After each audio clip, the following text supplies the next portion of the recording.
The following is a presentation of the St. Louis Chess Club.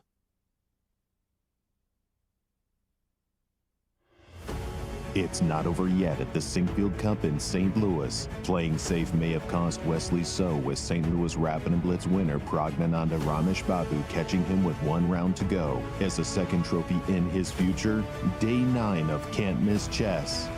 Coming up next.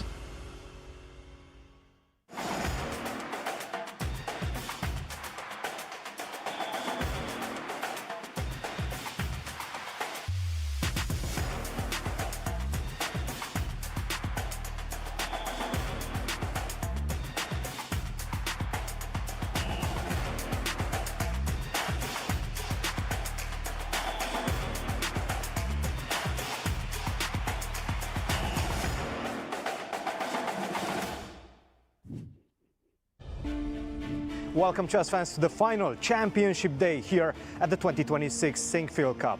We've had an absolutely electrifying event so far, and so many players are still in contention for those final 4 spots qualifying for the grand finals of the Grand Chess Tour later in the week. It's all about who's going to be able to maintain their nerves all the way until the end. Let's go to the studio and start this final championship day action with Yasser, Maurice, and Peter. It's the critical last round of the Sinquefield Cup as 10 of the best chess players in the world fight it out to see who will be crowned champion. Hello, everyone. It is day 9, the money day here in St. Louis, and we have a barn burner. It's incredible how many scenarios are present. Who will win the Sinquefield Cup? Who will get into the Final 4? Prague is in. Everybody else is hanging on by their fingernails. And we're going to decide all that action right now.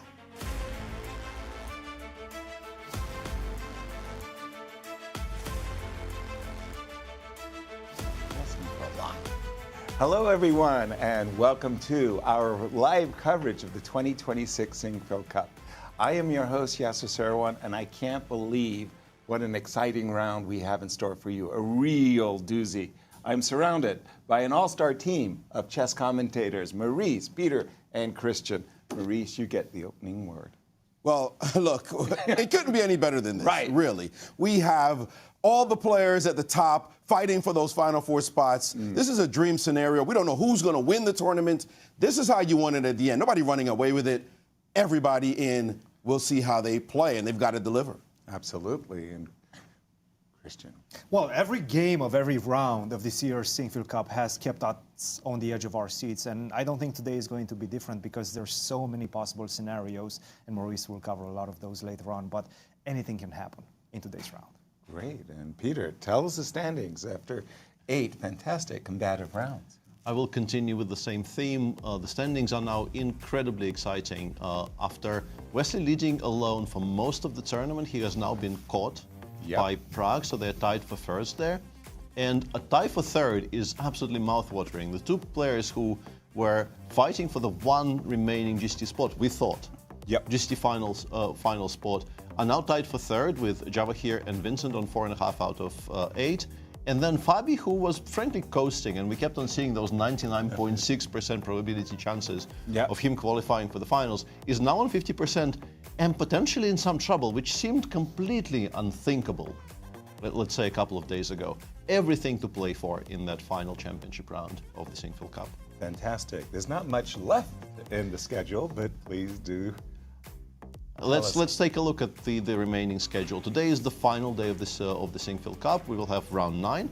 Oh, sorry? Yeah, but let's begin with the format, of course. And this is a 10-player round robin, only 1 round left. The time control is 90 minutes for the first 40, 30 minutes for the rest of the game, with a half-a-minute increment starting from move 1. Fighting spirit is very encouraged by for beating the draw first, and you get a full point for a win and half a point for a draw. My bad. Let's do the schedule now. Yeah, let's take a look. Today is the final day, as I mentioned, of the Sinquefield Cup, and playoffs do appear to be reasonably likely, frankly, at this point, which will happen immediately after the round finishes. So potentially a very long and a very interesting day of chess in front of us. GST playoffs I can't off the top of my head figure out how we get there, but if somehow it does happen, tomorrow will also be a day of additional chess. Well, tell us about the playoffs format, should they have to play for the Sinquefield Cup title. Absolutely, and this year it's pretty straightforward. If players are tied for first, they play first rapid games with the time control of 10 plus 5, and if still tied, a round of blitz with a time control of 5 plus 2, and if still tied, an Armageddon of 5 versus 4 with a 2-second increment starting from move 61, as you can see there on your screen. And obviously, replace, if only 2 players are tied, these are matches and not round robins. So, but the time control remains the same. First 10 plus 5, then 5 plus 2, and if you still have to play more chess, an Armageddon game of 5 versus 4. That clarified everything. Thank you so much, Peter. And Maurice, I mean, let's face it, you cannot ask for a better final round than what we've got today. You really can't. And we've kept Ben Underwood, our statistician, very busy indeed, because there are so many scenarios. We can't list all of them, but it's just absolutely incredible that we've gotten to this point where anything could happen, except one thing. Prague is in. So we don't have to talk about that one. But let's look at others, because they are indeed quite fascinating. And starting with Wesley So, he is in first place, tied for first. However, gets a draw, he's in. But if he loses, there are possibilities where he does not get into the finals at all. That seemed absurd the last few days, but now it is quite possible. And the next player who would like to have a positive result is Vincent Keymer. And it's easy for him. He needs to have an equal or better result than Sindarov. They are tied right now. That means if he wins, it's done. He's in. If he draws, he needs Sindarov to draw in order for him to clinch as well. And Sindarov, he knows this is a money game. He's got to do better than Keymer. So a win is the best result for him. But if they both win, then he has to pray that MVL takes down Caruana in order for him to clinch. And then there's other possibilities, draws and all. He doesn't care about that. He needs to just get it done today. And finally, we have somebody who you could not even have dreamt was in any trouble whatsoever, was Fabiano Caruana. He was first in the Grand Chess Tour standings coming into the tournament. A simple result would have done good for him, but the disastrous loss against Keymer has now put him in a situation where he clinches if he wins, and if he draws, he needs Sindarov to draw or lose. How is that even possible? He's thinking about that, and then the other scenarios as well. It's crazy at the top, and we don't know who the Final Four are going to be. Cristian, you have some of these incredible matchups. Well, I have to say, Maurice, my head is spinning listening to you mapping out all those possible scenarios. And you know the players at home, and last night before going to preparation for today's round, they were mapping out those scenarios as well, and their heads were spinning as well. Now, let's take a look at the head-to-heads as we are entering into this incredible round and the most important games that we have going into the final championship day. Wesley So versus Javokhir Sindarov, and this is a matchup that we will get much more information about after the first 5 minutes or so, because Wesley probably will try to kill the game. Even Sindarov said it yesterday. If I would be in Wesley's position, that's exactly what I would do. With a draw, Wesley is going to be in the Final Four. Sindarov potentially needs to win. So this is going to be a barn burner of the round, because I don't expect Sindarov to just lie down and die in this competition. He wants to make it to the Final Four, so we're expecting something flashy from the young Sindarov. Another big matchup is this one, Fabiano Caruana versus MVL. Fabi was 99.8% in just a couple of rounds ago. Yesterday, just an incredible defeat with the black piece against Vincent Keymer, and right now he's finding himself in a difficult situation, but he's playing MVL, and take a look at the lifetime matchup. 10 victories, 5 losses, 34 draws, so definitely he has the upper hand in this one. He also has the white pieces, but his strategy is not very easy to understand. Will he go for a draw? Will he try to keep the game tense and maybe even fight for that victory? If he loses, he's in big trouble. So definitely a difficult one to pinpoint. And the final one that we're going to be talking about is this one, the head-to-head between Jorden van Foreest and Vincent Keymer. And take a look at their lifetime matchup. This is somewhat surprising. 3 victories for Jorden van Foreest, 1 loss. and 4 draws. But look at their line score right now in this competition.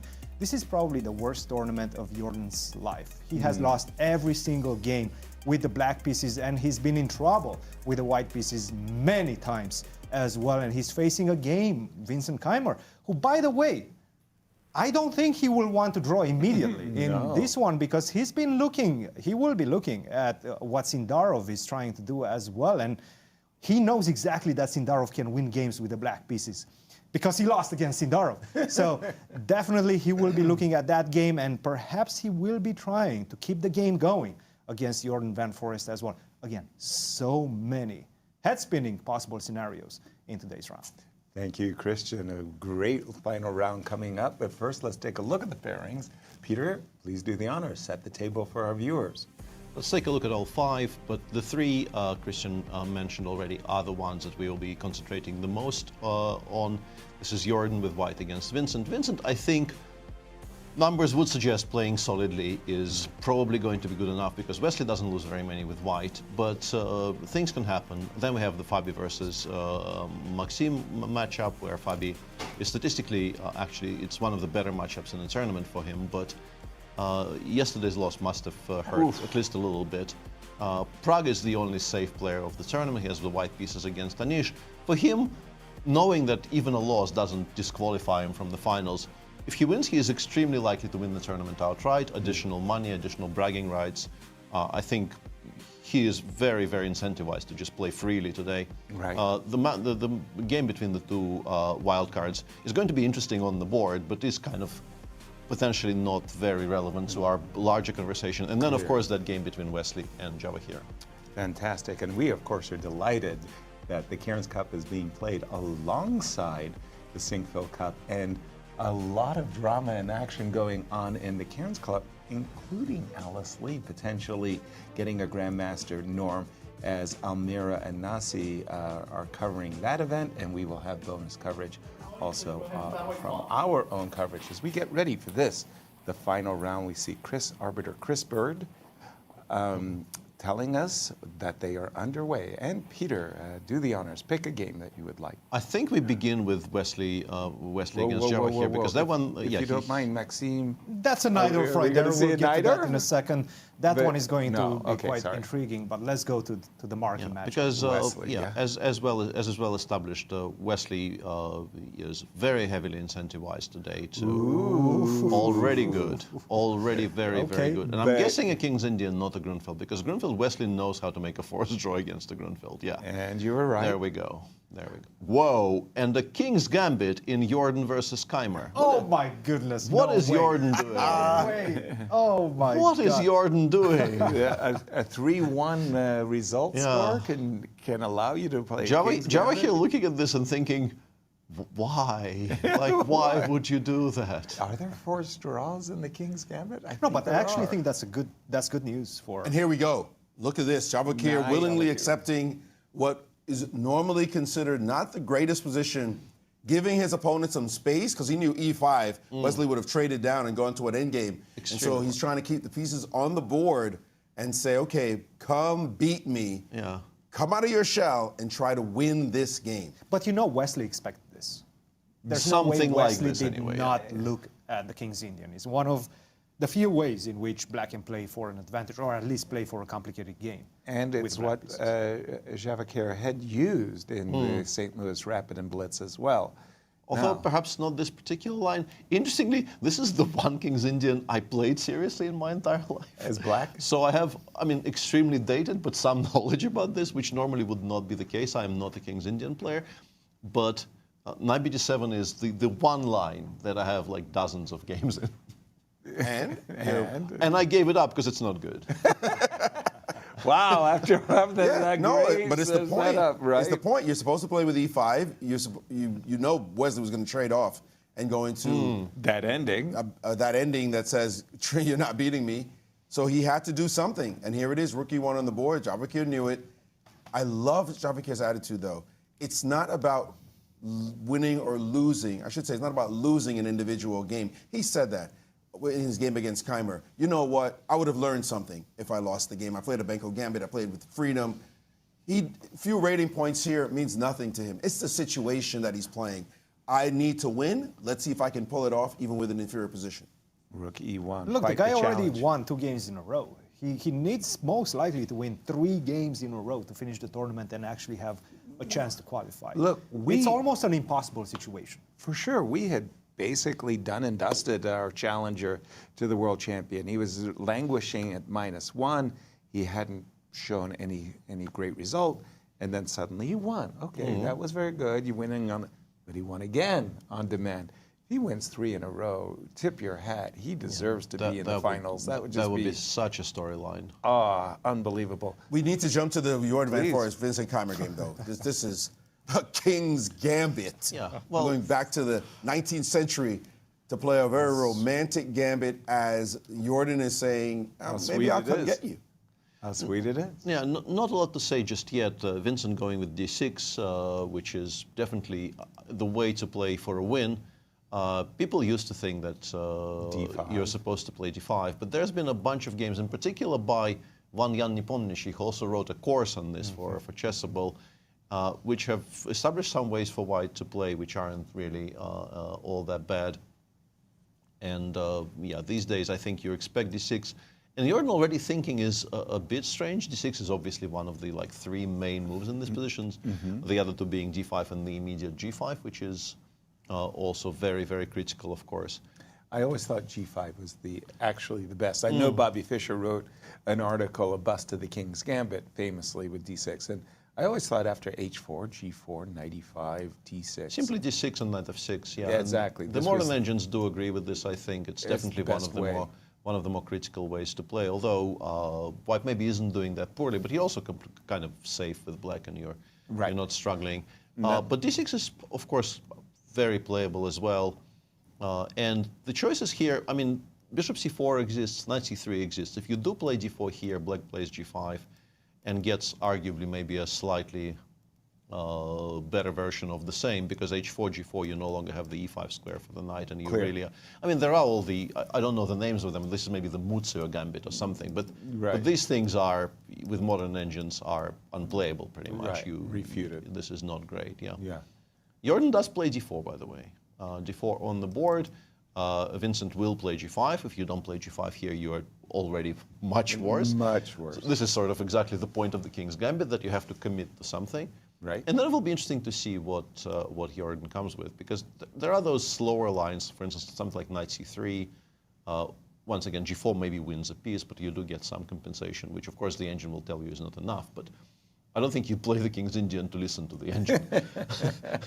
You wouldn't have played f2, f2, f4 on move 2. So already very, very curious what's going to happen here. So I chatted with Jorden, I think it was during the rest day, when he was about 1 out of 5 points, I think at that point. And he scored half a point from the next 3 rounds.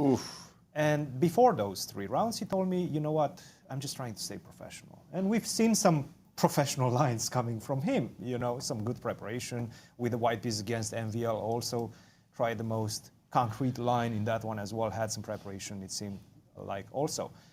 But right now, what do we think Jorden did last night? After losing so many games in a row, having the worst performance of your lifetime, how much time do you think he dedicated to actually getting ready for this game, to staying professional? Gambit? This is the big question, right? I would say a lot of time. If you're going to play the King's Gambit, you don't just play the King's Gambit. I think you don't wake up and say, I'm just going to play f4. I think this was prepped long before the tournament. Honestly, I think there are, it's very polarized, right? Either they spend the entire night booking up on the King's Gambit, or he's genuinely punting. And I don't think it's impossible that he's genuinely punting here. Because, I don't think it's physically possible not to be on tilt on -6, frankly. You're on full tilt, right? For 5. He is on full tilt right now. Yeah. I don't believe it. He's got his brother with him. His brother can say, okay, I know, just put away all the sharp knives, we close all the windows. I know it's bad, but we've got a last round to play. You got the white pieces, and this guy needs a draw, and you haven't won a single game this whole tournament, which you just never do. Yeah. So let's go for it. What do we do to surprise him? What is he going to do, knowing that he most likely knowing that Vincent most likely needs a draw. I think he prepped for this game. I can't imagine otherwise. By the way, we should look at another very important game, the game between Caruana and MVL. And I think Fabi is saying, give me my draw, please. I just need that draw. I can't afford to lose this game. And it is not that position. Yeah, I was. We have on my board here the actual game position. And if we go back a few moves, as a matter of fact, just right to the opening, you'll see in this position here, we see he said, I'm not going, Najdorf, what Najdorf? No. No, thank you very much. We're going to kill this game as well, and we're going to play with C3 and give him this equalizing chance, and just let's make some trades. And you can see Fabi playing very solidly with not much dynamism in the position. MVL knows Fabi wants a draw. Not much he can do about it if his opponent's going to play like this. Exactly. Can we see the graphic that you talked about at the beginning of the show, Maurice, to see what Fabi needs to do? And in case this game will become a draw, what doesn't need to happen for him to not make it? Let's see. Let's take a look. So he clinches with we know that. That's clear. But if he draws, which seems to be what he's gunning for right now, he needs Sindarov to draw or lose to clinch. But if Sindarov wins, needs Keymer to clinch, to lose to clinch. Yeah, so I guess Javokhir is heavily favored to actually qualify. Wesley doesn't lose very many with white, and also Keymer. In particular, now that we have King's Indian on the board. Although it probably will become quite sharp. But he is making a professional decision here. He is slightly leaving his fate out of his own hands, but his fate is in, the very trusted hands of Wesley So with the white pieces. He's seen Wesley once, twice, 100 times plus. He knows Wesley with the white pieces. He's had to beat Wesley with black and knows what happens. Wesley's super solid. So he's trusting his Olympic teammate. Listen, I think I'll just make a draw, and Wesley's got a white. Wesley's going to make a draw, and otherwise I'm in trouble. He cannot win the tournament. That's very important to recognize. He's no longer playing for a win in this event, so might as well get in the Final Four.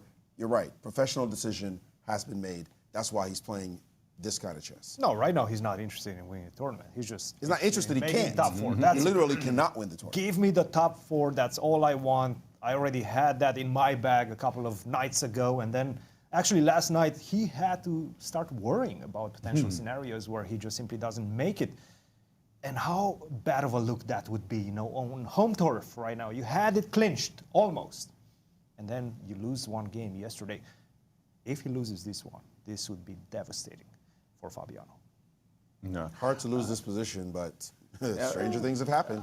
Statistically, I just can't believe those Ben Underwood's 90%, 95%, and 98%. And suddenly we're here today with 6 different ways to Sunday, I do wonder what the numbers are prior to the start of the round, and they should still be quite high, but they're nowhere near as high as they used to be. Right. It was almost an I'm sure we'll see them certainty. at some point. Queen, just while you guys were talking, and I saw the move Queen A4, I was just thinking, if I'm going to kill the game as white, I'm playing Queen F3, trying to trade queens and just to get into an absolute ending that I know is easy draw. I think the queens will still come off, but he also wants to create what he feels maybe is a slight weakness on c6, because I don't think b takes c6. Well, you could actually make an argument. Yeah. Well, you could. He might actually want to go b takes c6 to exchange the queens on b5. He might try to go queen b5 later on. Yeah. We also should note that MVL was playing for something all the way until the last round. Queen takes c6. Until he lost to Prague. He had to win the tournament. Yeah. Yes. But now he's also in a situation where there are no qualification possibilities and no chance of winning the event either. So for him, a draw, he tried, it's time to go home, and so trading pieces off is not a big deal. Exactly. And that is happening. The queens have now come off on the c6 square. Now you put the knight on c4, you're extremely solid. Yeah. But I don't think there is much pressure. Black goes like knight d5, you make some move. Like, how would you approach it? Would you try to keep the bishop, or? No, I double on the d file as quickly as I rook could. fg1, black goes, I don't know, f7, f6, and then king f7, one rook here, one rook here. And frankly, nobody really goes anywhere, right? Not for a long time. But I would be doubling on the d file. Rook d2, rook d1, f3, let's make bishop some f2. arbitrary moves. Yeah, rook d1. Do I want to play a5? I kind of want this pawn on a4, actually. Okay, I'm wondering about a4 myself. Machine likes it. Machine thinks you're kind of supposed to, yeah. And then maybe I start gaining space on the king side. Right. Honestly, I think it's easier to play with black. Not that white really so far runs any risks. Right. But I think it's much easier for me to name moves with the black pieces here than to name moves with the white pieces. Yeah, h5. Because, yeah, we are now stable, but we're not going anywhere with white at all. You can throw in knight b6, but nobody is taking. I mean, even taking is fine. But I can also ask you to go back. Right. Because pretty much never I don't want to help your pawn structure. So, yeah. But, yeah, and it's fine for black. It's just fine for black. Right. Okay. I'm a little bit curious about the Vincent let's go situation. there. The more I think about it, the more I like Jorden's decision. And the more I'm starting to get inclined that perhaps he did stay professional and actually thought about this. Because, look, you're thinking about, and we're kind of going into this round with the assumption that Wesley's not going to lose. All of the players are pretty much safely assuming that Wesley's not going to lose, which means that what does Vincent want out of this game?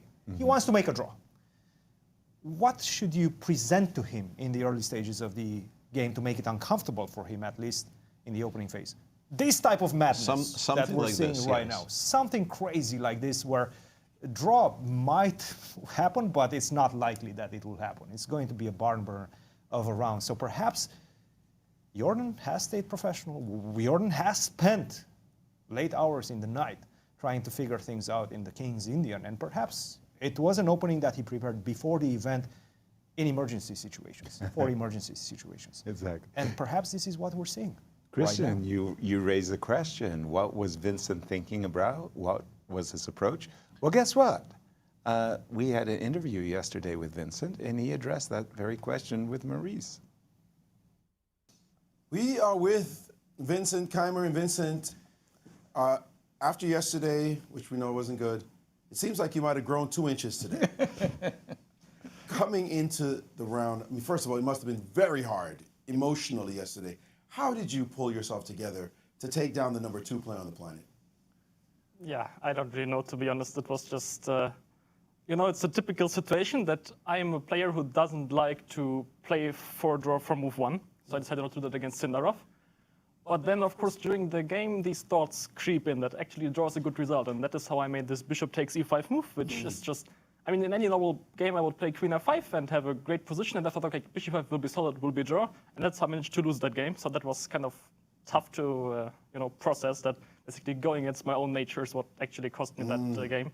But yeah, for today, I decided that I would not really decide much before waking up today, like realizing how I feel, whether I feel like I can actually put up a fight, and I decided, okay, I will. I mean, Fabi anyway, in openings, he can play anything, so I decided, why not repeat what I played against Wesley? I mean, it didn't end up being the exact same, but it was supposed to be. And yeah, it seemed like we got a very interesting game. He seemed to consolidate quite a bit, actually. Right in the time pressure, you guys were both in time pressure. May I ask you this? It seems, just to the outside observer, sometimes when your opponent's in time pressure, you get a little concerned. Is that something you're aware of?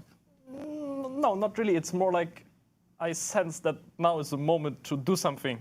And it's also the position that now it's easier for him to play, because he's just sitting and he can react. And I have like 1 million options. While most of them are probably good, I still need to choose one that I think is best. Because often it happens that you choose one, and exactly this is the one that's not good. So here it was more like a practically difficult situation to figure out. And there you have it. And by the way, the situation that's occurring on the board, for me, Peter, I think this position is remarkably sharp. It is. There are some really long-winded tactical variations, if you don't mind.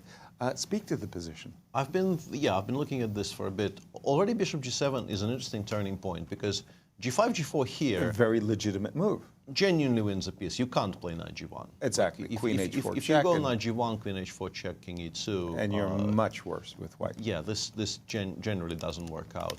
Bishop h6, and I mean, you have knight d5, but black will very often just sacrifice the rook on a8 and give you mate at some point. We can show one such line, I guess, like if knight d5, knight c6, if you take on c7, king d8, knight takes a8, knight f6, -2. Rook -2. Rook e8 coming in, the king on e2 is just not surviving here, despite black currently being a full rook down. Right. You just can't play like this. So I'm pretty sure the intention was to take on f4, g takes f3, queen takes f3, and then we play like bishop c4, long castles, rook hf1. And I mean, the evaluation on my screen is like barely in black's favor, which means that this is probably genuinely a correct piece sacrifice. Right. Instead, Vincent goes bishop g7, which presents a much more controlled environment. g2, g3 here is logical, but black probably intends to play knight c6. Very typical idea here for black to wait until white takes on f4 and only then play g5, g4. This is bad for white. Once again, d4 is hanging, queen h4 check coming in. This is horrible for white. gf4 is not a move you can make, but you can make other moves. d4, d5 is including maybe g5. playable. h2, h3, maybe trying to stop g5, g4 is something you could consider. But black is machine says black is doing well, but this is a kind of a contained, easier to play game for Vincent. But Jorden instantly goes h4. Now if g4, actually knight g5, knight f7, I'm curious, might be playable as well. Knight g5, wait for h6, take on f7. I guess give a check on c4 and play bishop takes f4. Evaluation in white's favor currently on my screen. Honestly, not shocking with that king on e8. No. So I'm expecting h6. And this is the kind of an interesting, tricky point for white, because so far I couldn't really establish with the somewhat weaker engine than the people these days use on their machines. I couldn't really establish what Jorden is planning to do here. Logically, you probably want to play bishop c4. Let's say black goes knight c6. What's the follow-up? I don't like this.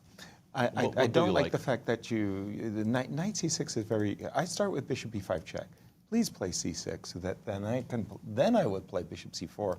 I've robbed my opponent of knight c6. This is definitely one of the options white has, but then maybe black plays queen e7, and Annoying. there is no knight d5, and also d6, d5 is something you need to address. Right. I mean, I think this is supposed to be better for black, but obviously if you've never seen this before, and Vincent has begun thinking now, Exactly. and he also, as Cristian correctly was lining the situation out, I think this is not what he wanted today. Exactly. He wanted to show some long prep and be completely fine. Maurice, we've outlined what Vincent needs to do, but drill a little bit deeper on Vincent's task in this final round with the black pieces. And he said something very telling in the interview. He said he doesn't want to, that it's not his personality to just play for a draw from move one. Right. But boy, if he gets an equal result or better against Sindarov, he's in. Better result than Sindarov, excuse me. He's in, right? Because he has a half a point GCT. Because he's got a half a point on the GCT standing, so a tie means that he beats Sindarov. Talking about a tied result here. He makes a draw, Sindarov makes a draw, he's in. A win, yes. Both of them lose, he's in. So he just wants to get the same result as Sindarov, Right. or better, obviously, and then he'll be okay. Right. You see that slim half a point. That's what they played for. It's so meaningful. He could not even imagine when he only got 2 points in the St. Louis Rapid and Blitz. I mean, a terrible score while Sindarov was racking up second place. Fortunate for him, Sindarov didn't get first place. Right. Sindarov got second place and just came within that very hair's breadth, a half a point out. But it's enough. So he just needs to score what Javokhir does, and then he's there. I would say he wanted to be able to play for a win in this game, but I don't think he wanted to see a King's Gambit. It's something that his opponent may have prepped better than he did. This one here is scary. It's supposed to be fine for black, but you've got to be completely ready for it. Wow. We were stunned by the choice of the King's Gambit, but for the moment, when I'm looking, tells, what does that mean in chess anyway? What the heck is a tell?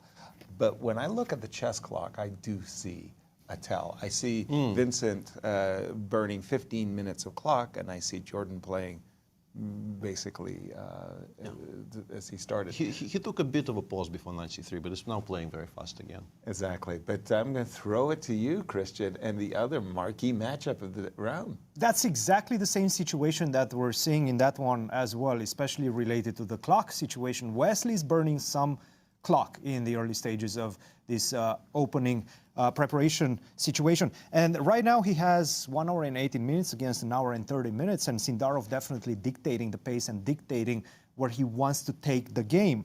And at this point, Wesley had somewhat of a dilemma because bishop to f1 seems to be the main move, but also f3 in the position.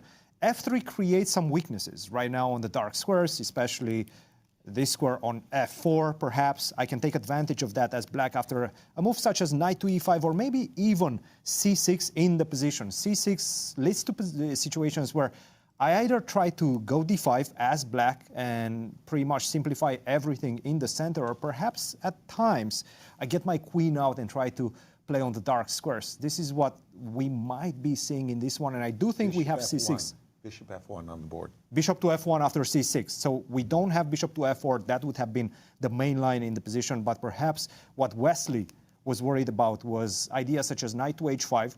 By the way, don't touch this pawn on d6. It's somewhat of a poison pawn, especially after queen to b6. White might still have equality in the position, but this is not something that you want to see.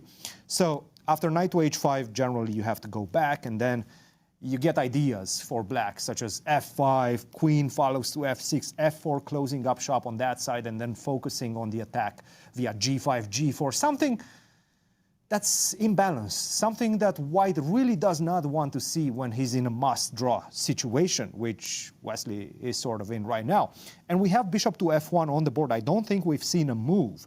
And looking at the main moves in the position, we have a5, which keeps the tension. We also have d5, which seems to equalize, but it does simplify the position tremendously. After c takes d5, take on d5. I can just simply take on d5. I can even go knight d to b5, but it doesn't seem like mathematically black gets anything in the position. Everything is going to get exchanged, and most likely white is going to get a slightly better endgame in the end. So this is definitely not something that Sindarov wants to see, so I'm expecting something a bit more cautious, something along the lines of a5, maybe even a6, maybe knight to e5, something that keeps the game in balance and perhaps gives white a slight edge. Not the best move is what I'm expecting, but a move that allows the game to continue for Sindarov. Thank you, Cristian. And Maurice, weigh in with your thoughts on the opening. I'm loving what I'm seeing.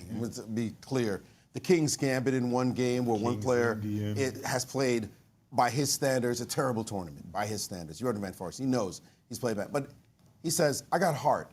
Let's go. You need a draw? Not today. I'm going to come after you. That's beautiful. Sindarov showing the same heart he showed against Keymer a couple of rounds ago, where he said, I got to figure out what to do in order to win this game. I may have an inferior position. So what? Let's keep the game going and let's play chess. This is not what Wesley So actually wanted to see. He wanted something mathematical. Let's just trade off the pieces, get to something clear. Now Sindarov is daring him to fight. He has put himself, that is, the youngster, has put himself a real challenge. He knows this position is slightly better for white. How does he get it cooking and also draw his opponent out? At some point, he wants Wesley to try to win and make this a sharp game. So those two games are just fantastic. We should also point out, in the Cairns Cup, Carissa Yip playing against Alice Lee. Alice needs to draw to get her first ever GM norm. The 16-year-old wants a draw. You would think she'd want to kill the game. Well, just take a look at the game when we glance over at that board position, and we can see here there's some life in this position. This is not your just trade off all the pieces. She's playing chess, and that's her good buddy, her bestie, sitting across from her. Usually, if you're a bestie sitting across from you, you think, can we just play some Queen's Gambit trades, or maybe the quick draw you see Wesley gets when you play Berlin. A Berlin, something so straightforward. these young ladies have decided to do battle in this game. That's tremendous. Let's be very clear. They are the best of friends, and Alice is desperate for at least a draw, and they are there sitting at the board going to war. Remarkable. Wow. Bringing it back to our Sinquefield Cup, what's caught your eye, Peter? The game of Wesley, you mentioned that you used to play this. Yeah, I will go back to this for a second, because Cristian already outlined the choices here, and they're very, very, I think, clear-cut. Because played for d5, keep the tension. After rook e1, if I'm allowed a bit of a theoretical excursion, c6 is the main move here, with the intention of meeting bishop f1 with e takes d4, knight takes d4, and knight g4. At least this used to be the main move. Exactly. Everybody played this. Yeah, and the big reason is if h3, you can play both queen b6 and queen f6. They lead basically to the same position. And now white has a choice. But having played h3, you normally take on g4, you play g4, g5. This endgame, you're not even obliged to play this as an endgame. If you want, you can play queen e5, e7 back. I've had this on board. Actually, the reason I gave up the line was I think I lost a game to Konstantin Sakaev where he took on g4 and I think went back to d1, queen f6, bishop e3, and won a model game against me from I think this position. And this game finally convinced me that I seem to be ill-suited for the life of a King's Indian player. But Sindarov does it differently. He takes and goes rook e8. Okay. And the big difference here is after bishop f1, which I think was stronger than f3, frankly. If you try doing exactly the same, you basically run into immediate unsolvable problems, because lack of pawn on c6 leads to knight d5 being a legal move, and black's position collapses. But Wesley goes f3, which I guess is maybe slightly more contained. And now Sindarov, I mean, I know what he will do. I'm pretty sure I know what he will do. But what you're supposed to do is to play d5, because white gives you a chance to equalize. And in these lines, you normally should take it. But the problem is, I think maybe the most cynical way to play this with white is you take on with the e-pawn even. Cynical. And c takes d5, you actually, very often in these types of positions, you are genuinely worse. Let's say d takes c4, rook d1, and it turns out that white has everything developed and black hasn't, and this is just not equal at all. Okay. So you play knight takes d5, a nice little small tactic, but then you get here. And you discover and you realize that you have to continue trading pieces every move. Right. Or you're going to be significantly worse. Right. And you probably do equalize after like taking on e3, taking on d5, playing in something like knight b6 or knight f6 in this position. But you're never, ever winning this, ever in your life. No. And in a situation where he feels that he must keep the game afloat, how fun is doing this? So I'm pretty sure he will play, as Cristian said, something along the lines of a6, a5, knight e5. But then you probably never get the chance to play d6, d5 ever again. And you accept a kind of a typical King's Indian position where you are genuinely worse. Because your counterplay is kind of slow and white has decent control over things, queen d2 or e2, a4, maybe even stopping b7, b5. But watching him play, I think we know which one he chooses, right? Yeah. He's ready to go into the inferior position just to keep the game alive. And for Wesley, his road to the finals is very clear, right? He needs to draw. Let's have a graphic of his task. Peter. It's pretty straightforward for him. If he draws, he's safe. Obviously, he doesn't really want to contemplate scenarios after the loss, because you just don't lose with white. Right. And he doesn't lose very many, and he's been extremely solid in this tournament. But also, his previous 2 white games lasted a sum total of like 30 minutes. Yeah. But that was because players on the opposite side of the board were also completely fine with a draw. Right. This is not going to be the case today. Exactly. Wow. I mean, it bears repeating that he only missed out on the Final Fours last year by ½ a point, and he got pipped at the very end. He lost the final game in the Sinquefield Cup, Maurice. Yes, he doesn't want to do that again. Yeah, he doesn't right. want to feel that happening, especially now with the white pieces. And he knows Javokhir will be playing for something. It's so fascinating when you're in the situation with black. You have no real choice. You've got to go for it pretty much. Now, we will say this. If Vincent loses, Javokhir offers a draw, a repetition as quickly as possible. Right, to clinch so his. he doesn't have to burn all the bridges. Right. Absolutely He not, just yeah. he just needs to make sure that he's still in it by the time he looks over and says, "Wait a minute, Jorden is destroying Vincent. He needs a better result than Vincent. That's all he needs. So a draw actually may be okay for him. He just can't count on Vincent losing this game, especially the way Jordan's form has been. If Jorden was in a different kind of shape, his normal, typical elite play, then he might say, well, okay, he's got the white pieces. There may be a shot there. We'll see. But because Jorden just has whatever's wrong with him for this particular tournament, it happens to everybody, he knows that it's a gamble for him to make a quick draw and then pray somehow that Jorden decides to come up with a genius game in the very last round. Exactly.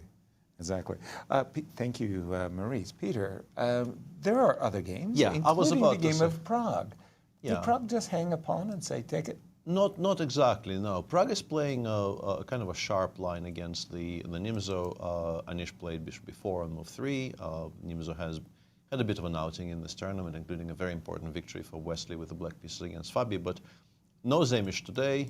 White goes for a somewhat, I think, fashionable line these days, a kind of a Rubinstein. Tabia, but not quite, because the knight will very often go to e2 and not f3. Black went c5, knight e2, queen c7, and a very logical setup by Anish, castles, and then immediately challenging the white center with the 6c5. There's still a bunch of games from this position, but I'm not entirely sure how many of them are over the board, because I briefly looked it up, but it says allchess.com games, and those are probably mostly online, frankly. A lot of moves were played here, but by the way, just I was wondering if that was what was going to come there. Yeah, there is a threefold in the game between Levon and Sevian. Our wildcards acquitting themselves very, very nicely in the Sinquefield Cup, as they both finish at a 50% score. And for Sam Sevian, last year he went 9 draws. This year he got the same score, but he did it with a win and a loss. So our congratulations to Sam on his 50%. And for Levon, he had hopes for better. Yes. I'm pretty sure he had hopes for better. And that loss against Fabi, where he basically just mixed up a move order in a line he chose and probably repeated in the morning as well, and just went from a position he was pretty sure he will equalize to a position where he is borderline lost. That must have hurt, yeah. All right. Sorry to pick it back up to your game with Prague. An important Anish. update, yeah. So Prague did play 3a4 here. Anish played rook d8. White threw in h3, h2, h3, which is very logical. You don't want to have to think about bishop g4 or knight g4, all of those things. And Black is thinking, you can already start trading on d4. Honestly, I think it's completely fine.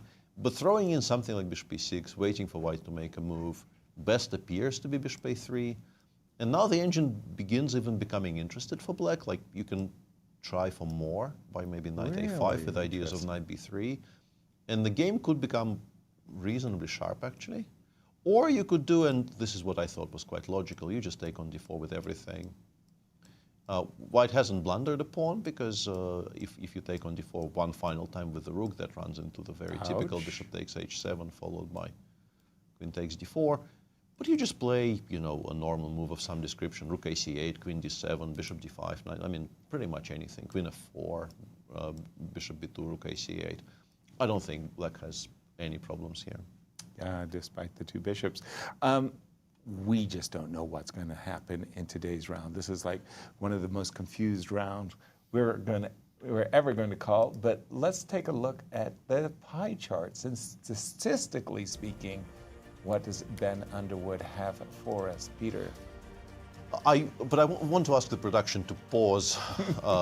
This is winning the tournament, right? This is not chances to qualify. Pre-tournament. Okay, yeah. This we can not pause at all. Yeah. This is pre-tournament. Fabi favored. Sindarov and Keymer in second and third. All 3 of them drew the black pieces in Bucharest, which means that they have 5 whites and 4 blacks here in St. Louis when the colors are reversed.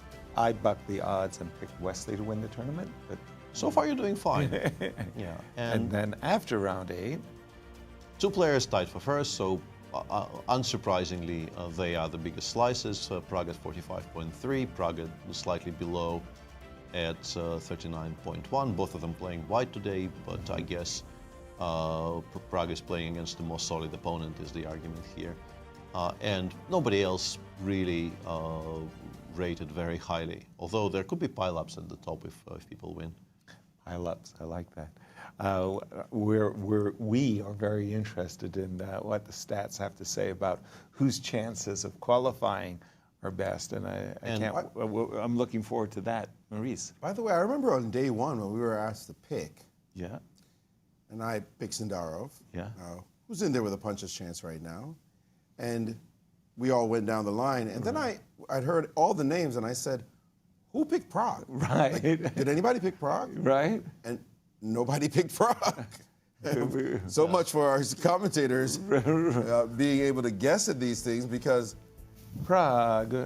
where's Pragg on this list? And after I heard the 5 names, I just kind of scratched my head. I said, wait. None of us picked Pragg. We can't be too bright, can we? This will sound like revisionist history, but I will say I wanted to pick Pragg, and then I thought I have jinxed people in the past, and I kind of, and Fabi should be immune to my jinxes normally, so that was my really? there. So you jinxed them yet again? I guess so, yeah. Well done. Guys, I just want to let you guys know, I think I'm in with a shout on this one. What? Vincent is what, half a point behind, Yeah, right? yeah. Right. He's playing a King's Gambit, so I mean he has a chance of winning. Pragg this one. loses, Wesley Well, loses. Pragg doesn't have to lose. Wesley but doesn't I'm have just to saying, lose, and but then your maybe they guys can clear go into. first. Oh, sure. Okay, Right. okay, I'm still I'm in in there. with a shout too. Right. I'm still in It's there. not, it's Yeah, not but as your good as yours. chances are- It's not as good as yours, I admit. Everybody has a chance. But if Sindarov wins, Yep. then absolutely he could be in a tie break. Actually, I'm the only one without the chance, with my very safe pick of Fabiano Caruana. I'm the only one out of the race. VAR also. VAR did pick Levon. Okay, yeah. So Okay. Well, you're going to get a participation trophy anyway. Of some sort, I'm Yeah, sure. yeah. Of some sort. Peter, jump go back yeah, back let's- to the game. Let's go back to the King's Gambit, by the way. Right. And we've had some moves. Vincent have absolutely had. correctly replied to h4 with h6. Everything else was much weaker. Bishop b5 check did not happen, although it is a very solid move, maybe one of the top 2 moves in the position. Okay. And the line I was showing, bishop c4 and queen d3, did actually materialize. And g4 is now playable, very playable. Bishop g4 also a very serious move. I'm curious because at some point I saw on my screen that black could try knight b4. The point being, if it goes back, we actually maybe improve. Importantly, white has bishop takes f7, which is something I did not realize. King takes f7, queen c4 check. Although the engine actually kind of likes it for black after king g6 and knight f6. But my suspicion is Vincent will not be very interested in this. This looks a bit too random. Even if it's decent. Yeah, even if it were- It appears to be decent, but yeah, who I does don't this to know. themselves? I No, don't know I'm sorry. if anyone does this to themselves. No, The no. main move should be g4. Right. Now the piece sacrifices, with black developing more pieces, and very importantly in these lines, you don't want to have to defend the pawn on d4. If you could just calmly take on f3, castle long, you'd be doing okay. But because black already exerts a lot of pressure on the pawn on d4, I don't think this is playable. So you go knight g1. Okay. Black goes f3. Other moves available, but I think f3 is strongest. So we could take on d4, but we would take on f4. Yeah. And that trade is not Which would you like to take with? Knight or bishop? That's the other question. Let's say knight. Yeah, bishop Right. takes f4. You can go something like Knight knight e7. e7. I will castle long. Honestly, I remember I looked at positions like this when I was a kid, and in those years I would just assume I'm borderline winning with black. In fact, With it's completely black? unclear. Yeah, I would have thought like I will eventually park something on e5. I'm a pawn up. Why am I not winning? I am not winning here with black. It's barely better. Wow. Yeah, so f3 is critical, g takes f3, bishop takes d4, and in this position, I'm hoping Jorden either knows or finds the move bishop f4 because everything else loses. It's that But simple. after bishop f4, it's a mess. Really? Black is doing well, but it's a mess. Explain to me why bishop f4 is the Well, more or bishop, less only bishop move. takes g1, queen takes h4 is being threatened. Okay. If you played knight g2, you instantly lose to knight e5. Knight takes game f3. completely over. Knight takes f3 Yeah, is hurtful. so you have to deal with those 2 threats, and bishop f4 provides you with the move bishop g3 if black goes in with... in case of the first threat. Yeah, you need to have bishop g3 here, but this is white is winning here. This becomes completely unplayable for black. But for now, let's switch to Maurice and an interview. We are with Sam Sevian, who scored 50% again like last year. You did it differently this time. You had a couple of decisive games. How do you feel about your performance this year? I mean, overall, I think it was decent. I had some long fighting games and some decisive results as well. But of course, the loss was kind of painful because I just blundered twice in a span of like 15 minutes, which was really. But then I managed to win the next day, which in this kind of long opposite color bishop ending, so got it back. Yeah, I had like a chance against Jorden a couple of days ago. That's probably my main miss this year, but overall, I think it was pretty good. Did you have higher aspirations? I mean, they called you like 2 weeks before the tournament to tell you were going to play. Yeah, no, of course, I was very happy, and I tried to prepare as much as I could, at least for the first couple games. Hard to prepare for everyone. Yeah, I wanted to do better than last year, of course, but, you know, managed to do the same. You're playing in the Sinquefield Cup. I mean, the elite of the elite players. Last year, you said, I belong. This year, you said, I belong. What do you need to do to get up to the next level? Because we've seen you at this 2,700 level. You're solid. You're clearly super GM. How do you get to the top 20, top 15, top 10? What do you need to do? Yeah, I think it's about probably playing more and taking more risks against these guys. I mean, even this tournament against Vincent and Fabi, the games looked like kind of draws if you're watching quickly, but there were moments where I could have like put serious pressure on them, and then they had to find like 5, 10 only moves to make a draw. So if I can figure out, you know, and take these chances. Well, we want to see you take those chances. You're one of the top U.S. players. Any tournaments coming up? Well, the U.S. Championship is coming up. What about that tournament? What are you looking forward to? How does this impact that one? Yeah, well, I was actually preparing for the U.S. Championship before this event. I had 3 months of nothing, basically. So at least I'm very happy that I got to play here. You know, I'll just prepare. Maybe I'll change my routine a bit, try to work on different things, and you know, it's probably the biggest tournament for me now.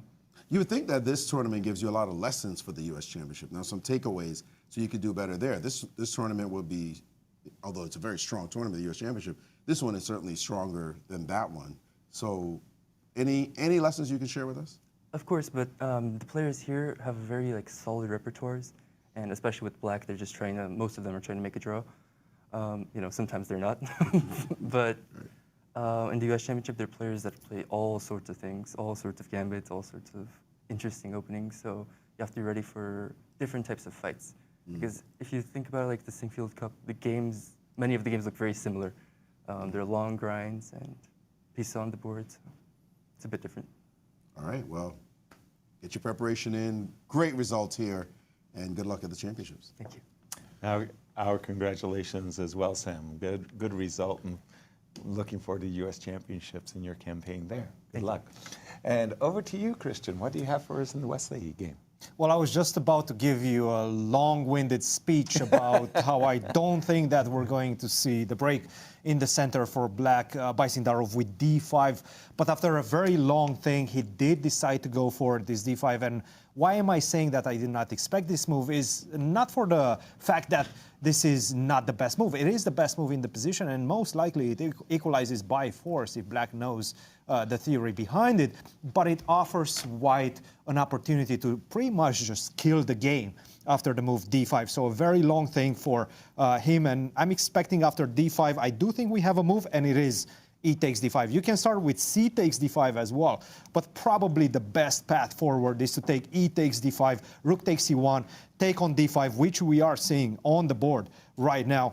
I'm expecting knight takes d5 in the position, and you have ways in which you can continue, one of them being knight to c6, one of them being knight to f5. Everything leads to a very forced position. Are we seeing more moves, more quick moves? He took with the pawn on c d5, takes d5, which I think preserves, I think it's weaker, but it preserves more pieces. It's much weaker. It does preserve some pieces, and white can just continue with simply developing his pieces. Bishop to f4 or bishop to g5 seem to be the best move. If you want to keep it closer and tighter in the position, maybe even bishop to e3 to stay connected to your other pieces. It does seem the material is getting more and more limited, and Wesley probably is going to be able to navigate this one carefully and get the desired result, which is a draw. And if Sindarov tries too hard, then he might switch. He doesn't want to spoil switch his gears, chances, and play for a win, absolutely. But definitely Wesley most likely got what he wanted out of the opening.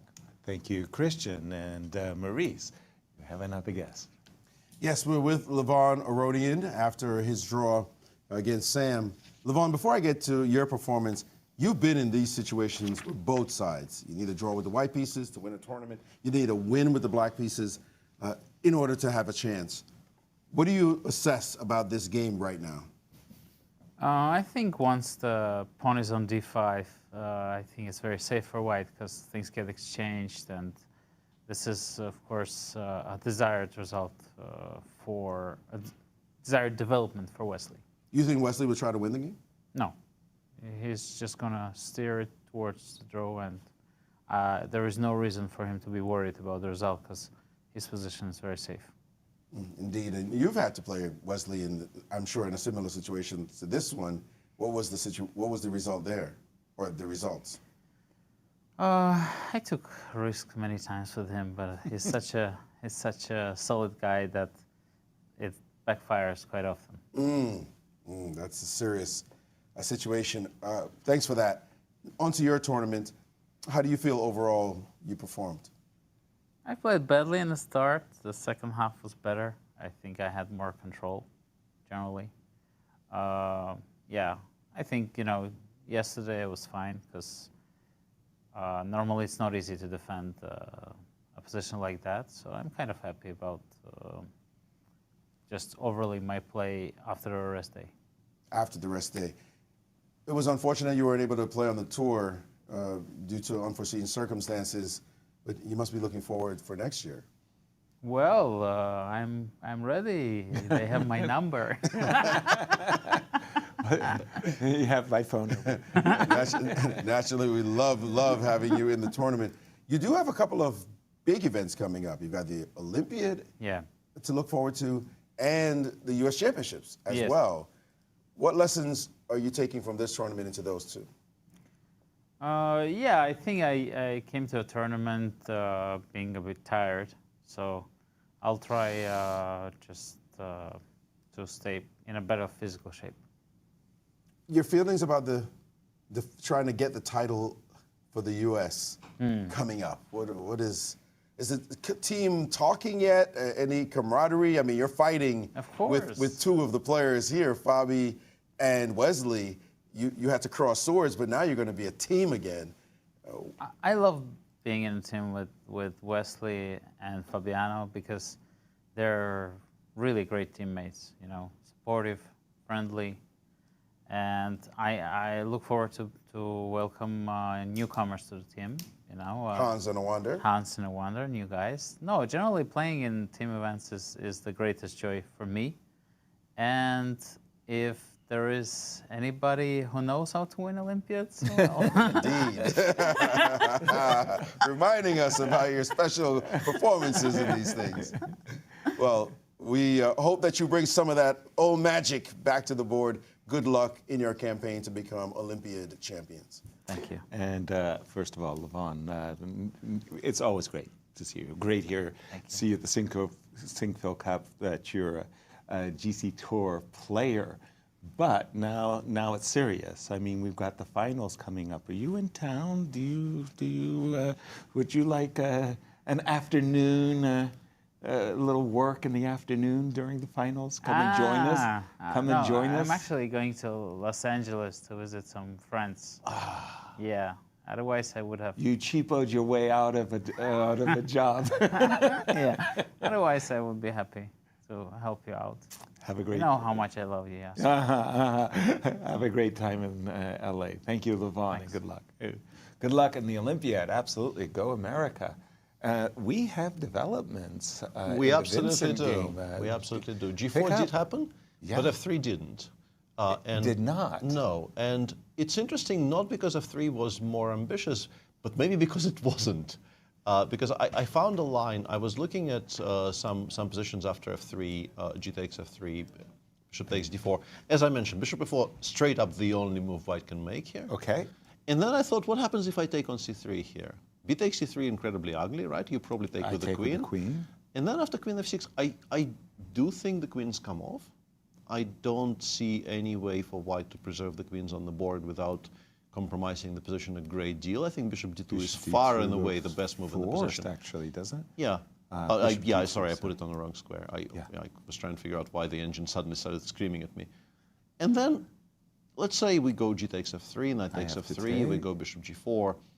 Whoops, not bishop f5. Watching you struggle with the mouse is so joyful. And then eventually I will be like, white, let's say castle short, which appears to be the best move. Or, okay, let's go rook f1 instead. Let's go rook f1 instead. Okay. And now I will take on f3, I will take on c3, I will play knight e5 in some order, right? Right. It diminishes the black advantage. Engine likes other moves better. Okay. But we get an endgame we probably don't lose, right? In a must-draw game. So I thought this was... But is this so clear? Rook takes f3, queen takes c3, bishop takes c3? No, I will take on h4 if you give me a chance, right? If you do it this way... You mean I have to take on f6 first? Yeah, you have to throw in queen takes f6, I understand you. Yes, okay. And then after knight takes, rook takes f6, rook takes f3. Knight e5 is an immediate draw. For knight takes e4 is maybe even an attempt to play for more. Bishop f7, king d7. Black never loses this, right? Black maybe doesn't win very many, but you never lose. Right. Which I thought might be attractive to Vincent. But his move is also very, very solid. He's already taken on g4. White already took on f4 in response. Okay. And this is the kind of position I was describing. We go knight e7, white castles long. I would probably drop the knight back to c6 because I want to aim it at the e5 square. Right. White This goes is where like you thought knight g2, bishop e6. Extra pawn, Queen nice d7, square. castle long. Yeah, machine says bishop e3, let's say queen d7, knight d5, enough compensation. But black is also pretty sturdy here. I wouldn't be, although you have to worry about some pins along this diagonal. If you play it not entirely carefully, you could actually, once again, become a bit worried. Okay, it has some associations with Scotch positions. Current position. This is it? Yeah, that's the position. And Vincent is weighing his options. I guess bishop e6 and knight e7 being the main two ones. I don't think we want to play knight c6 straight away, although it doesn't lose very much in terms of the evaluation. It flashed through my mind a moment ago, Peter. If you take f3 on the board, I mean, Let me find it. I am not a King's Gambit player. Bishop e3? Yeah, maybe this is what he was planning. I also came to the conclusion that maybe Jorden's idea for today was to do this. Double Objectively, pawn it's not great. Yeah, but we who keep cares? our But who center. cares? Anyway, I'm playing the King's Gambit not for objective reasons. Yeah. I think it's a solid argument, and I was also leaning maybe in that direction. That You maybe could do bishop e3 something. would have happened. If you're gonna play crazy, go all the way. Go all in. Go properly crazy. Yeah. Exactly. Here we go. All right. We didn't see this. We've got a game going on, and we've got another game going on too. Maurice, did you check out that pawn sacrifice by Prague? I'm actually his oats. I'll let you guys jump to that, but I'm actually transfixed by this game between Fabi and Maxime, and it seems as though it's one of those dead games that we're looking at, but there's something curious about White's knight on a5. It's on a5, and it's got no way home. It's got no way home, and there is an idea to start trying to figure out how to get at this knight, and it looks very turgid. He actually just ignored the knight completely. There was a possibility of playing the move rook to b8 and testing Fabi in this position. If you try to double rooks, you play knight to c8, and you start to realize this bishop might end up here, this rook could maybe end up here. It starts to be a little bit weird. This move, for example, this position is considered quite bad for White, which I wouldn't have guessed. It was just not supposed that this would be the case. For example, if you bring your rook back in this position, there's that bishop d8 move I was talking about, and suddenly your knight is, what happened to your knight? It's a little bit stranded, obviously. Rook b7 is playable, takes, and now here comes the king approaching the knight, and if the knight goes back to a5, now it's just out the game. You're playing down a piece, and White is in genuine trouble here. Just a3, b4 though, Maurice. Maybe not in this exact position. I got to rescue the knight. That's what you're thinking. See, that's the word you don't want to use. The word is rescue. Right. You don't want to have these kind of thoughts. So that would have been interesting. Turns out, MVL just said, I'm just going to take away this file. He might still be eyeing the knight on some level, but this seems to simplify the task going for trades. So, all right, getting away from this game, you did mention the game with Prague sacrificing a pawn. This pawn. And Anish reacted well, though. I think Anish might even know. About the sacrifice? Despite him burning 40 minutes, I wouldn't entirely rule out Anish, just trying to remember. But very nice to see Prague playing very ambitiously. We had this on the screen earlier, and we assumed he will just recapture on g4 very, very normally, but instead he sacrificed a pawn playing for more. But for now, let's switch to our bonus coverage of the Cairns Cup, where decisive last round is also in progress. Over to you, Nasi. Thank you, Yasser, and hello and welcome everyone to the final day of the Cairns Cup. Almira, before we jump into the games, tell us about the standings going into the last round. Hello guys, so let's have a look at the standings. Tan Zhongyi is leading by a full point, 6.5 out of 8, a stratospheric performance. But Alice Lee is keeping her on her toes, 5.5 out of 8. Bibisar also by Vachier-Lagrave are tied in third place, 4.5 out of 8. Anna Muzyczuk and Divya Deshmukh are on 50%, 4 out of 8.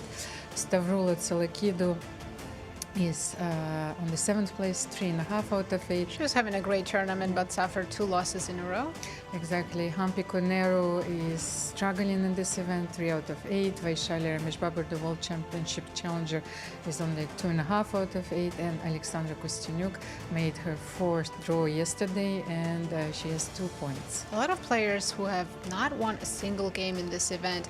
And let's talk more about these 2 players, Tan Zhongyi and Alice Lee, who can still win the crown. What if scenarios? We'll start with Alice Lee. Today, if she draws or wins, she earns her first Grandmaster Norman at the age of 16. If Alice wins and Tan Zhongyi loses, Alice forces a playoff tomorrow. Yes, and we have the same finale as the last year. Alice Lee is playing her friend Carissa Yip. Only last year, Carissa was playing with the white pieces.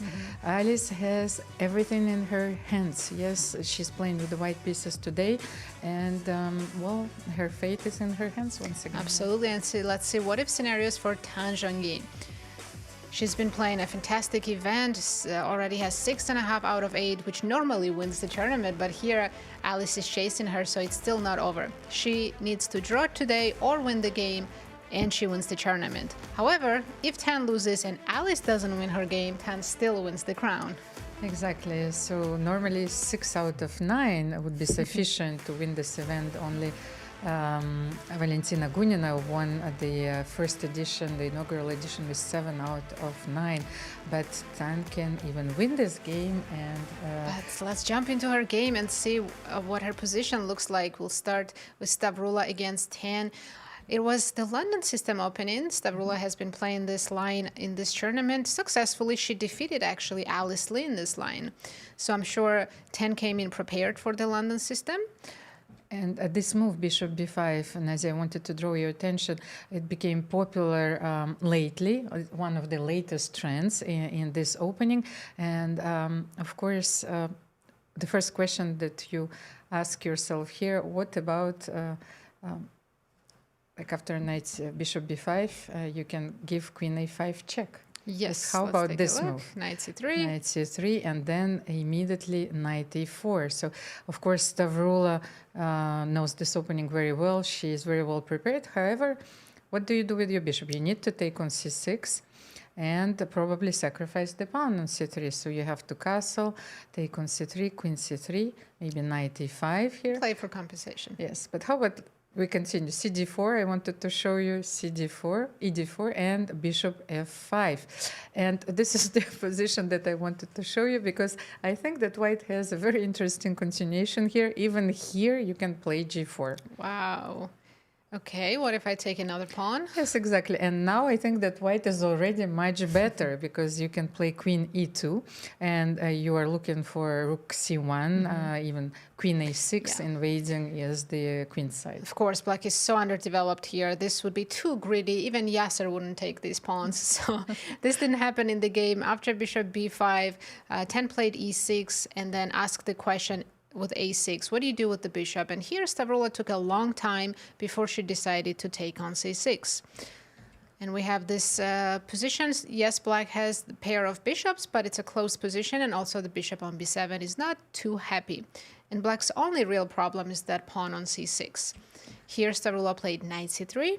Pawns have been traded, and she's heading towards c5 square, also suggesting that she's looking at c4. This is the current position after queen e7, and here Stavroula has a very strong positional move. And I'm talking about knight d3. Trade the dark squared bishops so your knights can take complete control of c5 and e5. And it's a very strong move for various reasons, Nazi, because I think that's the moment where Tan Zhongyi cannot simplify and take on f4 and play e5, because she hasn't castled yet. So the thing is, she needs to castle. Here, of course, white is almost winning. And that's why I think it's important. Timing is everything in this opening. So here you trade the dark square bishops. And wow, given the tournament situation, Tan Zhongyi, of course, would be very happy for a draw. However, she will need to suffer for this draw in this position. This is not the position she was hoping for coming into today's round. She's definitely on the worst side of this position. Objectively, it's worse for black. It's +1 without having any extra material for white. And even if Stavroula plays rook e1, also a very natural looking move, I was thinking what black can do here. Can you play c5? You know, since I haven't castled, I'm afraid to start opening up the center. Maybe you'll challenge it with c4. c4, even though that, you know, the bishop is on b7. Oh, it looks very strong. So it does. So we really don't like Tan's position, but one good thing that she might not have to worry about is that Alice is also having a bad position. So let's jump over in that game and see how the game has developed. It started as the Catalan, which is Alice's powerhouse. She has defeated many strong players, including me, in this opening. The strongest. So we have maybe the main line of the Catalan. Maybe let's say a little bit about this move, bishop b4, provoking the bishop on d2. And of course, it seems strange to play bishop b4 and then retreat the bishop to e7. However, of course, the d2 is not the ideal square for this bishop. And I think that Alice struggled with her pieces later because you need to improve it. Yes, this bishop cannot stay on d2. It needs to either reroute to f4 or eventually end up on b2. And that's the whole reason why black often gives this early bishop b4 check. So they were following the main line, and here Carissa deviated a little bit by playing a5 instead of the main line b6. And starting from here, I think Alice was already a little bit nervous. She could have just played bishop f4 and test the waters, right? Maybe Carissa would take the draw. You can repeat. And let's not forget, Alice only needs a draw today for the GM norm. Instead, she played b3. b6 followed. Carissa's about to finish her queenside development. And this next move, a big inaccuracy by Alice. Early knight e5. It's premature. Yes, Nazi, however, I understand you need to understand the nature of this positional mistake, because this knight e5 move exists in a different line of this opening. However, I think that Alice decided to use this analogy, yes, and to jump here, and you were absolutely right. It was a bit premature because in the lines I was talking about, let's say when white plays knight e5, knight d5, d5, knight d... knight d7. We're going to check those lines, Almira, but I just wanted to show that she should have started with simply bishop c3. Simple idea. Knight d2, e4 in very Catalan style. So I think after bishop c3, black's supposed to go knight d4 just to slow down your plans. You drop back bishop b2, and we kind of transpose into this Dutch stonewall type of position, which is welcome for white. But instead, she went for knight d5. Trades happened. And Carissa had two options, knight d7 and knight g4, both looking good, by the way. Yeah, I like knight d7. It's once again a very a simple move to make because you're attacking the pawn. On She E5. chose knight d7, but I just want to show you a quick line. If she starts with knight g4, you have to defend the pawn, right? Bishop c3. I'm attacking f2, E3. e3, and I can take here. And white doesn't have sufficient compensation. I'm not saying white is losing. You have two pieces. Black has rook and two pawns, a great center as well, and no problems. And I think black is not risking much here. But Carissa decided to go for knight d7, which is also a fine move. Queen c7, keeping the pressure on e5. And how do you defend the pawn? Well, it's not easy to defend the pawn. That's what I wanted to say, Nazi. If she was using the analogy in those positions, CD5 is played, and black doesn't have this move, queen c7. Maybe that's what confused her. So here, of course, even if she takes CD5 here, which was played in the game, you see she is aiming for this position, but it's already completely different. Yes. And I just want to show if she goes queen b2, this pawn at e5 is perfectly placed. Now I'm going to tickle your queen with a3. This is very uncomfortable for white. So Alice chose to take on d5 and then go queen b2. And now, as you can see, Valbar already shows black is preferable. Of course, it's still early in the game. White is not by any means lost, but white needs to equalize. Carissa could develop with bishop a6. There's no problems for black. Well, you're right, Nazi. However, I've seen so many games between Alice and Carissa in the database, and some crazy games with the most unbalanced positions that I have ever seen, you know, in my career, and more than 100 moves draws. So they always play in a very creative way. So let's have a look. For the moment, of course, the pawn on e2 is protected. So maybe but it can't go on knight d2. Exactly. So maybe we still have one move to. It's such a strange position. White doesn't have useful moves left. You want to play knight d2 and rook c1, but you simply can't. Pawn on e2 is hanging. So what do you start with e3 just to defend the pawn? Well, guess what? I'll play rook c8. You still cannot develop knight d2. I thought about a very strange looking move here, but what if we play e4 here? Before e3? Yes, let's try e4. What do you do? I'll take. And then probably you put the rook on d8, no? c8 or d8, both look good. I was thinking maybe to put the other rook on d8. Black is just ahead in development. Black minor pieces look better. And what is the setup of the queen on the bishop? This is not what we wanted. Yes, I cannot open up the position because knight c5 is also coming, rook d8 with the tempo. You are absolutely right, Nazi. So we don't have time for e4. Maybe bishop d4. Okay, let's just change the strategy completely. We will let Alice figure this out because the opening part definitely didn't go her way. She's slightly worse out of the opening. She's playing her friend Carissa, but also a rival. Carissa said in the interview yesterday she hates playing her friends, but she's always ready to fight. So we are seeing a great fight in this final round. Yes, and we will find out if Alice will turn the tables and if Tan Zhongyi will be able to defend the slightly worse position. Both players who are in first and second currently struggling in their positions. Thank you for joining us. Back to you now at the Sinquefield Cup.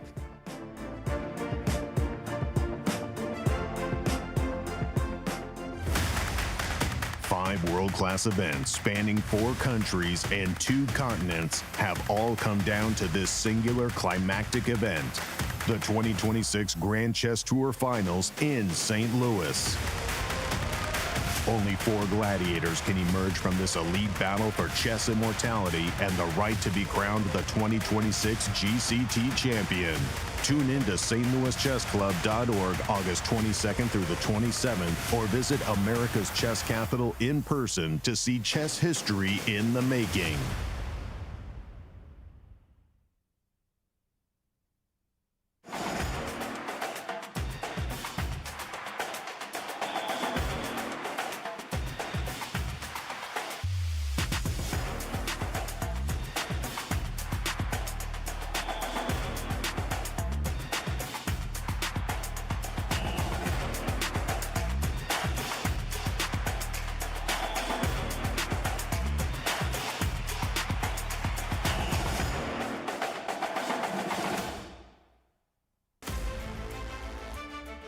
Thank you, Almira and Nasi, and thank you for joining us for the 2026 Sinquefield Cup. We are in the final round, Peter, and let's take a look at the standings. Absolutely. We do have one game already decided. That was the game between the two wildcards, which ended peacefully, as you probably have guessed by it being over within an hour of the round beginning. They both finished on 50%.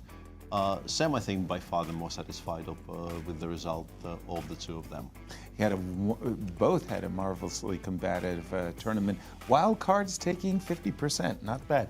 Tell us about the pairings for this final round, Peter. Let's take a look. And with one game finished, we have 4 games going on, and 3 of them are incredibly critical. Wesley playing white against Javokhir Sindarov. Sindarov badly wants to win. Wesley, on the other hand, very much does not want to lose. So there's no meeting of the minds there. Pragg is pushing with the white pieces against Anish Giri, but Anish is defending quite well. Jorden has essayed a King's Gambit in his game with the white pieces against Vincent Keymer, the sharpest game of the round for sure. And there's a surprisingly intricate endgame in the game between Fabiano and Maxime Vachier-Lagrave. Thank you, Peter. Maurice, you just gotta love this final round with the various openings. It's not just Berlin, but King's Gambit, King's Indian. When you hear King's Gambit, you already say it's a great round. Something crazy is going on. The other thing that's important is someone who has clinched his way into the Grand Chess Tour finals in Prague, who with a draw is tied for first, most likely, with Wesley just wanting a draw. Right. And you go to a playoffs saying, I'm sacking pawns. I might lose the game, whatever. Give this young man credit as he represents the new generation of players. We heard Vincent say, it's not my nature. I went against my nature trying to make a draw back in round 7, end up losing. That's not what he does. That's not how he feels. Pragg is one of those too. So what if I don't win the game? I'm just going to go for it. I might lose. Okay. Sindarov, another one. I would say Nordebek, the new generation thinks differently from the older generation that just adds up the math and says, no, you know what, let me just do this, this, and this, and get the win. It's lovely to see them playing such fighting chess in critical rounds. Taking those risks. And Cristian, you try to take a risk like Sindarov did today with the King's Indian. You try to engage your opponent, and your opponent refuses.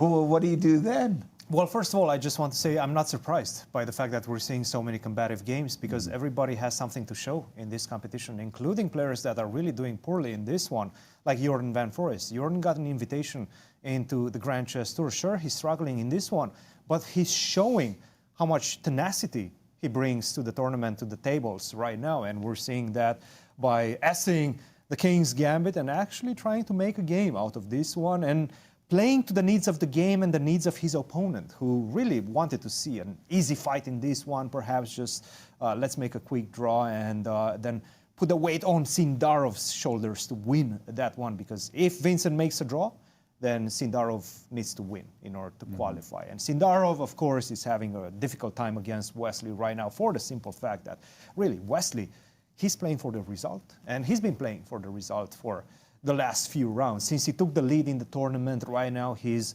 guarding that with his life right now. He had options to complicate matters, maybe put that bishop on a more active square, but no, he wants to keep everything tight. He wants to not take any risks in this one. And look, that's the professional attitude that Wesley has chosen for this round. So definitely an intriguing one. The game is not over, by the way. Sindarov is still going to try for a very long time, but his chances are looking slim with Wesley as his opponent. May I say something about that as well? Magnus gave a critique of Wesley. I don't know if you guys read this critique. It was very pointed, and he said, Wesley just doesn't want to take risks. That's how I get him. He just doesn't want to take risks. I was shocked to hear Magnus just be so forthright.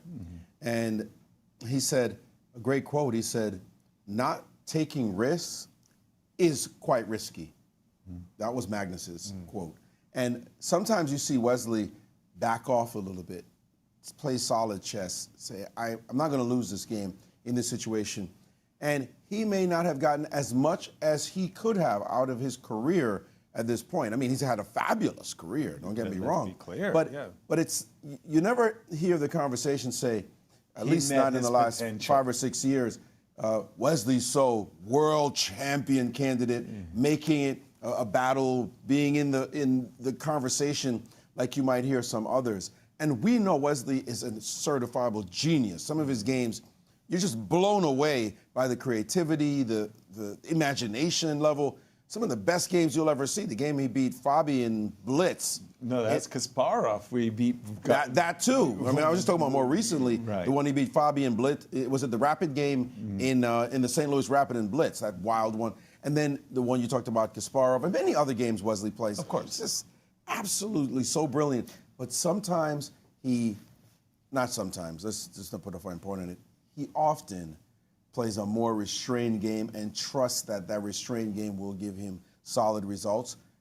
He's number 4 in the world, number 5 now in the live ratings with that approach. But I get the feeling he could have maybe gone even further. When I hear you speak about that, I feel badly misinformed because I cannot recall, has he ever been in the candidates? Has Wesley ever played he the played candidates? in 2018. 18, certainly, right? In Berlin, yeah. Yeah, in Berlin.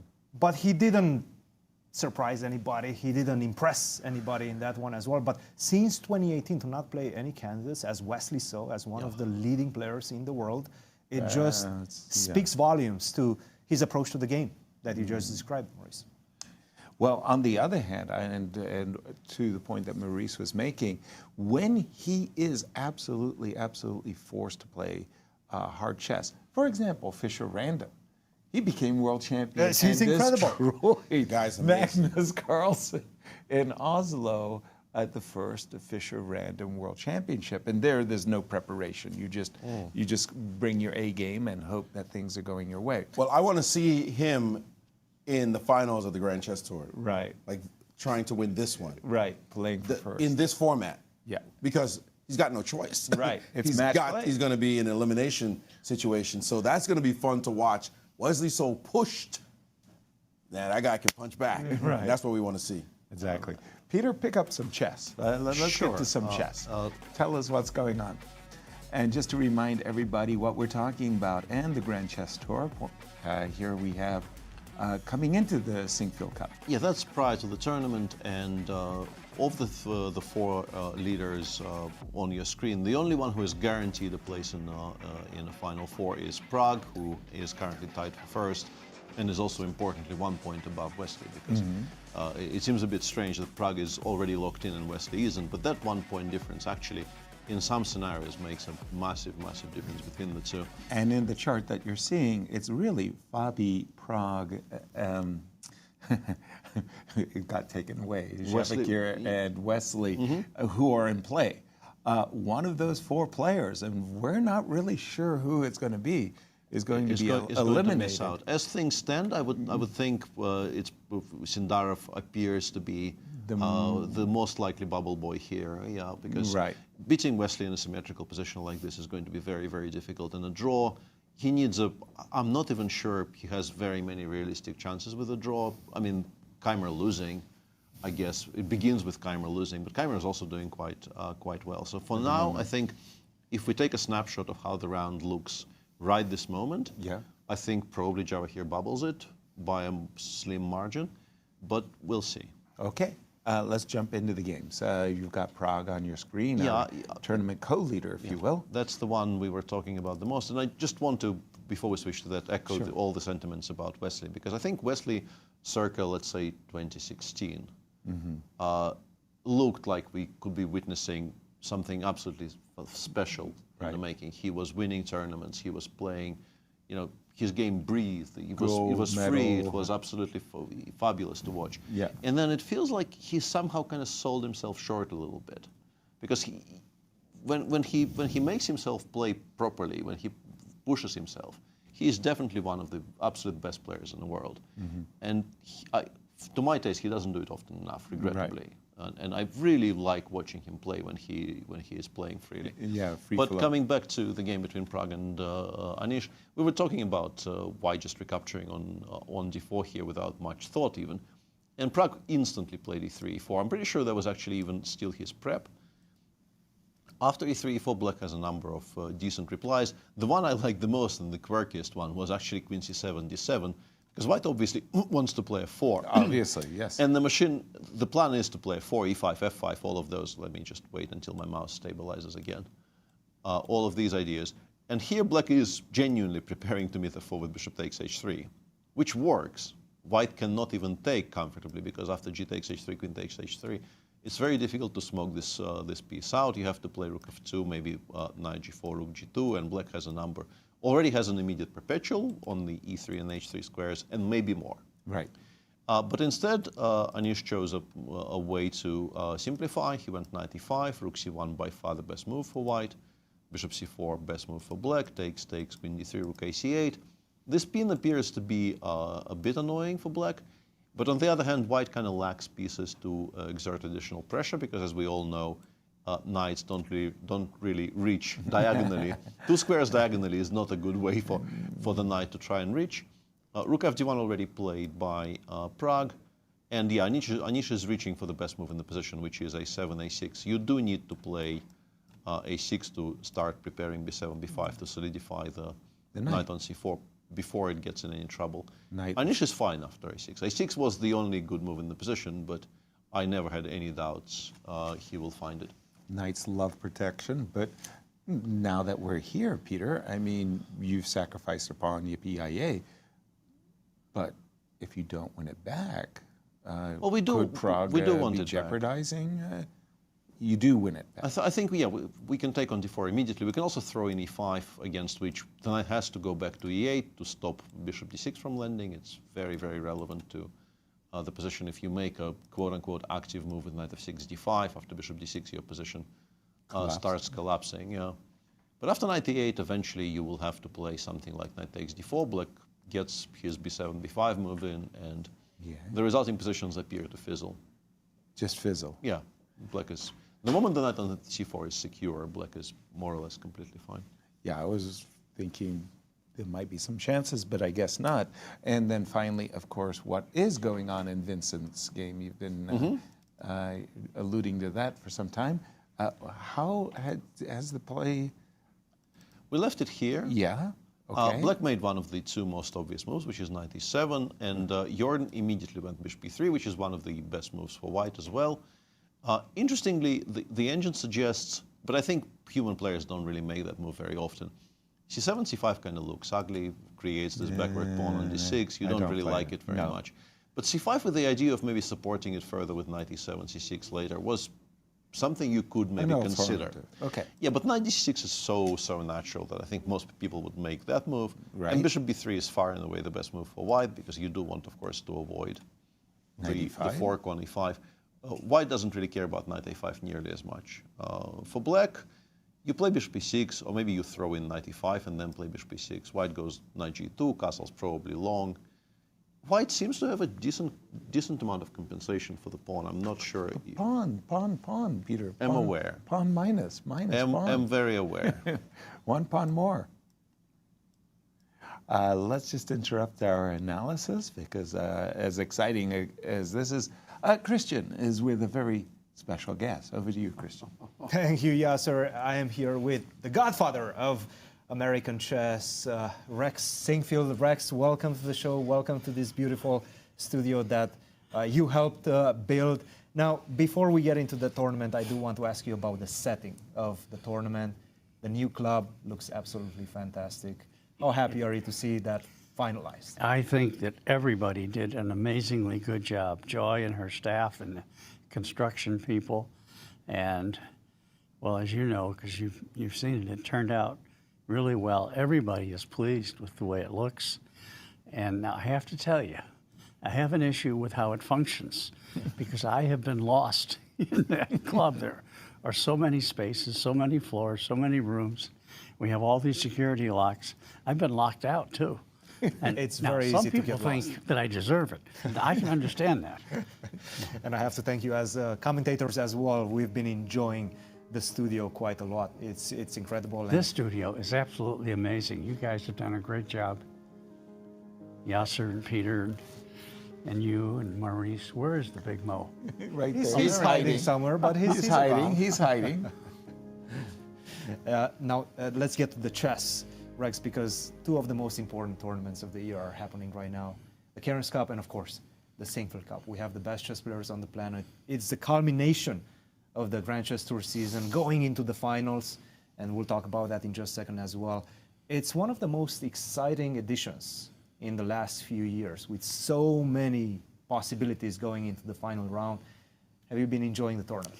I've been enjoying it very much. I've especially been enjoying the remarkable commentary that you fellows do. It's added so much. It's hard for the average chess player to understand it at the level that you guys do, but the level you deliver it is so good. And it is, you're absolutely right, it is absolutely amazing and exciting, and I can't imagine anything better. And in the Cairns Cup as well, we have an incredible story. Young Alice Lee, coming off her performance at the juniors here in St. Louis just a couple of weeks ago, and right now she's very close to achieving her first Grandmaster norm. Can you believe that? Wow. Yes, I can believe it. I can feel it too. Yes, in your pocket as well, Right, because yeah. she might That'll be indeed, wonderful. if she gets the Grandmaster title, she will be gaining that $100,000 bonus. Yes, That and she'll Jeannie deserve has. it. Absolutely, and she definitely deserves it. This is the first year, Rex, that the Grand Chess Tour Finals is coming to St. Louis. We've had it all over the place, including Brazil last year, which was incredible, but of course we want it home. Right. Tell me about it. I think it's just wonderful, and it belongs here. Mm-hmm. I've been in Sao Paulo myself many, many years ago. Had a wonderful meeting there with the finance minister, and didn't play any chess while I was there. But it was nice for them that it was there, but it's nicer now, I think, for the world and for us that the finals are here, and it's going to be very exciting. Personally, what does it mean for you, Rex, that we're going to have the finals here? Oh, it's sort of a feather in my cap, you know. It's a mental thing, kind of a coup in that way. And it's really good for the city and for the United States that it's home here. And everybody can identify with that. They know what home means. And especially in a city like this where sports is so intense.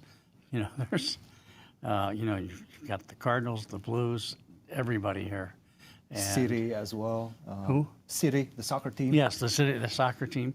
You know, it's remarkable for a city our size to have as many good sports teams as we do and as many championships as we've had, especially because I know the great Maurice Ashley is listening, especially the number of World Series championships by the St. Louis Cardinals. Now, Maurice Ashley, of course, will remind me that the Yankees have more. Well, you know, it's always possible to buy additional championships. Maurice, anything to say about that? Nothing. I keep, you know, we have a respectable guest. We'll deal with it later, though, Rex. You know, I have a few words. Oh, I'm not going to like try this. to trash my Yankees. Spankings will commence exactly at 6 p.m., gentlemen. Rex, staying with chess. It's been a busy summer here at the St. Louis Chess Club, but it continues with so many tournaments. What a fabulous time of the year with everything coming together, the way it's going into the U.S. Championships. This has got to be the best time of the year. This is Christmas elongated over many weeks. And this year, for, I believe, the first time, if I'm not mistaken, we have Clash Chess, which is going to be the Clash Chess, the Legends, but it's also going to be Clash Chess Champions Showdown. So Yes. two very different tournaments. Speak to us about that as well and how important it is to bring the best chess players and the legends here in town. Well, it's nice to have the legends, Gary Kasparov and Veselin Topalov. Veselin, you know, used to be here a lot. He doesn't show up too much anymore, but he's always welcome. Mm-hmm. And in fact, in Columbia, Missouri, we found a restaurant, Jeannie and I did, and my kids, where one of the waiters there knew Veselin personally. You know? Really? Well, you will have to tell me about that restaurant. That because is- I'm in Columbia, so Yeah. might as well That's visit right. And so that was remarkable and very exciting. And to have the finals here is remarkable too. It's just all exciting. Everything is happening, not at once, but a lot of it is coming together at a similar time. We have the best chess players coming in town. we also have the best American chess players coming in town, That's and true. that's going to be the culmination of the year. It always feels like that with the U.S. Chess Championships. Yes, it does. And that's a great way to end the year, or to have part of the ending of the year with the U.S. Championships, because it's great for the entire United States, for all the chess players, the hundreds of thousands of chess players we have in this country. It's a great thing to see. I'm sure that they enjoy it because it's a fabulous event. Rex, you're keeping us busy as commentators. You're keeping the players busy. Yasser, you have a question for Rex. Rex, not so much a question, just a compliment. Of course, you know the expression, the house that the Babe built, Yankee Stadium. Babe Ruth was responsible for building Yankee Stadiums. For this chess club, it's the house that Rex built, and it's really a wonderful house. No, it's Thank the you, house Rex. that all of you people built, Joy and her staff. You people You built. made it happen, now, Rex. talking about Yankee Stadium, I love. Why did I open the Pandora's Yasser, I really box? appreciate the love. you know, Babe Ruth gets all this credit, but do you know what the distance was down the right field line to the right field wall? It was 296 feet, for God's sake. Still got to hit the home run, Rex. Still got to hit the home run. You know, that's like kiddie baseball. Wow. Wow. We just switch back to chess I because messed up. the baseball Rex, discussion, Rex, you got no chance. You're telling me that the square boundary is too short. Yeah, okay. Rex, thank you for all you do. Thank you so very, much. very, Thanks to very all much. of you. And by the way, you and Jeannie throw a great party. The gala was brilliant. It really was. That was Joy and her staff. They did do an amazing job. I enjoyed it it exceeded all tremendously. expectations. It truly did. Thank I'm you. surprised they let me get on the stage there. All those great people. I wanted to talk to you about that too. Okay. Nice. Back Rex, to the chess. Thank you for all you do, and you've hit a home run with an incredible schedule this year, and I'm Thank sure you. this is going to continue. Once again, thank you for joining us. Thank you so much. Thank you, Rex. Back to the chess. We have Jorden Van Foreest. Has he just castled long? Is Not that the move yet. I- The position after knight that's g to queen analysis. d7, Sorry.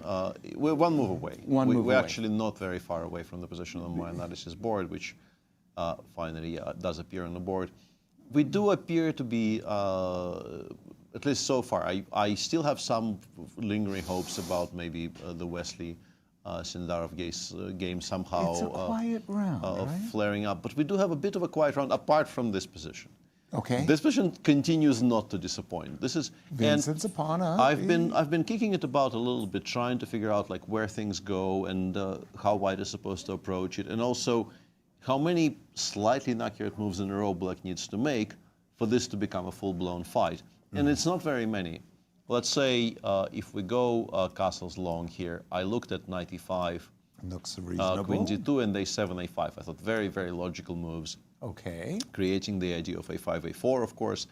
And we badly won't fight to take on e6, because then we will recapture with the pawn, of course, and No backward pawn. covers d5 squares, f5 squares, no backwards pawn. Black is instantly much, much better. Also, knight c4 is now going to be a big Hello. threat.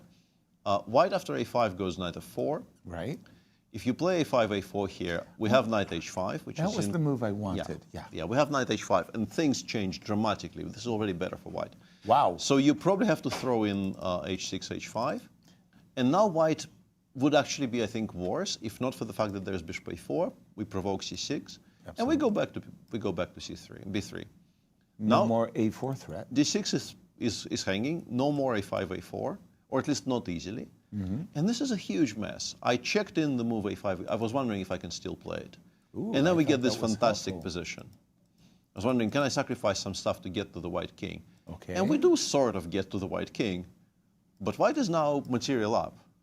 And we could play some position like this, which is, you know, for us viewers, absolutely fantastic, but not great for Vincent. Or the players, yeah. I was Yeah, gonna not great say. for Vincent, because this is not made to the king on b1. White actually stabilizes, Right. and is at least a little bit better. And by the way, where is Vincent's king going to go after the move h5, I mean?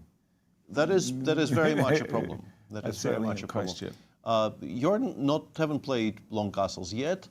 Other moves are you can immediately play bishop a4 to pin the knight on c6, but maybe black actually doesn't mind having to play a6 and b5. I'm not a huge fan of playing bishop a4 so early. The one thing that did occur to me, Peter, is that knight a5, knight c4 bugs me. Vacating the e square, e2 square with knight f4, so we begin with knight. Yeah, that is absolutely playable. But knight e5, queen e2, and maybe my queen's better on e2 than d2. Don't ask me why. Yeah, I think this is definitely an option, and maybe this is what he's trying to choose between this position, let's say, and we castle now. Exactly. Yeah, also incredibly playable. Because it's not so easy for black to solve the problem of the king on e8, I guess maybe you play something like castle a6 so that it doesn't hang, and you try to castle queenside. But then white often will reply with bishop a4. Knight d5 is on the agenda. Knight 7-6 appears best. We go a knight to g5. Probably c, I would say. Humanly, you play knight c d5. Makes sense. The engine likes this for black, but it's, I think, messy enough for our tastes. Yeah, absolutely. And Maurice, where's the action? Well, there's big action in the game with Pragg and Anish Giri. In a position like this one, you think Pragg would just play a very simple line. He just played knight takes, d4, and win his pawn back. b5 is coming. You know, you could take on b5, move your queen out of dodge. And okay, both of you have your trumps. You do have this bishop, but black has his pawn. What's going on? That's one way to maintain equality. But just to show you that in chess, the question of the best move is now transformed because of the engine. There's also the possibility of e5. And this leads to a completely different type of position. You cannot take with the queen because you lose a piece. You can't take with the knight because after this capture, that capture, that capture, you lose count it up, you've lost a piece. So e5 says put your knight somewhere. If you centralize it, then suddenly this move, bishop d6, speaks badly to your position because now your knight is hanging on c4. You try to protect it. Knight takes is a pawn sack on this side, but suddenly knight f5, and this knight is under attack. This queen g3 ideas start to come into position. Knight e7, depending on what your next move is. This is extremely sharp. This one, white is actually much better with all kinds of play and all kinds of issues for black. So e5 would have to be met properly by knight e8, guarding that d6 square. And now knight takes d4. This is, again, you cannot touch this pawn because the knight is hanging. You could play b5, but now white could play e6. And what do we have? We have a completely insane position. We can capture, let's say, and play queen e2. Does Pragg want to play like this? The engine says we're still equal. Everything is still fine. No worries. You could just play queen e5 and shut everything down. But this variation, just a few moves, you could see the explosivity of that variation. I'm wondering what is going through this young man's mind. And as you see there, it looks like he's wondering. He's wondering himself. I don't think he's thinking about what I'm going to have for dinner later. He is looking at this possibility, which is just incredibly sharp, completely unnecessary, by the way, if he just wants to make a draw and fight Wesley. Clinch first or in playoffs. If we suspect Wesley makes a draw. But he did lose a playoffs to Wesley last year for the Sinquefield Cup title. He, Wesley, and Fabi all tied for first, also in +2, and he ended up losing that playoffs. So does he want to go into that scenario, or does he think, could I push a little bit harder and play for a win? Question mark, question mark? I have a question for you guys. What's interesting right now. What if Fabi makes a draw today, and then Sindarov makes a draw as well, and then Vincent wins? I think Fabi's in. You think Fabi's in? Yeah. But how sure are we that Fabi's in if that's happening? Let's try. I'm not sure at all. We're gonna analyze that question, but before we do that, we're just gonna take a very short break, a very short break, and we'll be right back. See you on the other side of the break.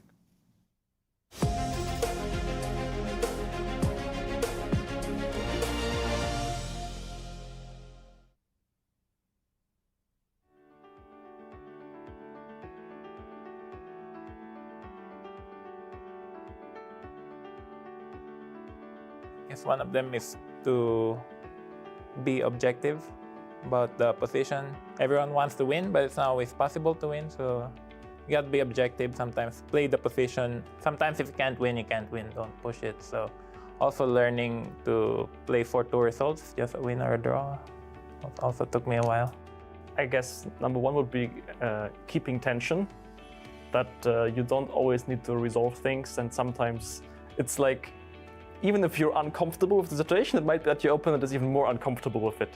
So you need to, of course, kind of think about both perspectives. The other one is, I guess, winning positions, because that's something, up until a quite good level, I think everyone is struggling with that. It's not as simple as it sounds, because it has a psychological effect to it. You realize you're winning, but once the first mistakes start to creep in, then it's difficult to get back on track. So in best case, just don't make those mistakes. But yeah, that's not easy. Actually, I think it could be a lot of things, because we're always learning some new things. Our understanding of the game has definitely changed a lot, but I think one of the things I've always kind of gone back and forth on is time management, and trying to learn what the appropriate time management, not going too fast, not going too slow. And for everyone, it's kind of different, so I'm not even sure there's a right answer there. It's a sort of individual right answer that you have to find. For some people, it really works that they play fast, maybe a bit more careless, but they put pressure on their opponent and it works for them. And for some people, that would just be a disaster. And some players, they take all their time, go into time trouble, it works for them, but for some others, it would be a disaster. So that's one that I've kind of grappled with for a while. I don't know about specific chess concepts, I feel like there's still so much to learn also. So I don't know, specific pawn structures, all kind of openings I can still learn. I don't really know. When I was younger, I was feeling that I should more or less be studying the openings, but I shouldn't be overextending. And the older I got, the more I understood that the positional knowledge comes from knowing a lot of patterns and knowing a lot of openings. And in fact, your memory is mainly dependent on how you use it. If you kind of shrink your area of expertise and try to be like a specialized player, your memory will shrink. The more you know, the more you kind of overexpand, the better it is for your general understanding. So that was something that I failed to understand early on, but yeah, it's never too late, let's say. There are countless things, chess is a really tough game, and I feel like it's hard to understand it all, and sometimes it's beyond my understanding how the engines are so strong and make so much difference, find such amazing resources compared to us to keep games ongoing and to outplay the best humans easily from any position. Nowadays I think it's much easier to understand any concept, because if some new idea or new concept that comes up, you can quickly switch on the computer and make few moves, and you can understand why such a move is played, and maybe there is a reason that is 15 moves further, but with computer you can still end up finding it. So I think it's much easier to analyze and figure out things with computer than it used to be. So I wouldn't say there is any such thing for me. Yeah, so the hardest thing, I'm not sure it was a rule or anything, but just thinking in plans was pretty difficult, because when I was a kid, I just wanted to mate my opponent, just make threat, and mate. And I was kind of thinking of it as a concrete game, whether I'm attacking or my opponent's attacking me. And there's so many positions, just the overwhelming majority, over 90% of positions, where you just have to think of a plan, an idea, how to play in this structure, how to play in another structure. So that definitely took me a while. There's lots of interesting concepts that are counterintuitive. Maybe the most basic one, the one people can relate to, is as a first you learn about material, and that pawn is worth 1, and then the bishop is worth 3, and the rook is worth 5, and so on. And you try to collect as much material as possible and have these good trades. Yeah, let's say you trade the bishop for a rook, that means you gain 2, and so on, and you collect these pieces, and then in the end, hopefully you win. But then at some point you have to realize that even though it was something fundamental and essential for you, at some point you realize that this is not what the game revolves around, and trying to truly detach the evaluation of the position from material is something that remains difficult even at a highest level, and that's why things like sacrifices are difficult, because essentially you are giving up that material, and that's something so deep in you. But if you look at chess more broadly and generalist, the idea is to checkmate the opponent's king, and material is just one element, and there are many other elements, like let's say like space advantage or pawn structures or king safety and all of that. So I think there is this intrinsic bias towards material, because that's something you start with, and that's like deeply instilled in you, and that's why people keep being impressed with moments when you have to give up the material. So this is like, let's say, one concept that's best important to wrap your head around as you get stronger.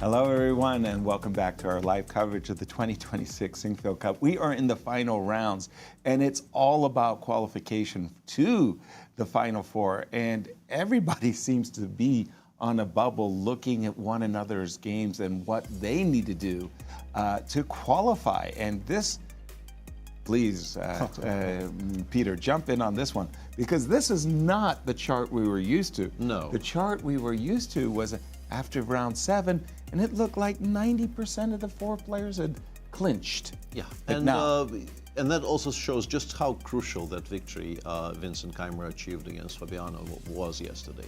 Because he is still on 80% despite being tied against tied with Javokhir, because Javokhir needs a better result than Vincent, and very high numbers, of course, for Wesley and Fabi, but not 100%. And we honestly expected from 99. Yeah, we honestly expected definitely more than one player to be completely home and dry by round 9, but it's only Prague. I'm somewhat surprised that game between Fabiano and MVL is still going on. Now that I see this one, I didn't know that MVL is fully eliminated. I thought he might have like a 0-point-something chance, but he's fully eliminated. And that game I expected it to be over anytime soon. I think he had to be fully eliminated because he had to win the tournament. Yeah, he can't win the tournament anymore. So yeah, that's it. He's done. That's it. And by clear first too. Yeah, clear first. Not I think he could tie in some situations. Really? At the beginning of the event, at the very beginning, but tie also was possible. But as we progressed, it became only a win. Yes, situation. How is that game, gentlemen?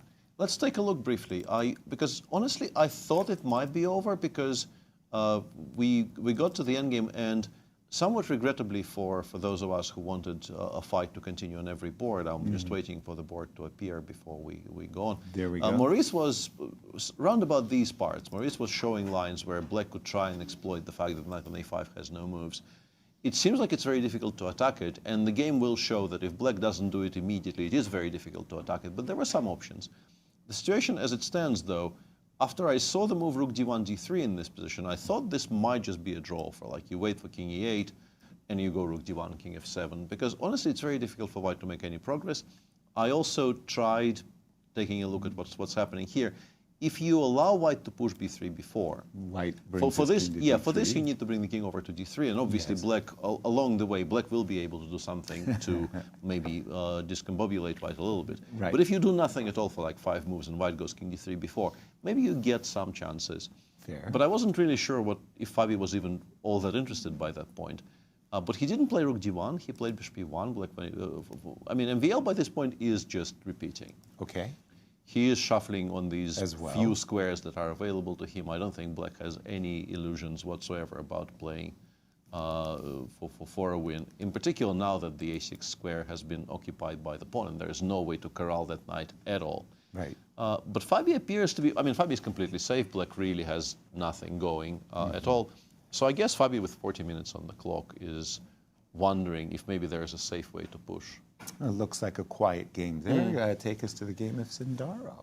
Absolutely. Also, a pretty quiet position so far. We did find, and I think, this position is dry enough for us to actually show the line that we had on the screen. If I can probably try and reproduce it. Yeah. I actually played rook to d6 in this position. After queen e6, we were looking for ways to maybe simplify faster. I was trying to force. Yeah, so rook d6, queen e8 appears to be best. Now we play a very insistent move, bishop d4. Right. Only move for black, by the way, not to lose material, is bishop e6, but not very difficult to find. Right. Now queen h4. You have to start going back.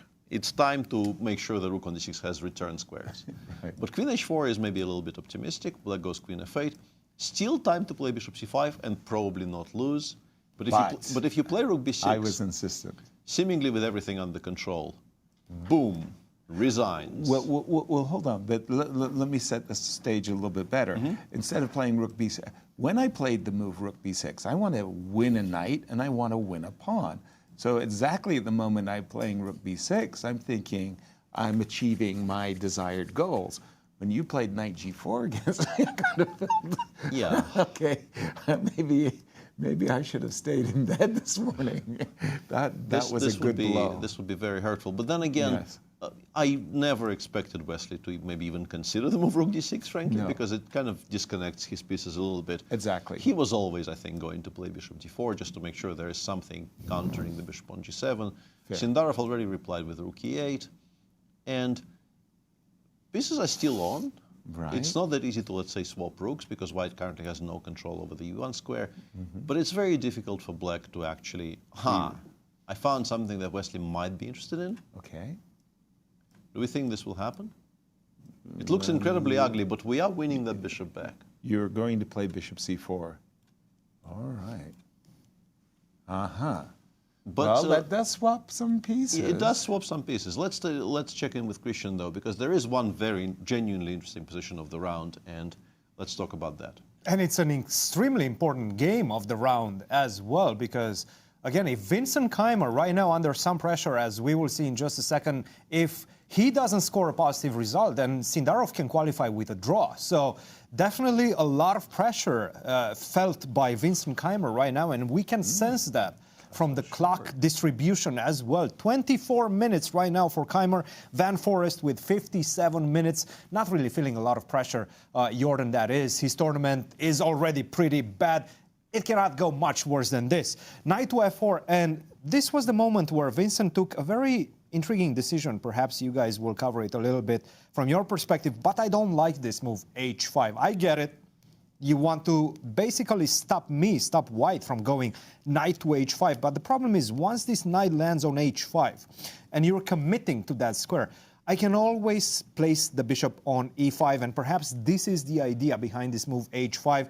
You're trying to free up this square e5 for the knight jumping in the center. Because once the knight jumps without the pawn on h5, then the knight would jump on h5 and the bishop on g7 would be in trouble. So these are the strategical concepts that they're considering. And after h5, the problem is you're basically tying your rook to the defense of that pawn for a very long time, because that knight is going to stay on f4. I'm not going to h5. I'm not going to d5 anytime soon, and I'm talking about the knight on f4. I'm just going to keep it there, and that's going to force your rook to the defense of the pawn on h5.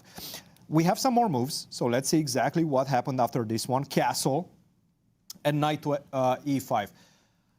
An important moment and a very good move in this position for white would have been, and this is, by the way, a very difficult move to play, would have been bishop to a4, for the simple fact that I'm stopping you, at least for the moment, and I'm forcing you to do something in the position. I'm forcing you to liberate this knight from c6 via ideas of a6 followed by b5. But once you play those moves, and of course you're going to lose some tempis in order to achieve that disruption, that's also going to weaken your position. So it creates something in this one. And by the way, once you play that, let's just go through some moves. You go a6, I go castle, you go b5, I go bishop to b3. Where exactly are you going to put the king on e8 right now? Are you going to go castle long? Probably not right now. After a6, b5, you've weakened that side of the board. Are you going to go castle short? Absolutely not, because that rook on h8 is tied to the defense of the pawn on h5. So you don't really have options for that king anymore if you do go for this a6, b5. I think bishop to a4, and this is most likely one of the positions that I'm going to give my students, because bishop a4 is such a nice strategical move. You're just trying to force black in order to liberate his pieces, to weaken his position. Bishop to a4 was not found, castle, knight to e5, and after queen to e2, this is what we have. Still a very complex battle, and most likely black is going to have to go long castle. This is good news, I would say, for Sindarov, because I don't think Sindarov is harboring too many hopes right now. And with a draw, if Vincent loses, he still qualifies. So he's still in with a shout. Right now, Jorden really giving us a lot of intrigue for the remainder of this tournament right now. Wow, fantastic. And the current position that you have analyzed, if you don't mind, Peter, if you catch up to what Cristian's saying, castle's long. I had been looking at a crazy line that started with bishop takes a7. You know I'm a pawn grabber. And I love the move g4, g3, reminding white, yeah, you're attacking my queen side. But you know, there's a pawn on h4. If I ever get to play knight to c6, queen e7, takes on h4, you could be crying. But there's a problem with that, yes. What's that? You're allowing bishop takes a7. Yeah. When all you need is a draw. You need to calculate, you need to be a pawn down, you have 20 minutes on the clock. Yeah, it's not a safe way of playing for a draw. This is move 16. We can actually play 7 a6 here, but it gives white some time to perhaps find additional avenues of counterplay. But the engine doesn't dislike a6. We actually do have a tempo to do this if we want to. Do we really beat bishop a4, b5? No, I think we play c6 now. Knight d5? This is not... I wanted to ask which one, but it doesn't really. Okay, so we take with the bishop. Pawn? Pawn takes. There is knight f5, supposedly. Ah, knight f5. And if you play bishop f2... That wasn't... I mean, the engine goes king f8 and says, yes, it's ugly, but we do get to play the rook to e8. The king on f8 is reasonably safe. We also got squares for the pieces which had no squares previously. But this, I mean, this is still very messy. Oh, totally. We continue disregarding the machine telling us this is minus something. Right. Who cares? Right. It's messy. It's messy, and this is what Jorden hoped for at the beginning of the round. This is why people play the King's Gambit. They embrace the mess. Let's mix things up and be crazy. Cristian made the biggest point for me. Yeah. 20 minutes and 50 seconds left on the clock, and only 16 moves in. That's a is tell. not what you want. Now you start looking for clarity. You wish for the position, and there he goes. Bishop takes b3. On b3. Wait a minute. That wasn't one of our That is a big-time decision to make, opening the A file for White's rook. He grimaced for a second. Already the engine is not happy with that, that trade. And I think we all would think, why would you open up that file on purpose when you don't have to? But he starts to feel the pressure. He's starting to feel the pressure of not just the situation he's in, but also the ticking clock, and he's looking for clarity.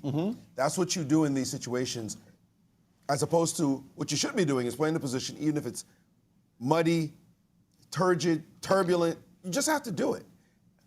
But he doesn't have the position Wesley has.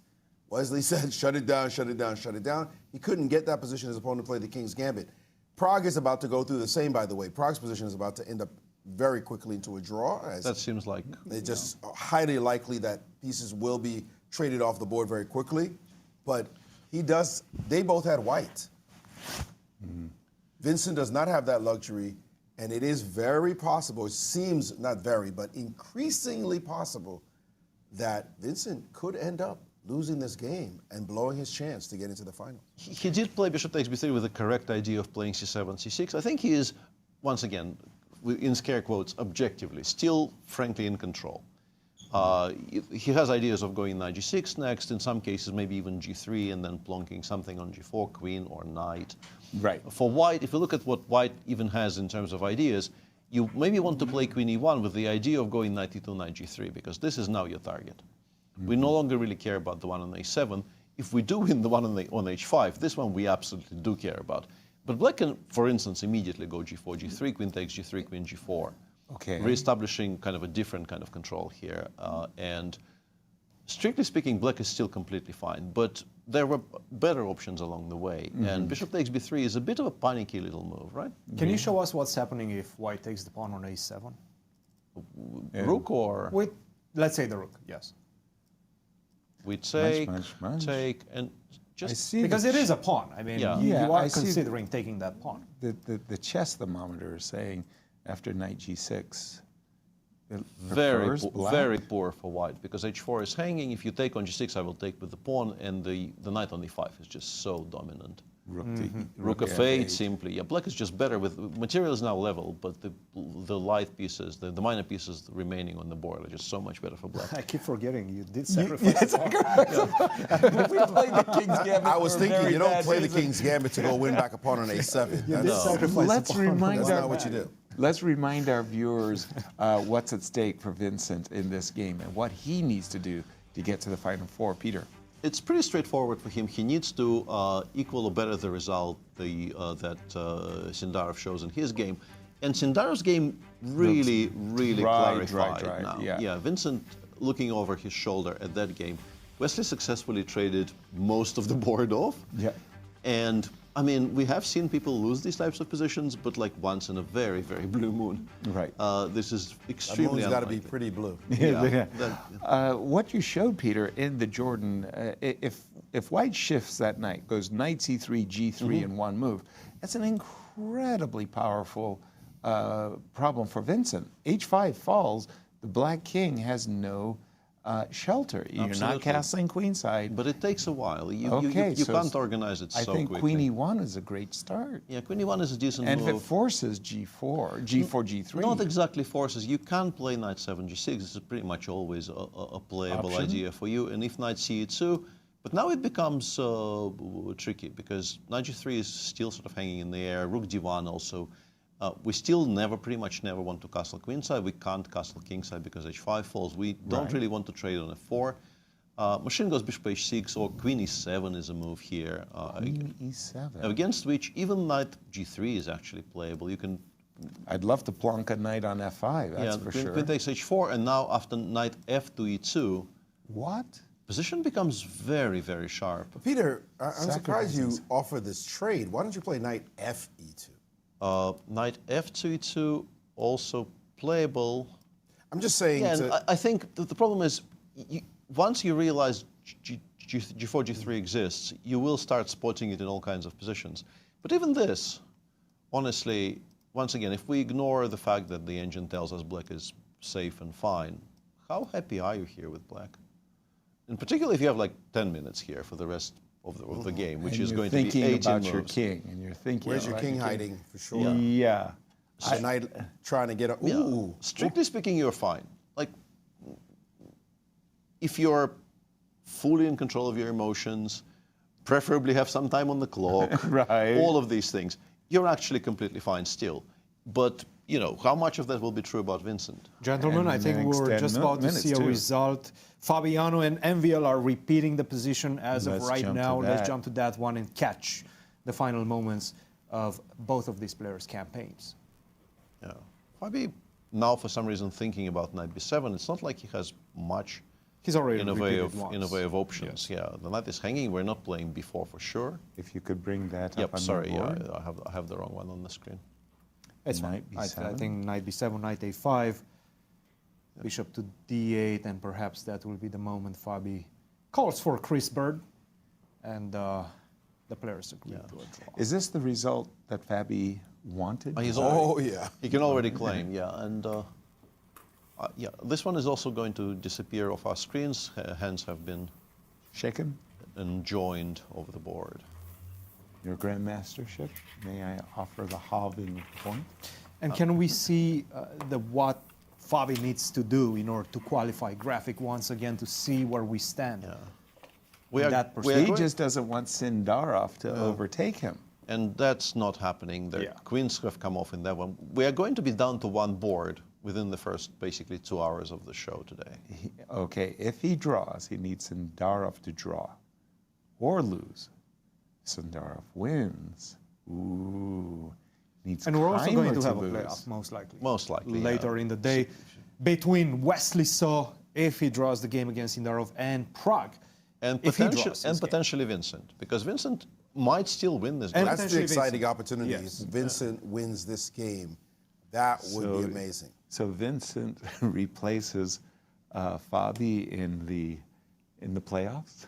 And it seems like right now the That players would are be sort crazy. of All right. going through the motions. Wesley Yeah. versus Sindarov. There's nothing separating the two players right now. Praggnanandhaa They and know Anish it. will be drawing shortly, as well as what we said. Everything off on the queen side. Queens are off the board. That's going to be a draw. Yeah, we're getting one of those rounds, regrettably, but sometimes that does happen. Rook h5, king g3, rook g5 check, I think, is how they're going to do it. That's straightforward. Because after rook h5, actually, if you play h3, H4, and you allow rook h4, maybe you have some heart palpitations. You're still okay, but why allow it? No, but Javokhir is a classical chess player. He gets the king closer to. Yeah. King e7, rook e1, And takes e1. Look at the. I know it wasn't your cup of tea, Maurice, but Wesley was very proficient today in terms of achieving the draw with white. He backed his way across the finish line. That's the way to look at it. He just wanted to guarantee this result. Precisely. That he lost, that was right out his fingertips, must have hurt him badly last year. Oh, yes. When he was so close to getting into the finals and didn't make it. So he just decided that's enough. No reason to take any chances whatsoever. By the way, for the young kids watching us, very good technique by Sindarov. Get pawns off the light squares onto the dark squares. Completely irrelevant, but I still very much enjoy watching him do the right thing. Yeah. You have a tempo to go g6, g5, play g6, g5 in these types of endgames. Make sure there are no targets. True chess coach. And Wesley might have heard you because he picked up on that tell. He played g3 and he's reaching for his f-pawn. He wants to go king e3, f4, h4. And do exactly the same thing. b6, yeah. Suddenly, we're going to be down to one game only. Yes. I mean, games are just ending rapidly. All the pawns are going to be on the dark squares. That is great. Didn't we just set this round up as one of the most exciting barn-burning rounds with 20 different variations? Swing and a miss.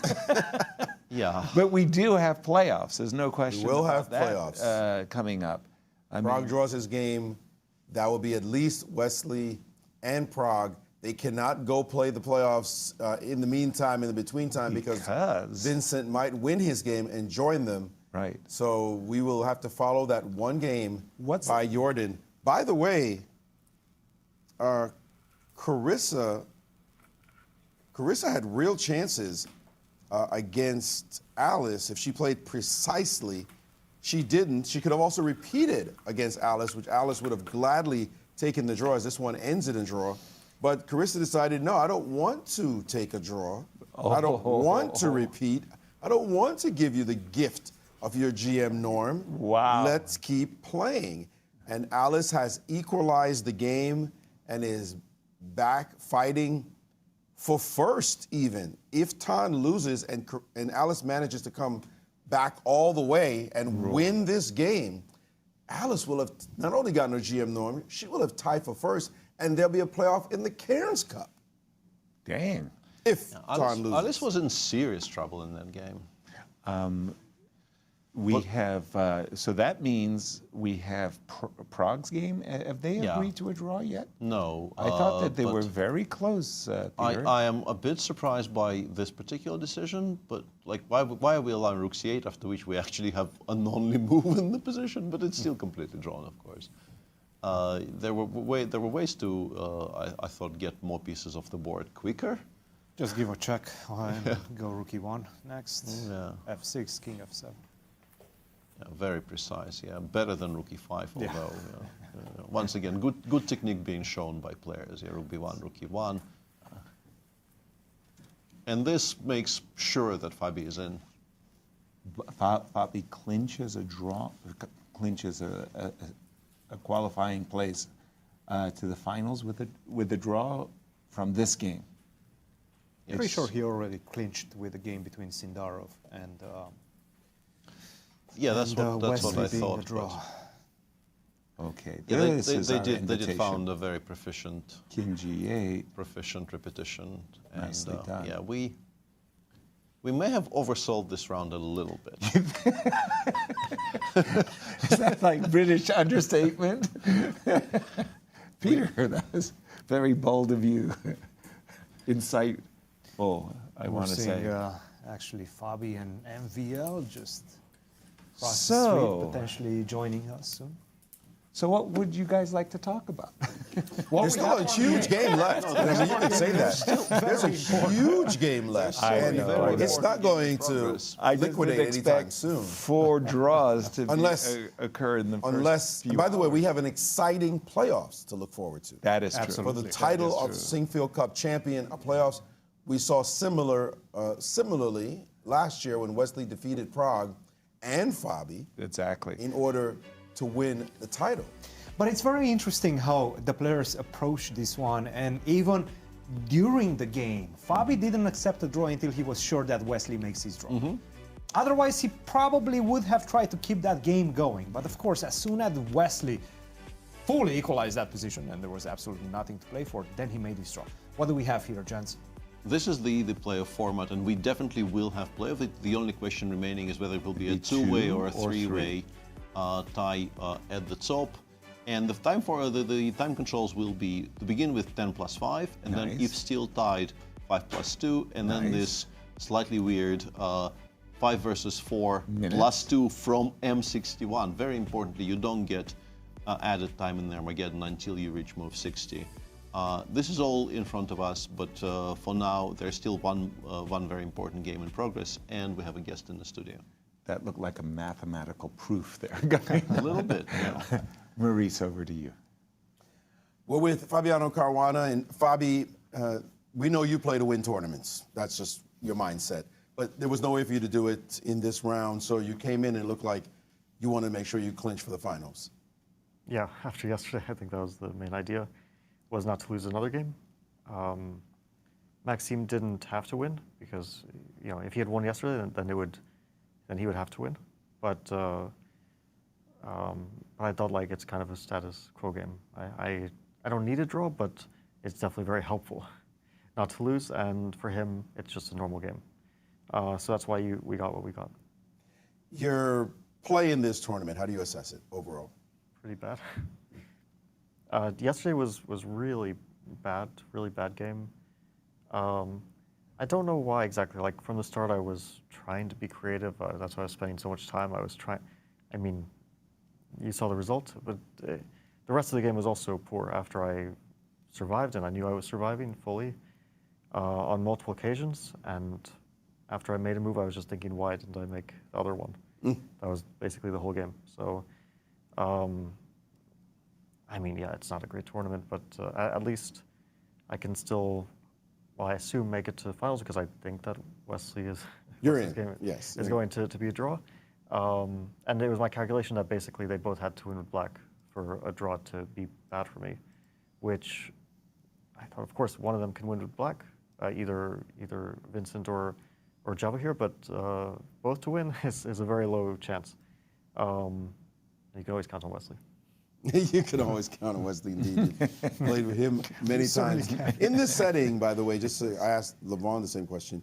When Wesley has white, you've had to, I'm sure, play him when he has white and you need to get something out the game. What have been the results in that situation? In classical, I'm not sure I ever had a must-win against him specifically. Definitely in matches, we've had this. I remember very, very vividly the clutch match where I had to win with the black pieces. I thought I had to win because it was a clutch game and it would tie the score. But there was a tiebreaker that none of us were aware about. You might remember this in 2020 when you interviewed both of us and we both thought the match was continuing. There is the money tiebreaker, no? It was not the money, it was the clutch points tiebreaker. The clutch, all right, whoever had better clutch points, yes. So less classical points. Or less ordinary points. Less ordinary points. So I thought that was a must win, and then I won it, and I found out that I had still lost the match. You still came through in the clutch, though. It was a nice surprise.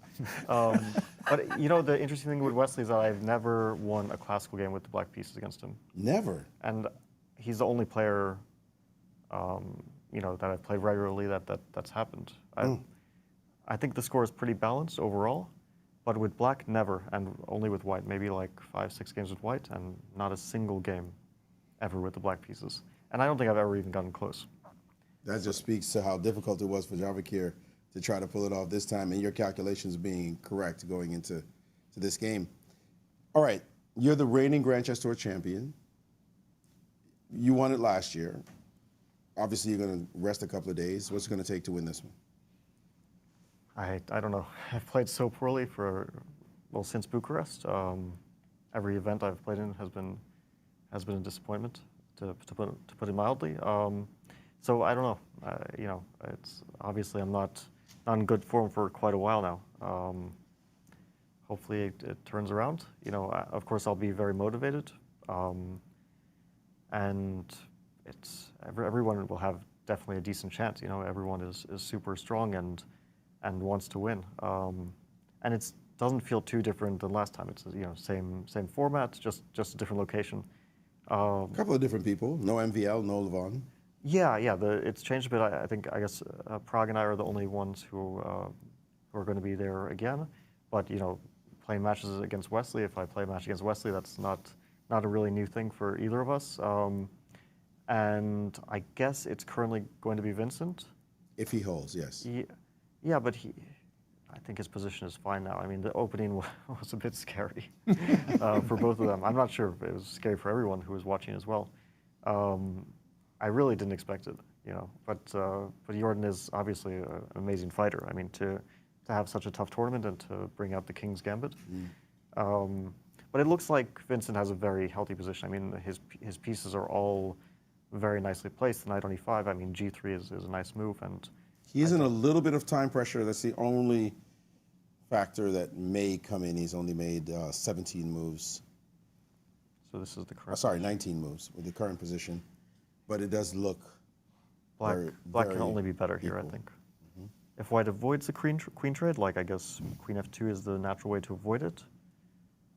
Yeah, apparently there's bishop f6, but it's not like black has any only moves at all. I mean, you can attack h4, but yeah, you can also, you can just castle as well. It's pretty safe, and you have the g4 square. And if a queen trade, let's say like this kind of queen trade, I would feel very comfortable with black. I mean, engine evaluates as zeros, but you feel like black is the one with the squares and a slight initiative. So I think he will definitely at least hold it. All right. Well, we hope you can find some kind of magic somehow to get yourself back in form, and good luck in the finals. Thank you. Our congratulations for making the finals, Fabi. We're looking forward to a great finals indeed.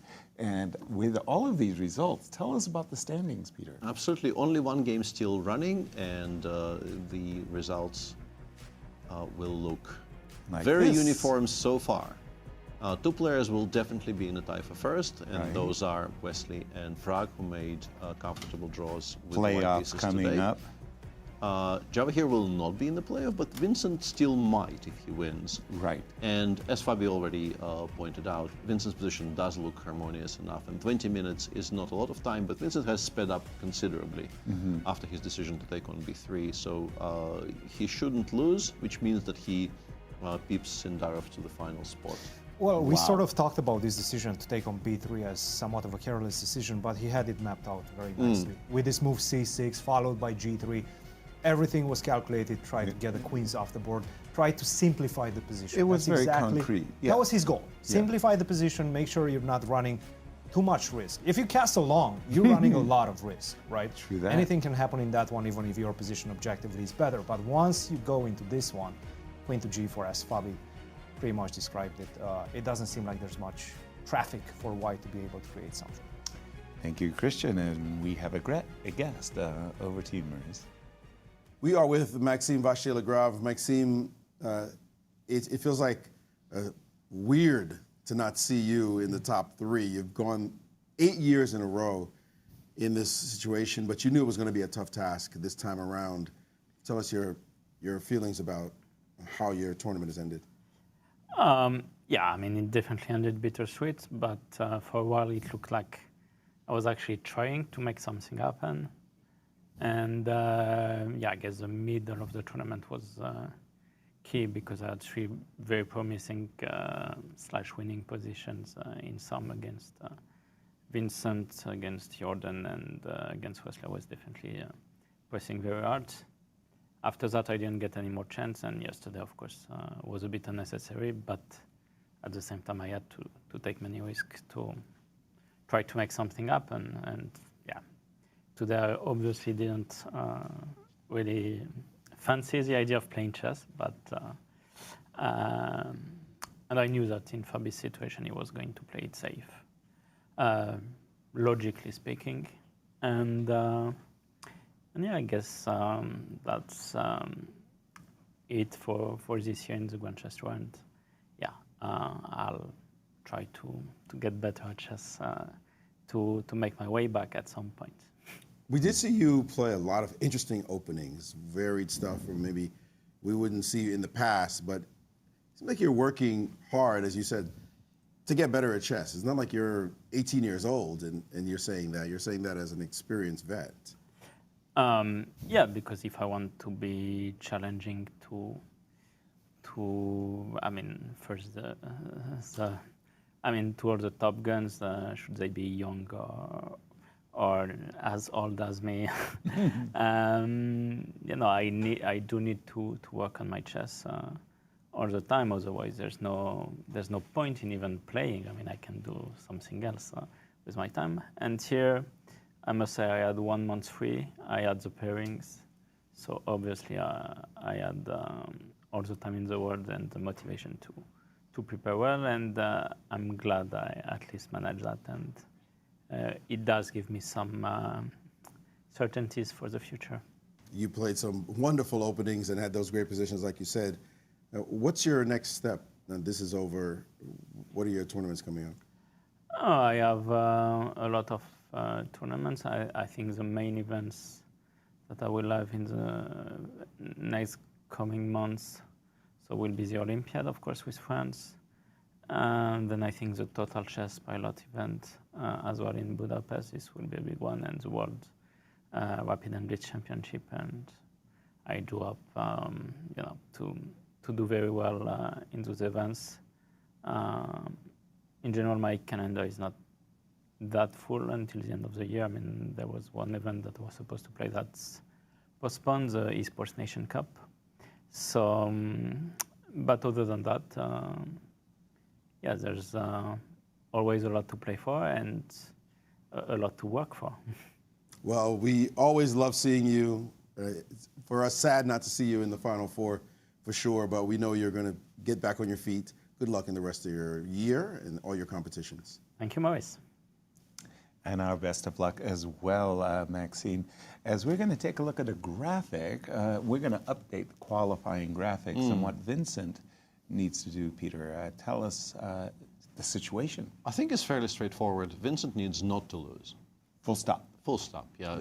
If he wins, he gets into the tie for first here, gets an additional chunk of change because there are obviously bonus money for wins. But yeah, there it is. Just not to lose a position he generally is now in pretty decent control of. Well, wonderful. With that, we're going to be taking a break in our coverage of the Sinquefield Cup. And in the meanwhile, we're very, very pleased to be able to send it over to Almira and Nasi for coverage, bonus coverage of the Cairns Cup. Over to you, Nasi. Thank you, Yasser. We have very intense final round going on here, but before we jump into the games, I just want to show you this graph that shows that the two players, Tanjung and Alice Lee, are performing so well in this event. Take a look. Her rating performance, Tanjung 27.45, almost as good as Fabiano Caruana. Well, stratospheric performance, Nazi, of course, and Alice Lee is performing very well, 26.53. Performance for Alice, and I was actually wondering how would all the players do in the Cairns Cup in yes, if they would get an invitation. I guess we'll never know, but it's great to see the ladies are performing so well. So let's jump into the game. We'll start with Tan Zhongyi. She needs to just not lose this game today to win the tournament. But her position is looking pretty bad at the moment. So where we left off, I'll continue from there.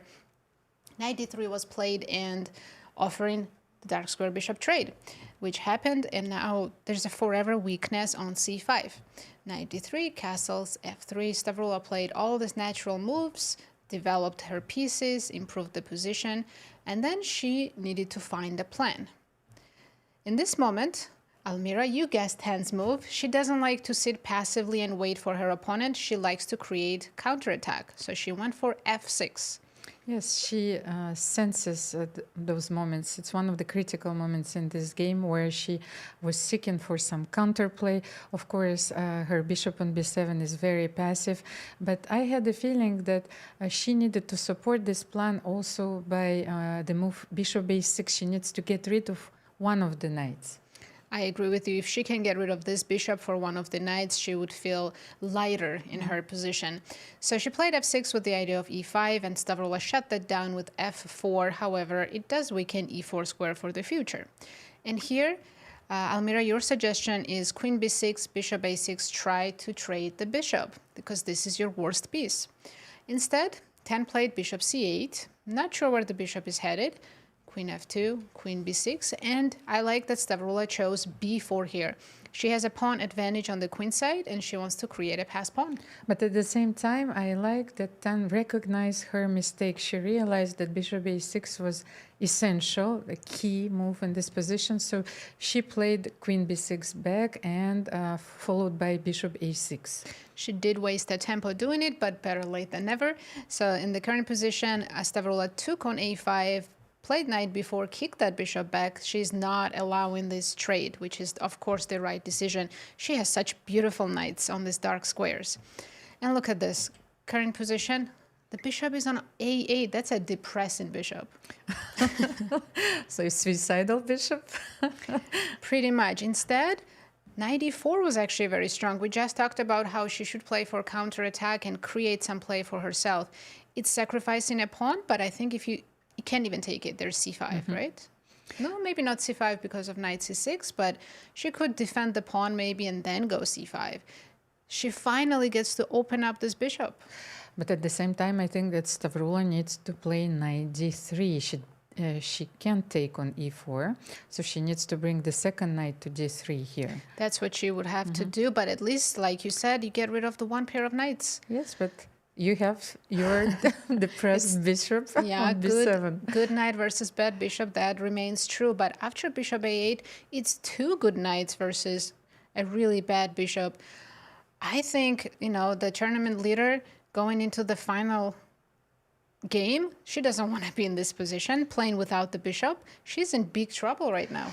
Exactly, and Stavroula Tsolokida was the only player who defeated Alice Lee. Will she play the spoiler in this round? And if she defeats Tan Zhongyi, this will be a miracle for Alice.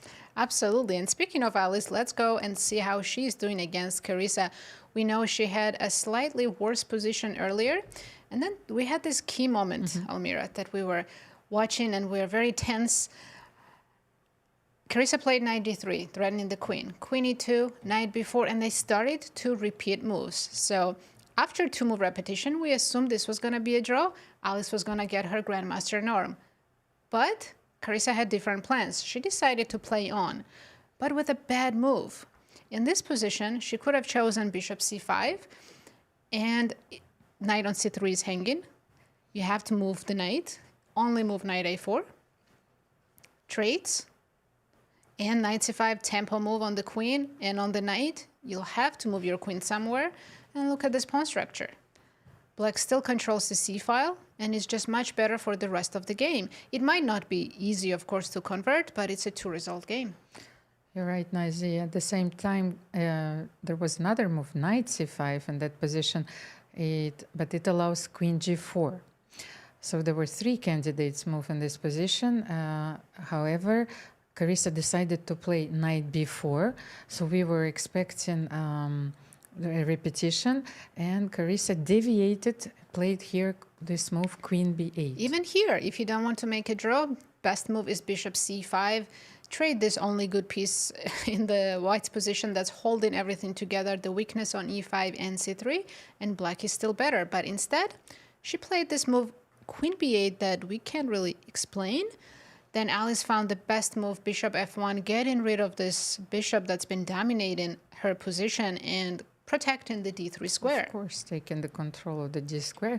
But here, Nazi, I had another idea because I wanted to understand what was Carissa's outlook at this position. So I thought that she wanted to play f6 using the king on f1. And maybe this was an interesting try in this position. So let's say you take on f6, bishop takes f6, and rook takes f6, opening the f file. Absolutely. There's two open files, and black is in charge of both of them.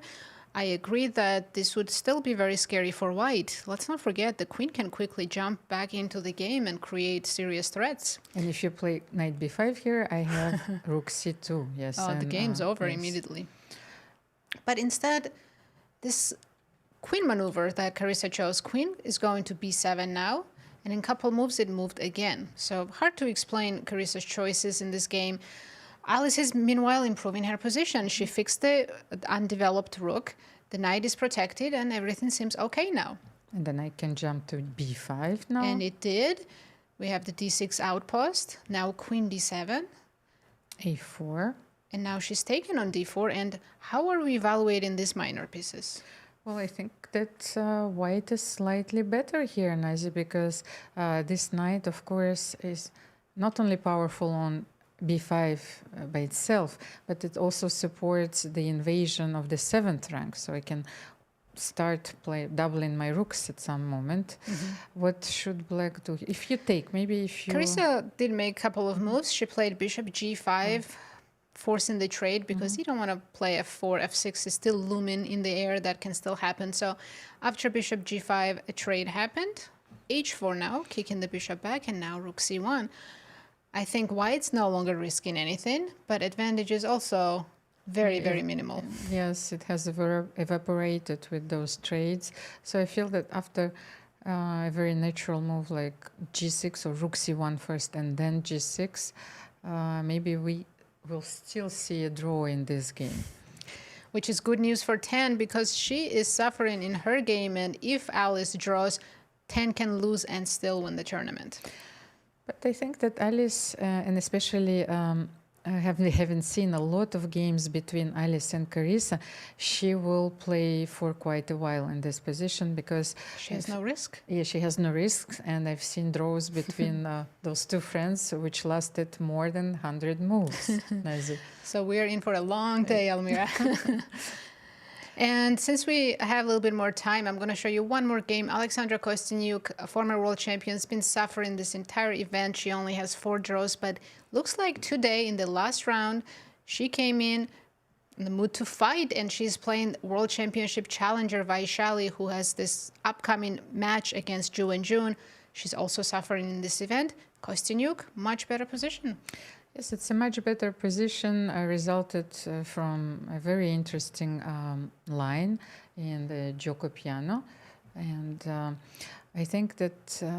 Again, we're seeing this theme, knights versus bishops. Yes, knights versus bishops. Vachier-Lagrave played very aggressively in the opening. She played h6, g5, and showed her intentions. However, I feel that Alexandra played very well, and she neutralized Black's initiative, and she started to outplay her opponent in the middle game. Yes, also the clock times tells the story. 13 minutes for the World Championship challenger, 41 minutes for Kostyniuk. This is such a pleasant position for white. You can play this slowly and just enjoy it for next 40 moves. Exactly, Nazir, and I had another question.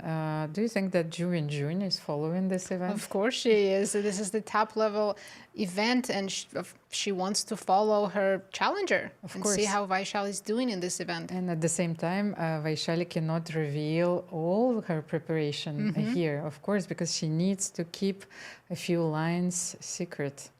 Absolutely. And also just going to mention that Vachier-Lagrave's brother is here playing in the Sinquefield Cup, and I believe he's about to play playoffs for the Sinquefield Cup title. And Vachier-Lagrave was helping him win Rapid and Blitz just 2 weeks ago. Well, Vachier-Lagrave is doing a lot. Yes, she has a lot on her hands. Nazia, maybe we have a minute or so. I wanted to show the position in the game between Divya Deshmukh and Anna Muzychuk, just for the sake of it, because you can see that White is up in exchange. However, I think that White doesn't have any advantage in this game. You see those wonderful bishops, they're controlling all the squares, so the rook cannot come to d7 or d8. And I think that this position is actually equal. Or maybe even better for Black, which is crazy to say when you're down an exchange in an endgame. Exactly. So Anna is probably looking at her 9th draw in the tournament. Oh, yes. I want to mention that Anna Muzychuk has drawn 8 games. So Anish Giri has some work to do. So as you can see, to get to this level, Anna is looking puzzled. So maybe she's contemplating the move King f5. But I think this position is rather equal, and Anna knows it. She knows all the plans. But Almira, of course, all eyes are on those 2 games between Tanjong and Stavroula and Alice Lee and Carissa, because today is going to decide who wins the crown if we're going to playoffs tomorrow. And honestly, I can't predict it anymore, because Tanjong currently suffering in her position. Bishop on a8 in the corner, definitely not type of position she ever wants to have, especially in the last round of the Cairns Cup. And Alice has a small advantage. So both games are very interesting. Let's have a look at the clock, and Stavroula has only 12 minutes left. Oh, yes, there's only 12 minutes for Stavroula, and Tanjong still have 40 minutes. So anything can happen. We are still unclear about possible playoffs tomorrow. So stay tuned. We'll keep you updated. But for now, back to you at the Sinquefield Cup.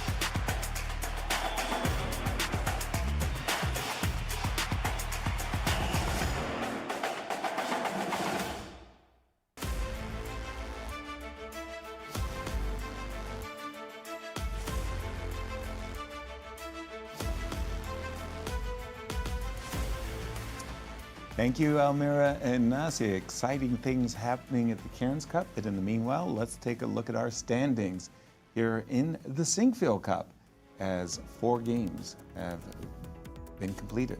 And they have all been completed in exactly the same fashion. As you can see on your screens, there only 1 game still going on. The other 4 were drawn. And Wesley and Prague are secured in the knowledge that they will play a playoff. Vincent could still join them, although it appears, and his game became a bit of a study actually. It became very sharp, even though the queens have come off, but appears to have been equalized. Well, now that you mention it, and a bit of a study, Maurice, those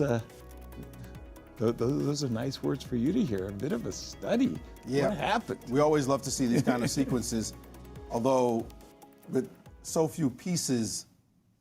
In a study, you see few pieces. In this kind of position, it's too many pieces for us to call it a proper study. Nevertheless, it's an exciting moment in the event. We're going to see a playoffs. For sure. Always nice. But will there be 3 players in the playoffs? Only if Jorden blunders. And it seems like he's had enough of that. It's time to make a draw. But from Vincent's point of view, Cristian, is this, I know the engine said rook b8 was a missed opportunity, but when you look at the position from Vincent's point of view, he's got bishop takes e3. I think he is shocked he's not winning right now. Forget about it. If he sees a draw, he's going to take it. I get it. It's probably not winning. He probably missed knight to f5. Jorden is not going to resign anytime soon. But if he sees a draw, he's going to take it, because that qualifies him Sure, you're not winning the Sinquefield Cup, but you're qualifying to the Grand Tour Finals. But he'll look for the win, though. He'll look. He doesn't. He have will to. look for it, but if he look. sees a way to make a draw, and I'm sure that's going to present itself, already he's feeling like he has everything under control, then I think he's not going to risk it, let's just say, for the biscuit. There are two possibilities for the playoffs. We've got one for sure. We know that two players are tied, and these are those two players, Peter. Yeah, Prague and Wesley are already on 5.5 out of 9. Nobody can overtake them, so they definitely will be featured in the playoff, which will begin soon after the ending of the round. We don't know exactly how soon. We're trying to find that out, and that's our other scenario. Vincent's trying to crash the party. Yeah, Most likely it's going to be We're being Prague told 15 minutes Wesley. after the end of the last game, which is nice and prompt, and I'm pretty sure players actually appreciate that. You don't want to stew in your hotel room, waiting for play to restart. And this is the format. The format is, if it's 3 players, it's a round robin. If it's only 2 players, it's a match between those 2. But we first play 2 games of 10+5, then 2 games of 5+2. And I'm saying 2 so assuredly, because even if it's a round robin, each player will play 2. Right. And then if still tied, an Armageddon game of 5 versus 4 with 2-second increments starting from move 61. I've been having a back and forth with Maurice about the players and how they qualified, but when I take a look at those 3, I'm putting Vincent in there, I'm saying they would all get to tie for first in a very different manner. There was very easy going, let's just make a few draws, Wesley and Vincent and Prague were on these roller coaster rides, and I'm sure they had some sleepless nights. Who would you prefer in such a playoff? How would you like to have tied for first? If I'm going to tie Wesley's shoes? If I'm going to tie for first, I want to tie with victories. Losses maybe also, but but just undefeated. Kind of calmly. Undefeated. Undefeated is definitely nice, but undefeated without trying. You might wonder if he's in the spirit of playing for wins, because now you don't have that option. Not when we get to the finals. When we get to the finals, you better be ready to switch your brain off from draw. Okay, now you got to win. And that sometimes, they say this in sports. The teams that were playing, let's say basketball, my favorite sport. The teams that were playing to get in, razor's edge during the season, picking up momentum at the very end of the season, needing to win the next game, they got to think about that team is coming. Though they go into the playoffs battle-tested. And that's what you want. You want to be battle-tested in form. You don't want to go in, we had won the whole, we qualified a long time ago, we got our place. With 6 games left, we shut it all down. That can be dangerous, and that's what I'm worried about for Wesley. Did he shut it down too early, and will he be able to kickstart the engine once again? But he might argue, but I rested. Right. I had games that lasted 10 minutes. I kicked up my feet and rested. These guys have been getting tired. Not sure that, though, you're going to say anything about the young guns, the Vincents of the world, the Pragues of the world, that they get tired at all. So, but it is a pick'em. Cristian, Peter, in my day, the goal was to win the tournament undefeated. There was nothing better than that, Peter. You wanted to win the Russian championship, and you didn't want to lose any games. That was a dream. In a way, yeah. I mean, I never really minded a lot of decisive games, but obviously you do need to be very resistant. You do need to know about yourself that a loss will not completely shake you out of your zone. And best tournaments I played in my life, I guess they were the ones where I didn't lose many or any games really.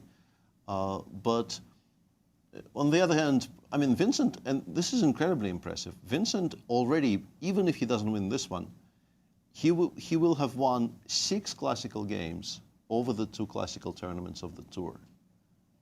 By far the biggest number of all the most full combative tour players. That sounds like a very nice bonus. It's also good bonus for your money. good for your wallet, yeah. Right. But even if we discount that, it's winning classical games of chess against this field is not easy. Not easy. So a lot of credit has to go to the young man for doing this. And weigh in on that, Cristian. When you think about your tournaments and your goals, winning first was always very nice, but wasn't winning first undefeated the ultimate goal? It feels much more controlled, right? Much more controlled. You're not going through the pains of losing. At the same time, the emotional heartbreak. You do get the energy. You do get the adrenaline whenever you go through those fun games, which end up in plus or minuses sometimes, right?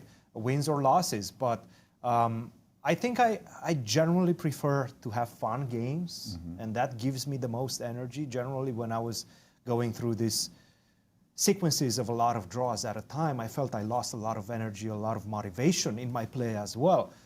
But Wesley is a completely different animal. That's exactly how he likes to play. He likes to get a couple of wins, and then he generally closes up. And then as soon as he sees the goal in front of him, and if he can achieve it, he's going to go for it. He's a very goal-oriented person. For him, it doesn't really matter how he gets there, but he generally prefers in a quiet manner.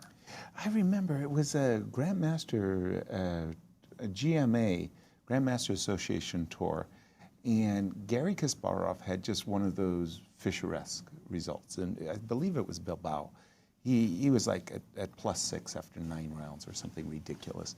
And he went on to win the tournament, but he had one fat zero. And he just said he was absolutely outraged. I ruined my event by losing one single game. And that was how my generation felt about the tournaments, that you had to win them pure. I still feel that maybe this is kind of very specific to Garry, because Garry, when he was dominant, there was a period where when he not only was he winning a lot of events, he was absolutely crushing everybody. He lost so few games per year that every single one of them was like a betrayal. Like something was wrong with the world that he lost a game of chess to somebody. Had altered themselves. But I never in my career had this feeling that nobody will ever win a game of chess against me. So for me, I sort of understand what you're saying, but I never really. I feels like we've actually approached it slightly differently. Maybe different maybe generations. It's not that important. I was going to include Karpov too, because during his dominant phase, he just didn't lose games. I remember my favorite player of all time, Tal. He would always lose his first game. Walk in and just lose the game. and then grab the field. Right. He's in bad form. He lost the first game. No. He's just warming up. Spank, spank. By the way, if we put the next few moves on the board, perhaps rook to d1, bishop to e5, bishop to d4, king to c7, bishop e5, d takes e5. It looks like such a correct positioning. Yeah. It looks like it came from a Gioco Piano or something along those lines. Nowhere you would be thinking about, oh, where did this came from? Oh, it came from a King's Gambit. Of course it did. Look at the structure, beautiful structure. Bishop takes e5, d takes e5. Very beautiful knight on the 5 compensated by a very beautiful knight on g4. I'm trying to figure out where the imbalances could come from. Like if I take, you take. If I go king f1, e2. Not that much. Rook on h8's kind even of even if I get it all the way to f3, I'm not sure I'm better. And black could also just start. Actually, I'm seeing a knight coming to f6. You put the knight on g3. Whoa, now we you go rook g8, you go rook d3, you go rook g6, you go rook f3. And you have another a stalemate situation. Another kind of a stalemate situation where like king swings over to e6. And no, I think here maybe white is incentivized to make a draw as fast as possible, because if you make a couple of kind of nonsensical waiting moves and you see white lost. King e2, king e6, losing position for white because nothing is stopping rook g4 anymore. Wow. So you have to play rook f5 while the knight on f6 is still unprotected and while it's still basically a legal move because we're not dropping the knight on g3, and then you go rook g5 and you equalize. Even this, by the way, you have to be very sure you're not losing this pawn ending, King f3, king g5, king takes. I want this pawn ending. I mean, because you can lose the opposition here. Let's say I can see how I lose the opposition. Something like this. And C3, only thing that draws here, by the way. Just to illustrate my point, and your point as well. Yeah, I would be very, very, very C4, B6, reluctant. we resign, yeah. Yeah. Wow. Yeah, C4, B6, we just resign. Okay.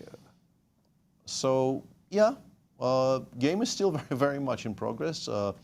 Jorden hasn't played Rook D1 yet. He has other options. Bishop D4, not allowing black to get that set up with the bishop on E5 is also very playable. Takes, and let's say black goes F6, and we play something. I guess the knight once again maybe gets swung over to the G3 square. Let me interrupt you, Peter, and say that there was a moment there, it felt like Vincent missed an opportunity. Yeah, let's review that for our viewers. We were talking over it, basically. Yeah. After Queen G4, we left it here. Jorden chose knight F2 E2, and after takes, knight G4, bishop F4, white is completely fine. But Jorden took on A7, already foreseeing this very beautiful line that landed on the board after Rook B8, because Rook B8 looks like it's winning. Frankly. Yeah, because the diagonal for the bishop is... But actually, Rook takes A7 followed by C5, according to the engine, was much stronger. The bishop is in trouble on A7. Black wants bishop D4 check, or bishop E5, or knight C6, or king E7, Rook A8. A lot of ideas for black available. White maintains... How big was his advantage? Well, it says 0.7-ish on my screen, with the precise move B3, B4. But it's tricky. Obvious. But it's tricky, yeah. It wouldn't have been easy at all. Damn. And eventually, yeah, this is Jordan's choice. What we after have, some thought. Knight to D4 is on the board. This is it. And wow, I feel that was a missed opportunity, actually, Maurice. Yes. However, there's some bigger news. Please. In the Cairns Cup. Obviously, if he won the game, then that's what the huge news. But for U.S. players, the Cairns Cup, Alice Lee now just moments away from drawing. The 16-year-old getting her first GM norm. If she does make this draw, there is just no way for either side to break through sensibly. So it looks as though they'll be repeating the position quite soon. As much as they're staring, it looks in earnest at the chessboard. It's just about certain that she will make this norm. 16 years young, making norms, it's a good deal. It's a good deal, and she's backing up the great performance she's had recently. Multi-time winner of the American Cup. She just won the Speed Chess Championship, the online championship, against the best players in the world, including one Ho Yifan that she had to defeat. And now she came here with she's the lowest rated, we should add, the lowest rated player in the event. Came this close to winning the whole thing, and just only one loss, 4 victories against some good names: Alexandra Kostenyuk, Divya Deshmukh, Humpy Koneru, World Championship challenger Vaishali Rameshbabu. Just an extraordinary GM performance. And all she needs is for her friend. Well, now she doesn't need any favors anymore. The game is just simply equalized itself, and she gets her draw and gets her first GM norm. A fantastic, must be deeply satisfying performance. She'll also guarantee herself second place in this event. Not bad at all, young lady. 16 years young. Amazing, amazing, amazing. I'm trying to remember. I'm sure I was desperate to make an IM norm at 16. How about you, Peter? Where were you as a 16? I made IM by 15, and then I was stuck until 18. No norms, no real even sniff of a norm. And then when I got to 18, I somehow just got a norm in every tournament I played. It wasn't like a switch was flipped somewhere in my head. Yeah, something happened. So I was 19, 10 months. So you got your GM title earlier. But we really should not be even mentioning those numbers in the current climate. No. Because, of course, in my day, nobody was ever going to break Bobby Fischer's record. Like, that was ridiculous. 15 years young to get a Grandmaster title. But at 16, Alice, she's just moving her king back and forth, as I understand it. There's just nothing that Carissa can do. There's really nothing to do. Exactly. So a draw expected there, and pick up our current position, if you will, Peter? Vincent has 9.5. This is now moved 29. Many things have leveled out. In this position, you 5 and 5. You would consider 10 for 10, not really time trouble, frankly, for Black. Black is also perfectly solid. I think he's, now that he knows that he probably has a draw pretty much with any kind of sensible play, he is trying to figure out if there is a way to make this sharper, which I guess involves maybe a move like f6. Right. White, as I mentioned, White probably aims the knight at the g3 square, because rook e8, if you allow rook e8 and do nothing, it might become a bit awkward. So let's say we go knight f5, and maybe Black can try something like rook a8, knight g3, and I don't know, rook a2. But this becomes double-edged, obviously, because we can take on h5. And rook c2 knight takes f6. I don't know if you want to fool around with this. No, yeah? this isn't the way we secure our qualification. Machine says we're still fine after king e6. But first of all, there is an immediate draw available to White with rook f4, rook f1, and I don't think we are supposed to take on f1 and try to lose that knight ending. I think that would be reckless. Right. So yeah, I think he will settle on, no, I'm not better here, and if I'm not better here, what's the way to make sure the game ends as fast as possible? And I'm not sure I know the answer to that. I think f6 is fine, king e7 is fine. I don't think it makes really a blind bit of difference, frankly. And I mean, I'm with you on f6 as well. Is there anything to be said for suggest knight e5? I think allowing rook f5 and being a bit stuck like this, like maybe. Why am I doing this to myself? I was going to ask the engine, like, if we actually allow this endgame, are we at all worse? The engine says no, but I wouldn't do this to myself. The rook is very passive on h8. Machine says this is still fine. We go before c5, f6, and White never makes any progress. But on the other hand, why would we ever ask that question? Yeah, we're definitely not playing for a win here with Black, so why would we do this to ourselves? Gotcha. So just a lot of roads to equality, and if that is the case, then we only have a two-way playoff for the Sinquefield Cup title. Maurice, jump in. f6. He should be able to also make his 10 moves or 11 moves that he needs to get to the time control. He's got 7 minutes left. It's a simplified position. It doesn't seem like there are many threats for him to worry about. So this is the kind of thing where we commentators already know it's going to be drawn, pretty much, but the players won't comply. They'll just keep playing for maybe another hour and a half. We're not going to see 150 moves. We're not 157 moves we saw yesterday. We're not breaking any Sinquefield records for. In the meantime, there's the tension going through Wesley and Prague's bodies. They know they've clinched a tie for first, but it's time for a playoffs. Now, how do you reset? That's going to be the question. How do you reset? You played classical chess for the last 9 rounds, and now suddenly you're thrust into a playoffs with a much faster time control. Right. Exactly. Peter, you've won the World Cup. What was it like to transition from classical chess to rapid and blitz? One of the best things they've done about the World Cup format was to move away from having the tiebreaks on the same day. Yeah, that's. I still remember. I think in 2001, I got to the semifinals of the World Cup. I lost to the eventual winner, Ruslan Ponomarev, by getting through that crucible, consistently playing tiebreaks on the same day. It was breaking my mind. It is so difficult to play rapid and then blitz on the same day that you play the classical. I remember I had very serious problems with time management on the days where I had to do that, and it was a kind of very stressful environment. It's no longer the case these days. In World Cups, you get a separate day for tiebreaks, which is a lot easier to. Well, then you could perfectly speak to the challenge that Wesley and Prague will have. What did you do to adjust? You hope it works out. I don't think there's much you can do. You just show up at the board and you hope your brain works. You know, you like. Your hand and brain coordinate. There's very, very difficult. Well, okay, I'm assuming this is not. Okay, hang on. Let me update the live position. Yeah, I don't think there is any kind of a secret recipe for doing this. You try to kind of once again drill down Yeah, and the we have a repetition going on here, and Carissa's got smiles. Oh, that was cute. She wants to be the first to congratulate Alice on her first GM norm. I think Alice is just making sure she can claim, yeah.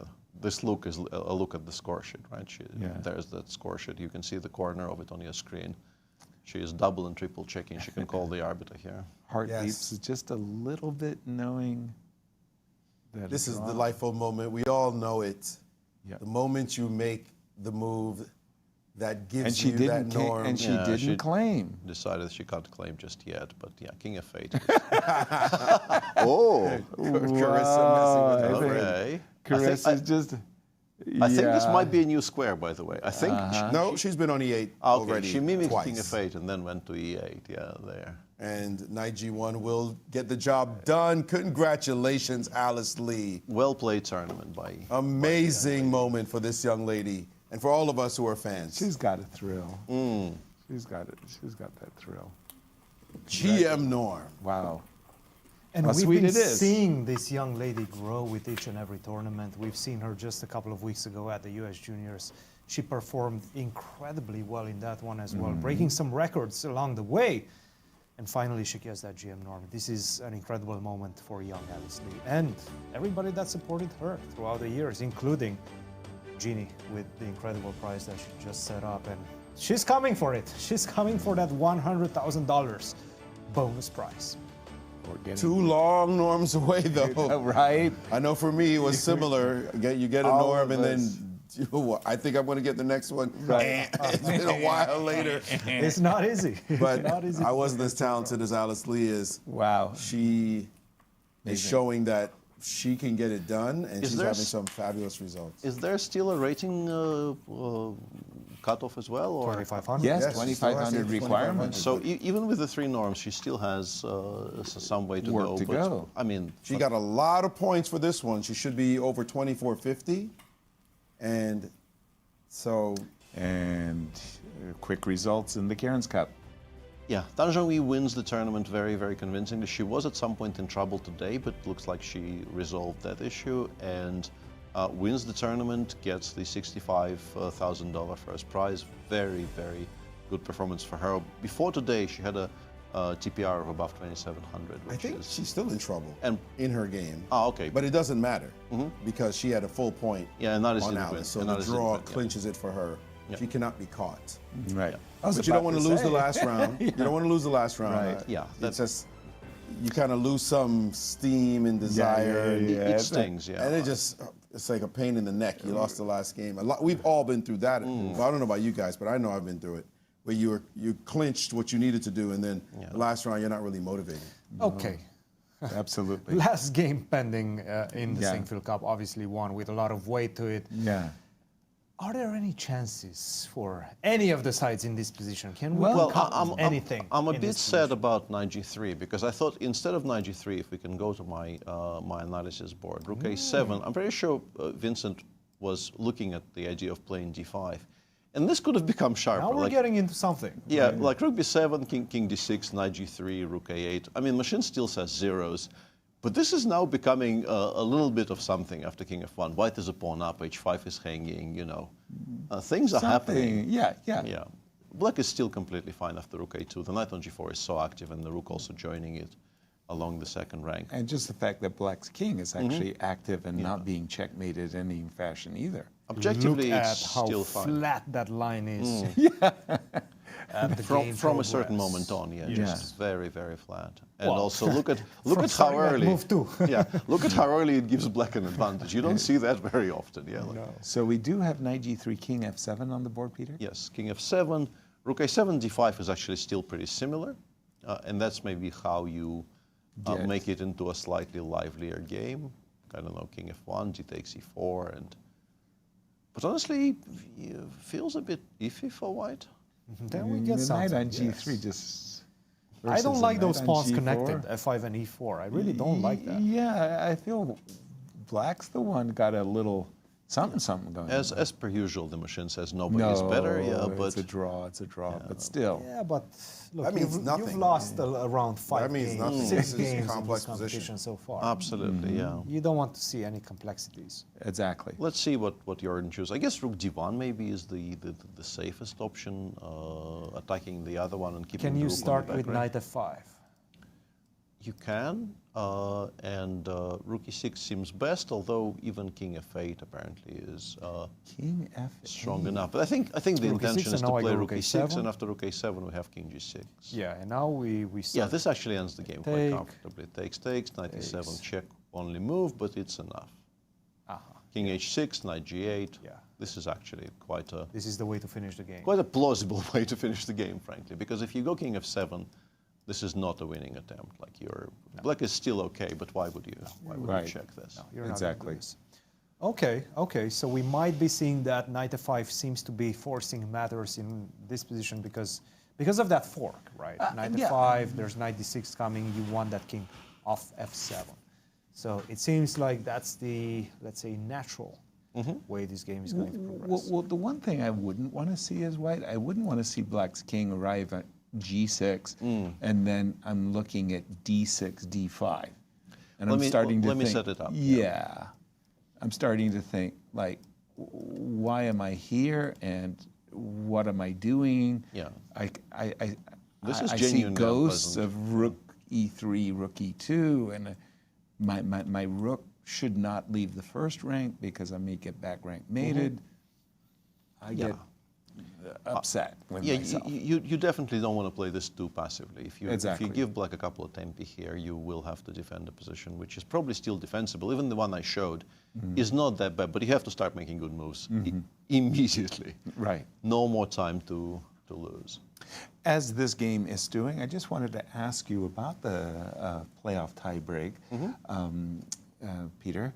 Rapid and Blitz, very impressive performance by Pragg. I mean, come on, he really did very well. Do you see him as a favorite in Rapid and Blitz chess against our 4-time U.S. champion? I was honestly very happy to see Pragg win the St. Louis Rapid and Blitz, as you once again see the format for the playoffs on your screen, because generally, and this is very unusual, at least it was very unusual for players of my generation, you normally see young players incredibly good immediately at faster time controls.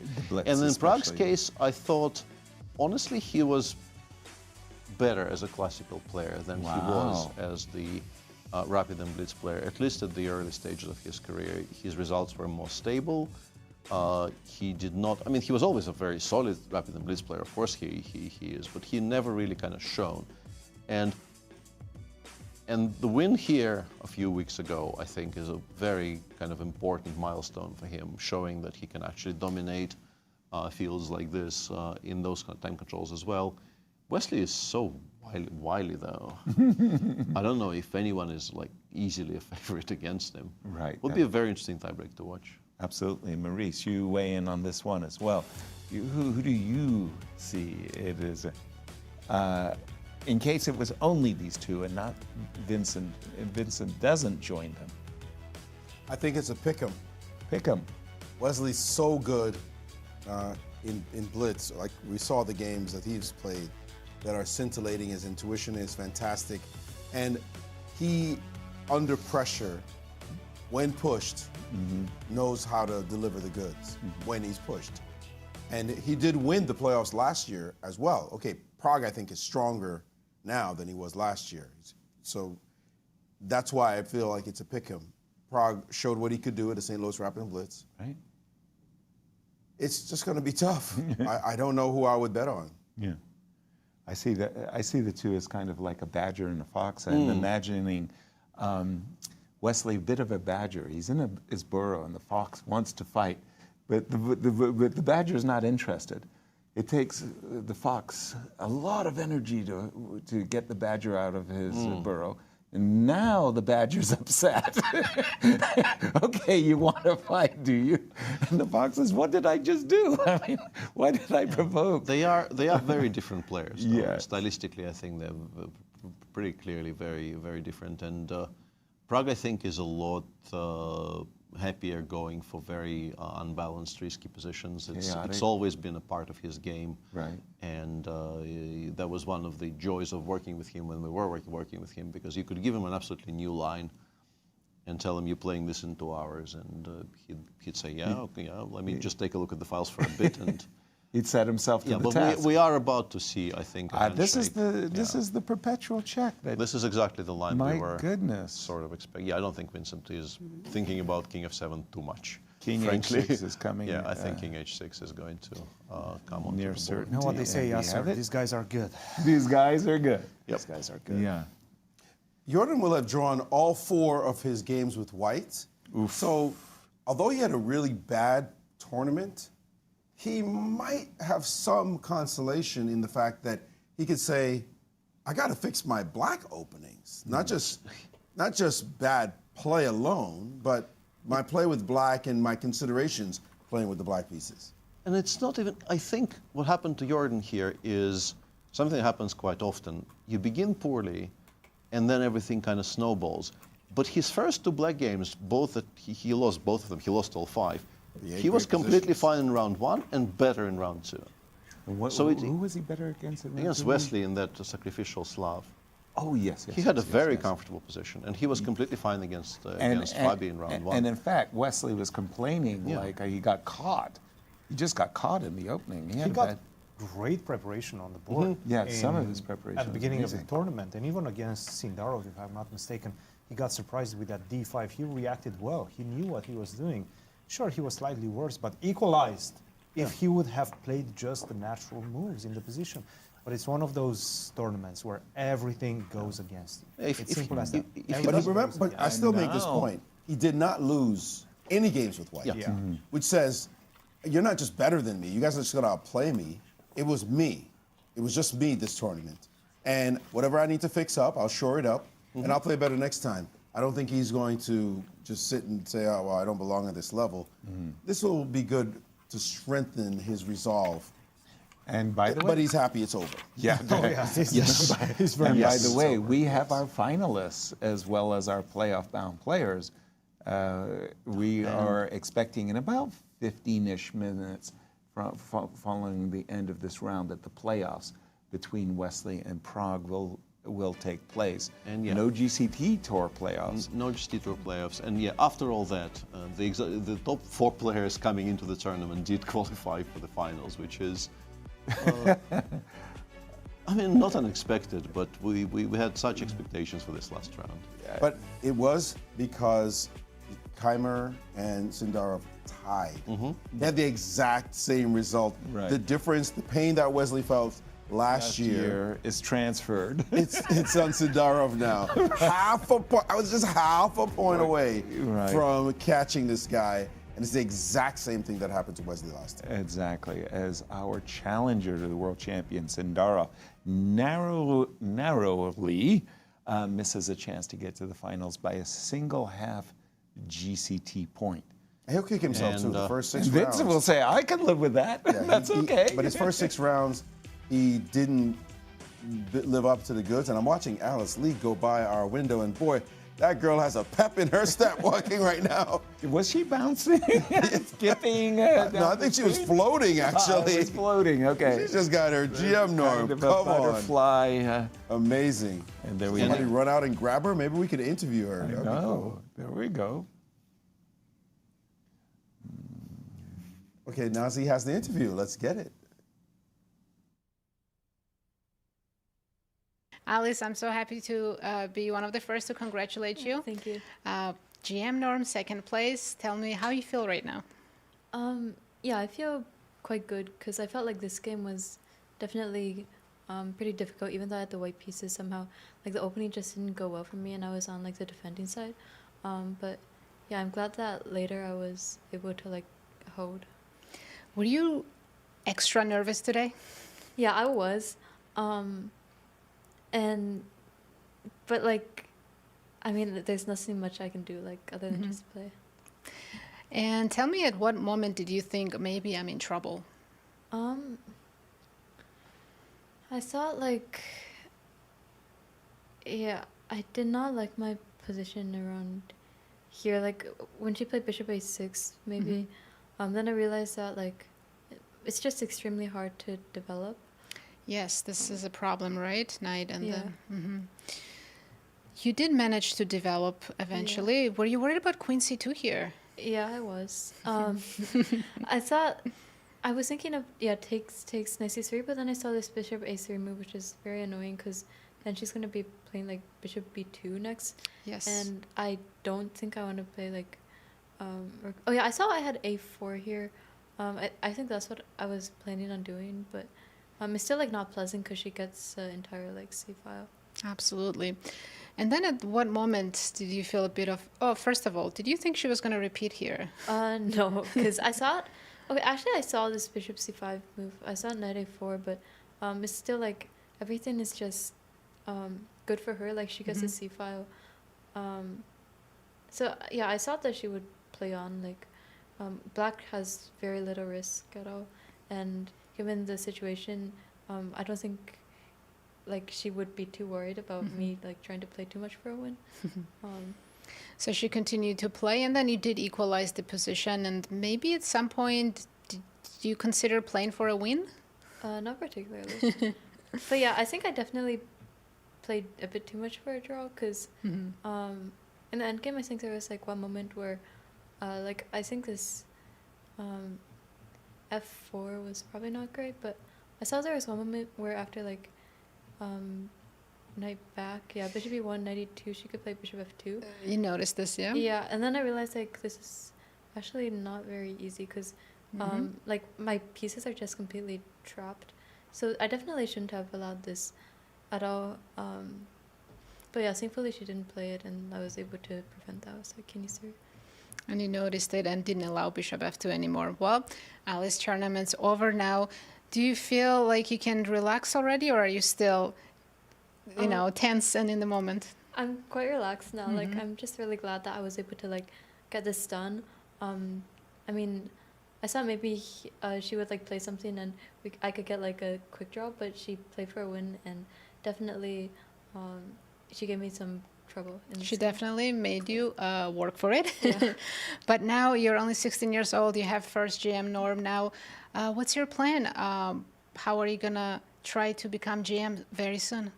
I'm not sure. So my next two tournaments will be the Olympiad and the US Women's, neither of which I think I can get any norms in. But after that, I'm gonna like try to play in some like open tournaments and round robin events to hopefully get the norms. But yeah, also I'm like 50 points away in rating, so I have to get that up as well. And I think that will be my focus of the next couple of tournaments. All right, so sounds like you have a good plan coming up. Congratulations, you absolutely earned and deserve this, and I can't wait to see what you do next. Thank you. Thank you for joining us. And once again, congratulations to 16-year-old Alice Lee. She has earned her first Grandmaster norm at the Cairns Cup with a draw in the last round against her friend Carissa Ib, who, like she said, she made her work for it.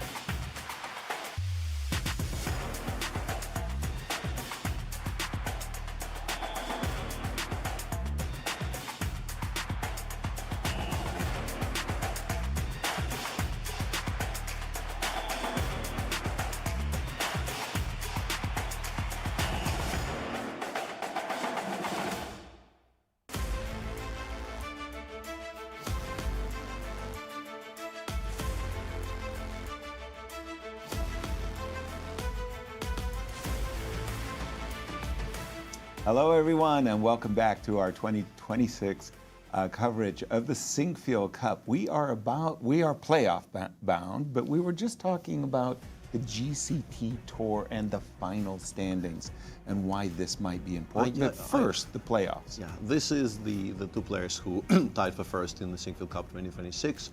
And they will play players beginning with 2 games of 10+5 momentarily. We don't know exactly how quickly, but pretty soon.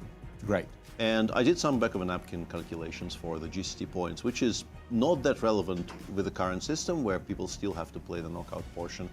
But it's good to, have complete records. And as far as I can tell, Prague finishes on 35.5, clear first, Wesley in clear second on 34.5. And then Fabi and Vincent actually tie on 28.5, if I'm not mistaken. But with Javokhir Sindarov a full point behind on 27.5, it's irrelevant that they tie because they both qualify for the final four. Isn't it one of those things where it's number 1 versus number 4? This is what I was curious about. And number 2 versus number 3 type of deal? And perhaps Vincent knows, so we could ask him. Well, let's ask him directly. Over to you, Maurice.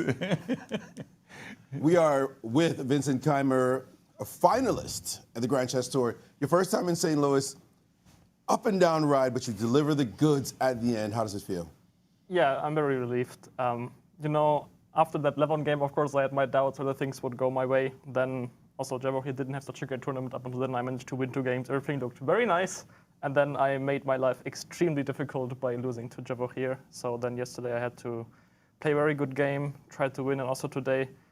I mean, objectively, probably it was fine, but it's just very nerve-wracking to have such a round. You need to get a draw, and the guy plays the King's Gambit. What were you thinking when F4 landed on the board? Yeah, I thought that if Jorden wins this and therefore gets Javokhir in the final, he needs to get some bonus. But no, I mean, it's, you know, in any other situation, I would be kind of happy to see this because objectively, it's not a great line.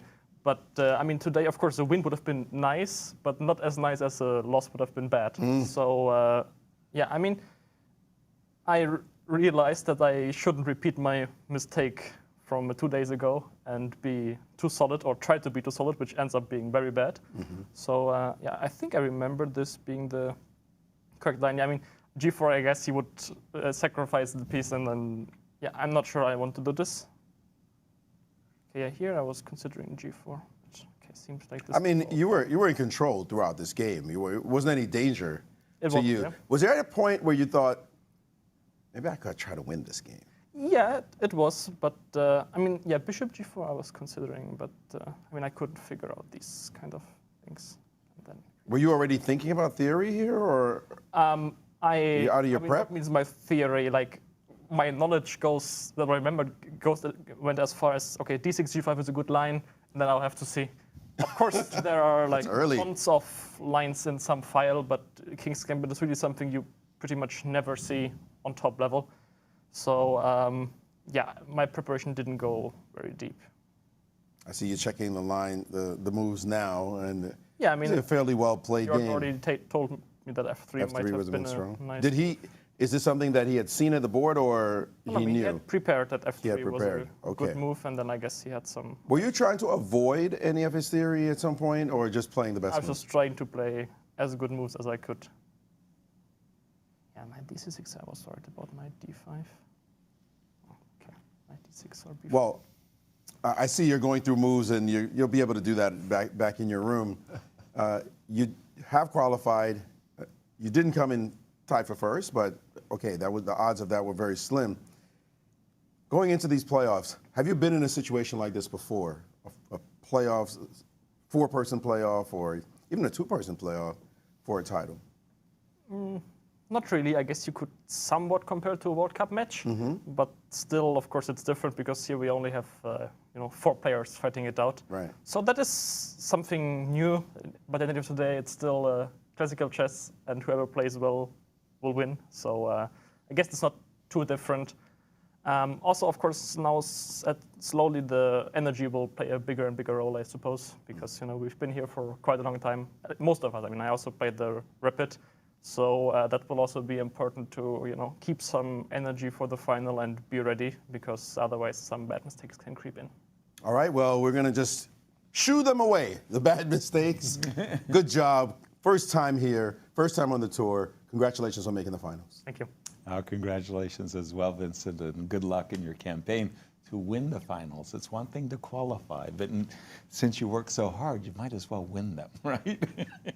Indeed. Good luck. Solid reasoning. Congratulations. Solid reasoning. Let's take a look at our finalists for the Final Four that will be coming up in just a few short days from now. And this is our... These are the Fantastic Four. Right. About to play for everything in the this season of GCT. I just want to say every time Vincent comes to our studio, and every time he smiles, I just see my friend Peter Lecker. behind him. They have such an infectious and a very similar smile, actually, to each other. By the way, this is a great illustration of the battle of generations that we're seeing right now in the Grand Chess Tour, and kind of the shift of generations as well, the continuation that we're seeing right now in the two Grand Chess elder Tour. statesmen on the bookends. MVL, Levon, out. Ooh, harsh. Now we get Vincent in. Truth hurts. Out. The last survivors of this one.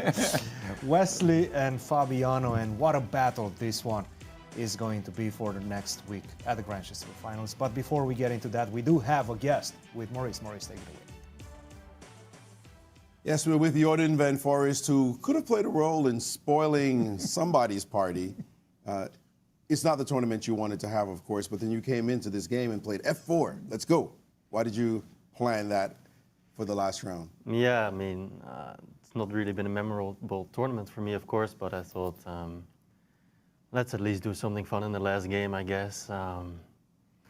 Lucas actually came up with the idea, my brother. I didn't do any prep. He just told me you're going to play King's Gambit. And, so it happened. I mean, we did prepare a little bit in the morning, of course, and he just told Vincent never faced it. So I thought maybe it's worth a shot. And, you know, like I said, I'm not playing for anything, and the pressure is on him. So I thought maybe he wouldn't be too happy to face it. I mean, it's not a great opening, of course, but at least it gets some some fun positions sometimes. Yes, we were excited to see the positions land on the board. Okay, in the end, you made 4 draws with white, and black didn't work out very well for you. Is it a problem with the black openings? Although the point was made, you had great openings in the first 2 games, but we're just a little bit off form. Well, yeah, I mean, I remember I came here at the very start of the tournament and I said I need to work on my endgames, but now I came to the conclusion I need to work on all areas of chess. Everything really went wrong. Of course, it's not an easy tournament, but to lose all games with black, it's just really bad. So I have to go back home and see what went wrong. But of course, it was really great, you know, to play in the Grand Chess Tour a full season for me, and I'm sure I can learn a lot from it if I, you know, go back home and really analyze what went wrong here. Yeah, that's going to be the key, of course. Well, we know you're a better player than you showed here, much better player. You played some fantastic chess. You didn't become Dutch champion, for example, for no reason. And you didn't qualify here for no reason. So we look forward to you learning those lessons and see you back here sometime in the future. Thank you so much, Maurice. Thank you. Absolutely, Jorden. We look forward to your return. A triumphant return at that. Exactly. And once again, we were just talking about the GCT Tour, the finalists, and whether you win the GCT Tour, you're the top seed. Does that mean that you get to play the bottom seed? Did we find out? We forgot to ask Vincent the question. Vincent didn't know. I'm pretty sure Vincent he didn't know. When you said it, he shook his head. He said he doesn't care. He wanted to get into the finals, whoever is his Give me first somebody. opponent. That's what. Just give me somebody. I'm here. I want to. I regret the error. I did not manage to divide 18 by 4 successfully prior to this. So Fabi actually finishes in clear third, not tied with Vincent. Clear third for Prague. I regret the error. Yeah. Right, and Prague is the clear first. I feel we should know this, but don't they play some sort of a rapid or blitz at the beginning? Kind of a play-in? Like a play-in situation? No. Wasn't that No, the case? I don't think so. No. It's just straight up, semifinals, finals. Maybe you're thinking of Norway chess. They played the play-in, the blitz. Yeah, it could be. Yeah. Yes, it could be. So no, they go right into the classical games. Yeah, boom. I remember that from Sao Paulo last year, where obviously our GCT Tour champion, Fabi, was defending. He will be defending his championship title in these Final Fours.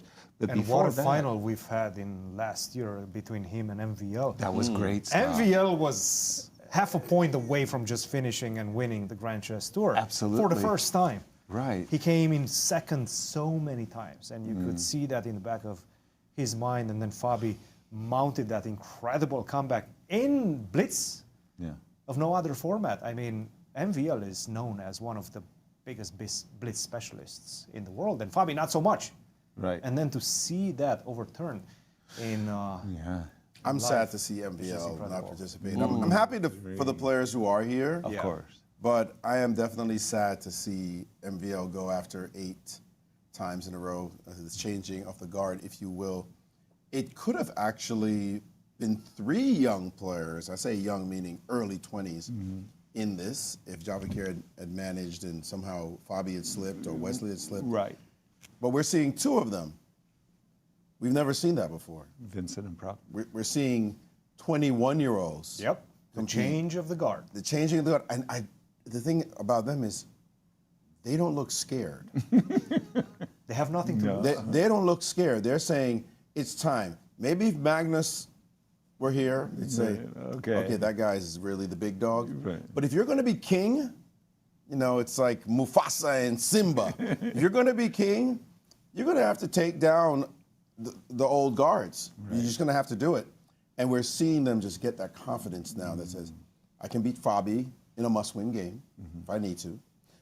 Pragg delivering against MVL, you got to go, it's my turn. You know, that kind of play, very impressive.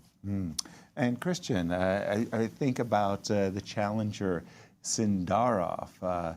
He comes as a debutant to the Grand Chess Tour ball, but he doesn't qualify on his first attempt. Well, I remember another one of the players called the debutant, and I think it was Vincent Keymer, and then Fabi came for an interview, and he was like, what the heck are you talking about? This guy is not a rookie. Veteran. This guy is already a veteran. It feels like that with Sindarov just through the perspective of his results. Just incredible results at the candidates. But for the past couple of years, he's been going from 26-17, 26-80 to 27-75 and establishing himself as one of the top players right now. He won the World Cup. He won the World Cup. He won the candidates. He's been winning tournament. He's accustomed to that. And he can look at this result with a positive lens as well. Because, sure, he didn't qualify to the Grand Chess Tour finals, which is a great accomplishment if you can get there. But he has more time to prepare for what matters for him in this year, which is the World Championship match in Geneva, coming in November, December, later this year. So definitely he can look through the positive lens throughout the whole season as well of the Grand Chess Tour. He's played fantastic. He's been very consistent with his results, and he was very close to making the finals. I'd like to make a big point, guys. He came to St. Louis, I wanted to say, I'll just say it, in the toilet. He was near the bottom. Yeah. Right. He came into St. Louis. He had to come top 2 to even make a chance, make it a possibility. In the Rapid and Blitz. In the Rapid and Blitz. He and he delivered. That. He said, yeah, I need to be up there. And he walks, talks, and acts like the swag. This is what, again, you want to become a king, you've got to have the attitude of one. And when he delivered in the St. Louis Rapid and Blitz, that was first of all. These two did actually. Pragg had to do the same. And then he didn't do well at the start of this event, and he said, I'm not happy with my play. Right. He's not sitting there, I'm playing bad, whining. No. I'm not happy with my play. And then, bam, delivered against Vincent. Boom, next one, I came this close, a half a point out after being so far down. Right. He's showing the kind of qualities that says, okay, I didn't get it this time. Just put that on my list to come back next year and show you what I can do. And maybe I'll come back as the champion of the world. And by the way, against Vincent, he came with an incredible Benko, right? And he said, right? Look, I've never played this in my life, but Wesley doesn't really play this either. If I lose, I will learn something. Right. Vincent does. Vincent, yes. Yeah. Well, Sindarov said that if I lose... About the game with Vincent. Yes. I'll learn something. Exactly, about the Benko against Vincent. I mean, that's an incredible mentality to have. Right. You're taking risks. Given that you're in that tournament situation and you need to get those victories, and you get that victory, that gives you something. Moving forward in the next few tournaments, that's going to give him a lot of confidence. And by the way, he's going to represent Uzbekistan later on in a couple of weeks in Samarkand. So. In the Olympiad. By the way, just to remind ourselves, he actually, Sindarov on his North American tour, he went to Charlotte for the Danya Memorial, won He went to Miami. He won 2 events in Charlotte, by the way. Oh, sorry, the second Both one. the Rapid and the Blitz. Yes. Right. Both tournaments. Those were separate tournaments. They were not cumulative points. So he won 2 incredibly strong events. Yeah. And it come right here back to Naka was in, Fabi was in, Then Wesley was in. Crazy strong event. Went to Miami, played against the entire U.S. Olympic team, if you will, did very well. Came here for the Rapid and Blitz, as we've already discussed, took second place, and then had that very flat first half of the Sinquefield Cup. I mean, there's no other way of putting it, right? That cost He was him. -1, and then he woke up, and something clicked, and it was remarkable to see him win 2 games, and we were looking at each other as we came in this morning, say, can he beat Wesley with black on a must-win? Half a point out of first, but I we're extolling can't his virtues. believe it. Unfortunately now, for him... He didn't qualify. He did not qualify, and now we're looking at players who did. Right there, Wesley not only qualified, he tied for first. Well, he is tied for first in the Sinquefield Cup, the exact same as he did last year, with the exact same score as he had last year as well, if I'm not mistaken. I believe he was +2 with Fabi and Prague to get there. We'd have to double check that. He might have been +1. And if he wins, but if he the wins this, Sinquefield it'll be Cup right back-to-back Yes. winner of the Sinquefield Cup. Prague coming, of course, for the very first time trying, it would be his first time winning the Sinquefield Cup. So would here he that is speaking mean with that Wesley is Anastasia. going to have 3 victories at the Sinquefield Cup? Has he ever won it before last year? Because Wesley? Wesley, He is a two-time winner. He's a two-time so winner. in this coming- case, he can He tie could Fabiano, be, which is as the a only 3-time Correct. winner Wow. at the Sinquefield Cup. So this is a big historical Honestly, moment I for think Wesley. ties count as wins. On that graphic, I'm pretty sure at least some of those wins are ties when players were not played. No, only when they did. Only when they did. That year that Fabi tied with Levon and Magnus. Yes. So I guess in Fabi's 3, one of them is a tie. Is a joint Is that one tie where the players kind of mutinied? And So Wesley's going to be like, I remember the mutiny. It was pretty funny. time record holder. Yeah, so in a way, exactly as Cristian is saying, in a way, if Wesley wins today, his 3 will be the somewhat better 3. Right. You could call it that. Yeah. Where, right now where they're his waiting. name is on the trophy by itself is the way to put that. A somewhat more general point, but listening to you describing Sindarov's North American tour, I was once again reminded of just how insane the calendar is for these guys. And how packed. For the absolute top guys, who play everything, and they do tend to play everything. People find it very difficult to not accept invitations, and there you have it, Prague arriving on the scene to... By the way, checking perhaps His some cell more phone. lines, some final lines right now, Right. just before he gives his phone away. Yep. As do all the players before they enter the playroom. And Chris Bird is waiting for them to perhaps discuss the tie breaks right now. Can we listen in? We cannot listen. Sadly, we don't have the audio. But I'll tell you what's going on. They're choosing white or black. There we go. And who gets white in the first round game will be decided by, drum roll, who picks the right fist. I think the first pick is, wait, it's not a... Unclear. It's a...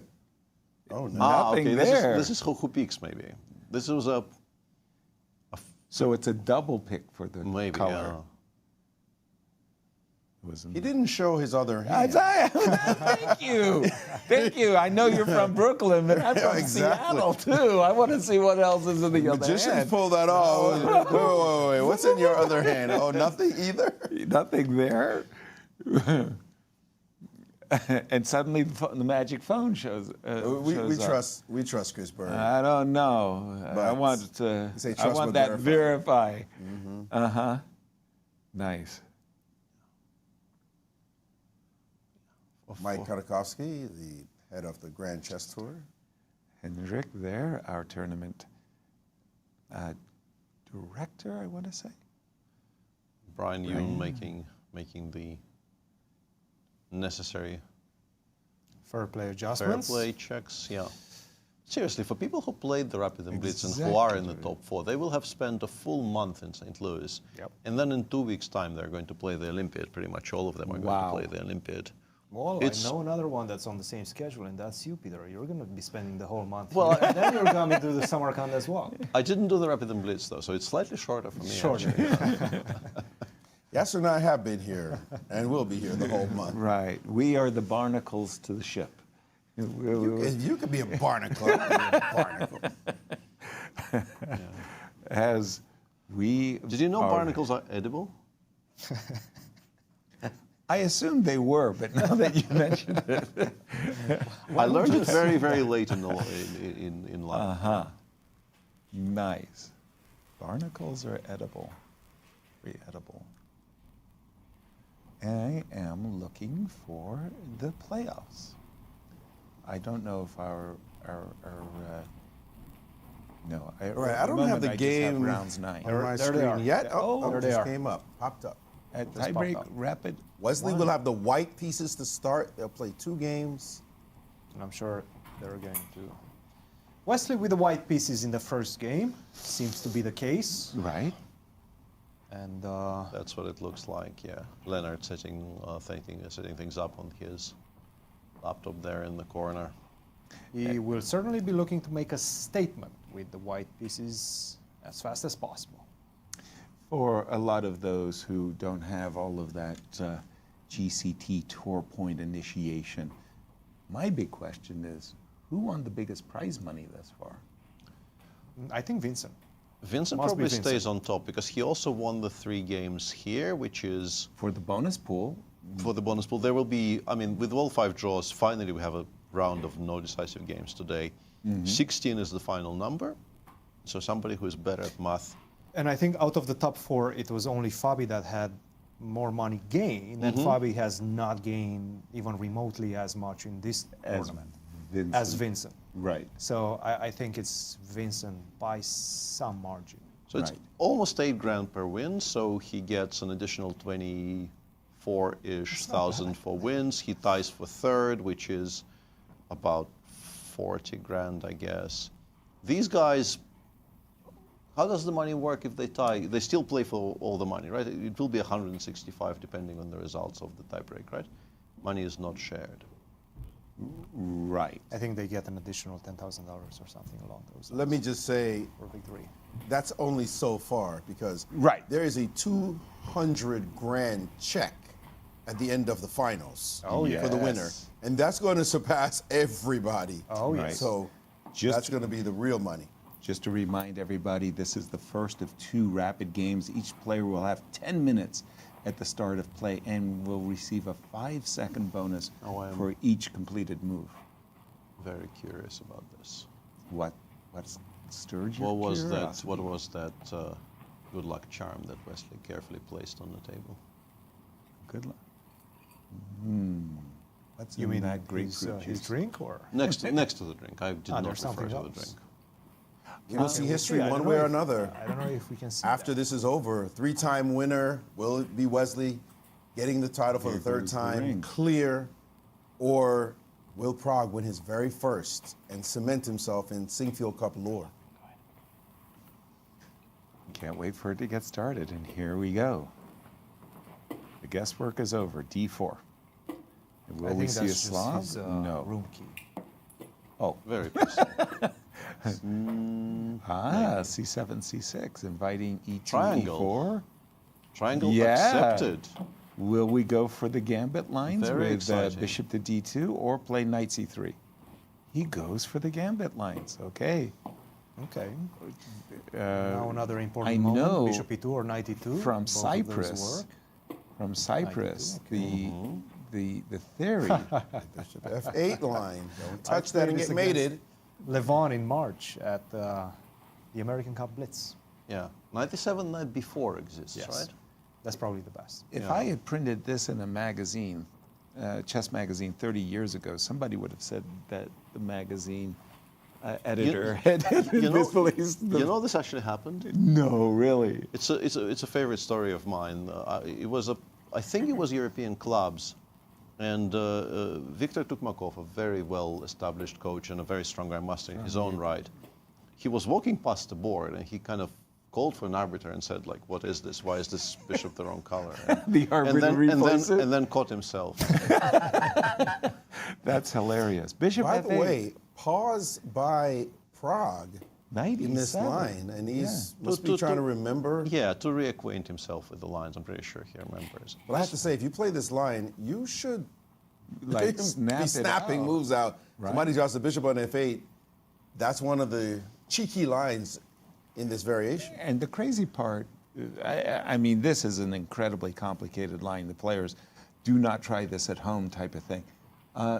You're looking at knight c2, you're looking at knight d3, and you're looking at the rook on h8, and you're asking yourself, can I take the rook on h8 and survive the assault? And interestingly, I think top line is not even any checks. The top line is e6, e5 for the time being, trying to get the bishop out of the corner.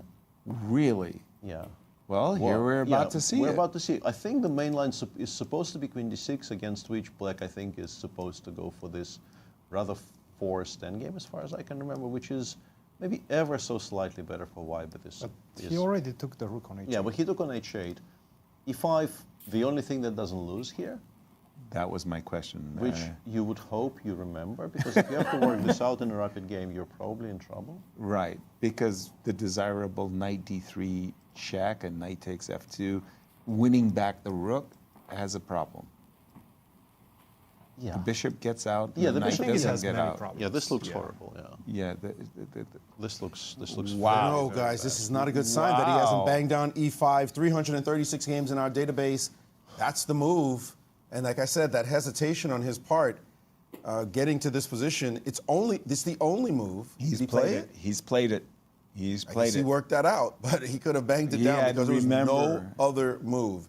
And Wesley continuing to blitz out the moves that he knows and hoping that he is maybe caught. Now, look at the clock times. Knight c2 only move. I mean, these are absolute only moves for Bishop black. f5. You could take on a1, but bishop f5 appears to be stronger. Knight g3, queen f4 check. King c3, knight d5 check, and black has a perpetual. Stop C it. takes d5, queen d4, king b3, knight takes a1. It's also kind of scary for white, but there is no mate, and there is enough play on the other side of the board to make you give this perpetual. Wesley's smiling right now. He Perhaps. has played queen Here's the moment. d6. Bishop f5. No, but they both know. Prague just took some time to make sure he's not mixing anything up. So from the current position, I think the this light- entire line is now going to appear on the board, up to and including Oh, knight that's a1 check. the quickest rapid game in history of the Sinquefield Cup, probably. Yeah. I got There are no turning points here anymore. If you don't play 95 check, you're much worse. Well, actually, you can take on a1, and the best move appears to be queen d2, which is maybe not such a large advantage. Oh, that's actually kind of curious. If you take on a1, let me try and do this again. Queen d2 only moved, by the way. Everything else loses. There's and a it queen seems like C1 mate threat. and it seems like we blundered the bishop on h8, right? Because long castles check. Maurice will be very gratified by this. Long castles check. But after king c3, But now rook we just takes have a h8. draw appearing on the board. Looks like Prague has remembered all the nuances he needed to. Did Wesley just throw away a white? Yep. Well, he wanted to test. It was a test. It was a test. And his opponent, do you have the proper notes? Yeah. I have. But good also, notes. Prague is not a habitual player of the triangle. So he thought, maybe I can do this, and maybe once in a while, black will not remember all the best moves. But we do have the line. Well, what can I say? This will theory, be the Wesley's theory of this line? 7th draw in a row. The 6th from the last 6 rounds of the Sinquefield Cup. He won in rounds So he 2 won- and 3. Yeah. And then he drew 6 in a row to close out the tournament. And now his 7th draw in a row. And Prague happily taking the draw and saying, I'll just take the white pieces next. And if he wins, he's the champ. He's the That was quick. champion. yeah, that was very efficient. Boom, ba boom, boom, boom. And what was shocking for me when I was looking at this bishop takes h8 lines, and I was looking at alternatives, and you were just correcting me, Peter, by saying there are no alternatives. This is it. You lose if you don't do this. You lose if you don't do that. And that's the state of modern chess, it seems. Yeah, but in this particular position, I guess we're not that shocked because we are giving up a rook. So play becomes very, very high stakes, and you do need to be very, very precise. How much time do we have right now in between games is the big question. And I think Chris Bird did mention it to the players. Of course. My guess is around 5 minutes. 5-10 minutes, yeah. 5-10 minutes. 10 minutes at most. Yeah, and apparently they do have to agree to it. It's a Gentlemen, mutual agreement. what do you think about this draw I by wouldn't have Wesley? done it. I wouldn't have done it. I wouldn't have gone It was for not even a Foreest game. It was just, let me see if you remember the theory. Bam, bam, done and dusted. It was a memory test. It's one of those memory tests that unfortunately you don't have any way out of once you decide to go for it. But why go for a memory test? Why not go for a game? It's your last white. Or, okay, it's your first white. You hope to draw the next one. But why just do a memory test instead of playing? I want to be, like, I don't know if that applies to Wesley, but I will say that at least some players, and I count myself among them, from a certain moment on in my career, but even as early as I remember, in that World Championship I referred to in 2001, occasionally, and I'm not saying this is a good strategy necessarily, but you could treat your black games as your kind of more important games in terms of trying to win, because for me, over many periods in my career, I did not really have a particularly good repertoire against the ultra-solid players with the white pieces. But I knew they will try to beat me with white when I'm black. So the black games actually became the ones I was sort of trying to win. Right. Because I have nothing with white. I don't particularly want to gamble and play something which will lead me into trouble. Mm-hmm. And you play solidly. I mean, I normally wouldn't have made a draw like this, but that's because I'm an E4 player, and there are not as many, maybe, exactly like this. But I'm not saying this is what Wesley is doing here, but I'm not the only one who has been treating tie breaks in particular this way. I have more examples if you want them. Mm-hmm. Quite an interesting detail that we just saw on camera right there. The players don't have access to their phones. They decided not to go outside of the playing area, get their phones and check stuff on their phones. They also don't have any seconds with them. So both of them are right now just trying to gather their thoughts. They trust the preparation that they've done, perhaps before the playoffs, perhaps just trying to get their energy back. And this seems to be the strategy. It's all about the energy. I think we're just about to see the start of game 2 in a couple of minutes. I'm just thinking from Wesley's point of view, does he see himself as a better Rapids player or Blitz player? Does he like his odds in 5 minutes? Does he like his odds in the Armageddon? Because when we talk about Armageddon, in those games, we're really talking about keeping your nerves. I don't know what he likes, but he likes playing matches. We've seen him at the American Cup. He's so good in matches. His preparation with the black pieces, it's almost impenetrable. And we've understood, we've come to understand how important that is, especially in a match setting. And that's exactly what perhaps he banks his hopes on. Again, it's a big moment for both of these players. It's a historical moment for both of his players. Wesley, with the victory right now, would become a three-peat champion at the Sinquefield Cup. That is just an incredible stat line right there. Well, just getting you end your career and you have that on your resume. Recent history does say Prague played better in Rapid and Blitz than Wesley did. Recent history. Obviously, Wesley has a lot of history behind him, but it's a dangerous strategy to be sure. We can't just say it's a book 'em easy kind of call. Prague just showed I dominated the field in the Rapid and Blitz just before now. So you want to test me? Go right ahead. I've already shown that I can get it done. So this is very intriguing. Wesley looks like he has a crystal clear plan of attack in mind. Will it work out? Well, we're about to find out. We sure are. And Look, again, one of the things that you cannot complain about Wesley, whenever he knows what he wants to do, he's going to go for it.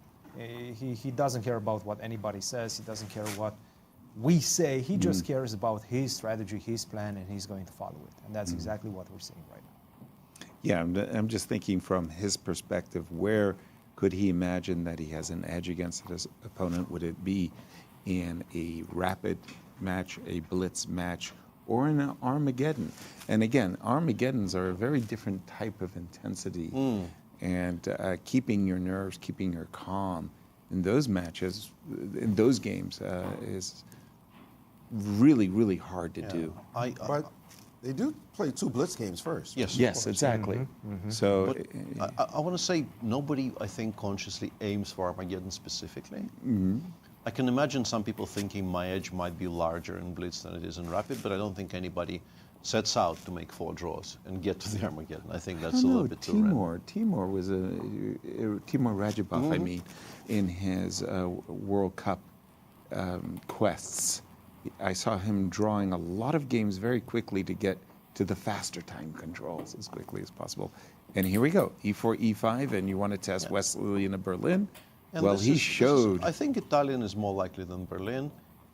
And there we go. And this is what I meant as well, because Wesley, there was a year where people were testing those incredibly sharp Italians with the bishop on G5 consistently. And those positions you can absolutely play for a win with black, especially in the blitz game. Yeah, those early H6, G5 businesses too. No, I mean, knight f6, allow bishop G5, go H6, G5, and aim for those really, really messy lines. Gotcha. D2, D3, I mean, highly likely transpositions, no doubt. But the specific move order of D3, Peter, it's a little... Well, it's aimed, I think, I don't think in a rapid game we can go into any kind of detail. No, of so course I wouldn't trust myself with it, frankly. But I think it's aimed at the lines with the quick D7, D5. You try to make only the moves that you want to make. And Pragg has been doing this consistently over the recent times. The various bishop e3 lines, it's been part of his quiver, so to speak, in the Italian. And these are surprisingly venomous if black plays slightly inaccurately. And no D7, D6, but in an exchange on E3 by Wesley. Yeah, and doubling the pawns, but giving some dynamics in the position. Half open F-file, Cristian? Do you like this? Yeah, this was the other... This would be somewhat problematic. Yeah, and this is why doing it the way Wesley did with the inclusion of H6, but with the king on steal on E8, kind of rules out playing D6 altogether. Gotcha. Yeah, because the pin is very, very unpleasant here. And D6, he knows exactly Nobody what wants he's a triple pawn structure. Yeah. Again, this is something that Wesley is very much aware of, and he's probably analyzed castles. That. So, as far as Maurice, as far as we know, all standard theory to this moment. No novelties. Not yet. Not yet. Okay. You wouldn't expect it this early. There's No. a number of moves here. Bishop e6 is the most popular one. Yeah. Knight e7 with the intention of putting it on g6 is also very, very topical. White normally doesn't allow it. Knight e7 generally gets met by knight h4, so that the e7 knight doesn't reach that square so easily. But yeah, Wesley goes for the more stable setup here with bishop e6. Now that you mention it, knight h4, knight f5 looks very topical. Very to playable here as well, yeah. To my eyes, you want to spank. You want to use the half-open f-file, and the outpost f5 is the most alluring square. Knight can be challenged with knight e7 though, so. Yeah, you can even allow it. You can even allow it to land on f5 and then immediately attempt to trade it away with knight e7, as Maurice is suggesting. Yeah, but your knight h7 was an important inclusion. I was reaching for the h6 pawn. When, My big question is, can we and do we want to do something like this? But this appears to give white a bit of a pull. Although, honestly, even this is not that bad. The sacrifices on g6 appear to not really land because white doesn't have any, apart from the queen, there are no attackers on the king side, so black could, if they wanted to, play along these lines as well. Yeah. Thwarted. King h7 chosen by Wesley. h7. Well, kind of an indication we might be seeing a g6 answer, Absolutely, Peter. Yeah. White has, I guess, some more useful moves to add to the mix. Maybe you throw in h2, h3. I'm not sure you want to play c3. I think you want your structure in the center as unblemished as possible. The funny part is I don't know if I'm worried by knight b4 or not, or with the move c3, I wanted to threaten, threatening quotation marks, of course, because it's not the deadliest, move you've ever Interesting faced choice, because black kind of telegraphed that it will get immediately chased away, and you can play g6. Knight probably goes back to g3, but then it's unclear that g3 is a better square than f3, frankly. Can I use Maurice's method of evacuating the knight on f5 with knight e7? Or have I blundered knight h6 or You have, actually, yeah. Crazy. This looks like a classical bishop sacrifice on h7. And now rook f3, and this is very bad for black. Yeah. It's funny, doesn't it look like a bishop h7 sacrifice? It does, yeah. That's hilarious. No knight e7. Achieved in a very unusual fashion, but still. Right. Yeah. No, knight e7 would be not that great. G6 is I think fine. what he's looking at is G6, D5, D5 is also something you could absolutely consider here. I think this is what he wants. Yeah, importantly, queen g3 can be met by, I guess, queen g5 is okay, and even g7, g6 now is okay. So, yeah, and this, we should welcome this as well, because it's a change of a structure which makes the game 100%. a lot less symmetrical. I would look at something like knight e4 here. For sure.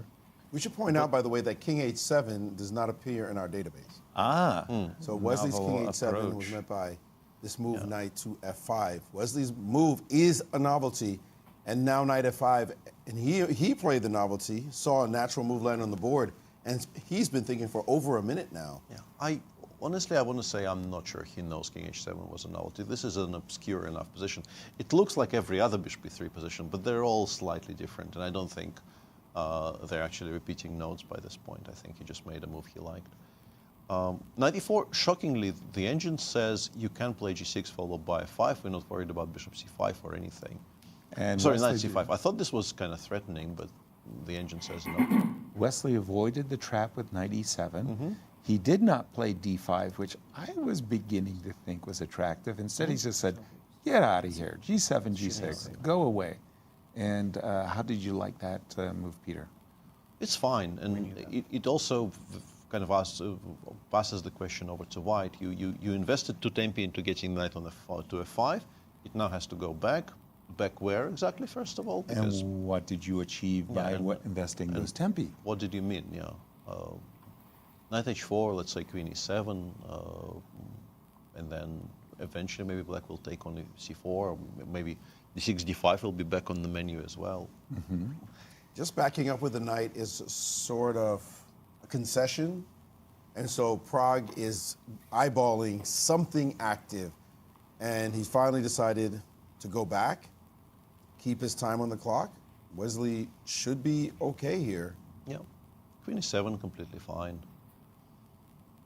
One thing I guess you don't want to do is to play king g7, because then after queen g3 questions reappear. Excuse me, why wasn't d5? Now I want to play d5. I want to say the knight on h4 is misplaced. Yeah. Still very playable, although for some reason the engine thinks this is not great and goes even d5 on the board. Yeah, but we are about to see exactly this. So. Yeah, I find myself attracted to this as black. You were about to tell me nothing to worry about, e4? Machine goes, I mean, maybe rook d1 first, and then it goes e4. Actually allows you to play knight f4, and then chases it away, I guess, with c2, c3. Queen g5, no.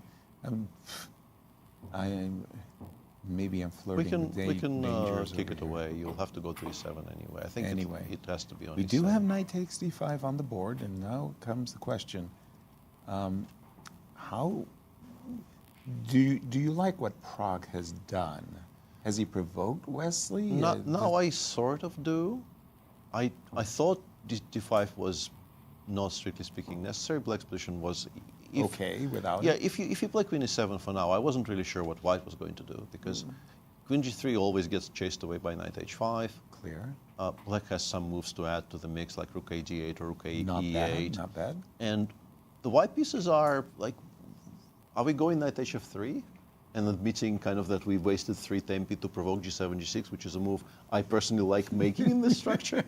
So yeah, I thought it was, I mean, it's maybe a dead end. Yeah. You thought that Pragg might, but now you think he might have because provoked something. I think eventually we will have a position. Let me try and set something up. Let's say rook d1, queen e7. We go e4, knight f4. We go king h1. Black, let's say, goes rook a d8. Very nice. We go natural. also a5 is hanging actually, so black doesn't go rook a d8. Black goes, let's say, b6, and we go knight e3. How did you hang upon? And we start looking at the ideas of playing g3, c3, and perhaps landing this one on d5.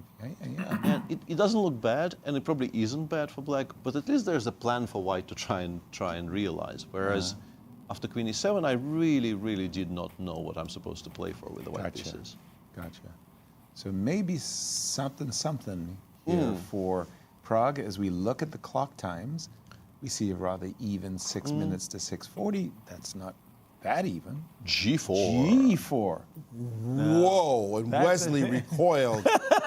That's a young man's move. I will tell you, that this has similarities to the game between Alice Lee and Vachier-Lagrave. Very good spot. Ramesh Babu. Which Vachier-Lagrave lost. Which Vachier-Lagrave lost, playing in this kind of fashion, in this opening. There were some did have small double nuances pawns on the with differences in the queen side especially, and little structural things. But this is what she did also. She played with h3, g4, played quite aggressively on that side, and ended up losing to Alice Lee in the end.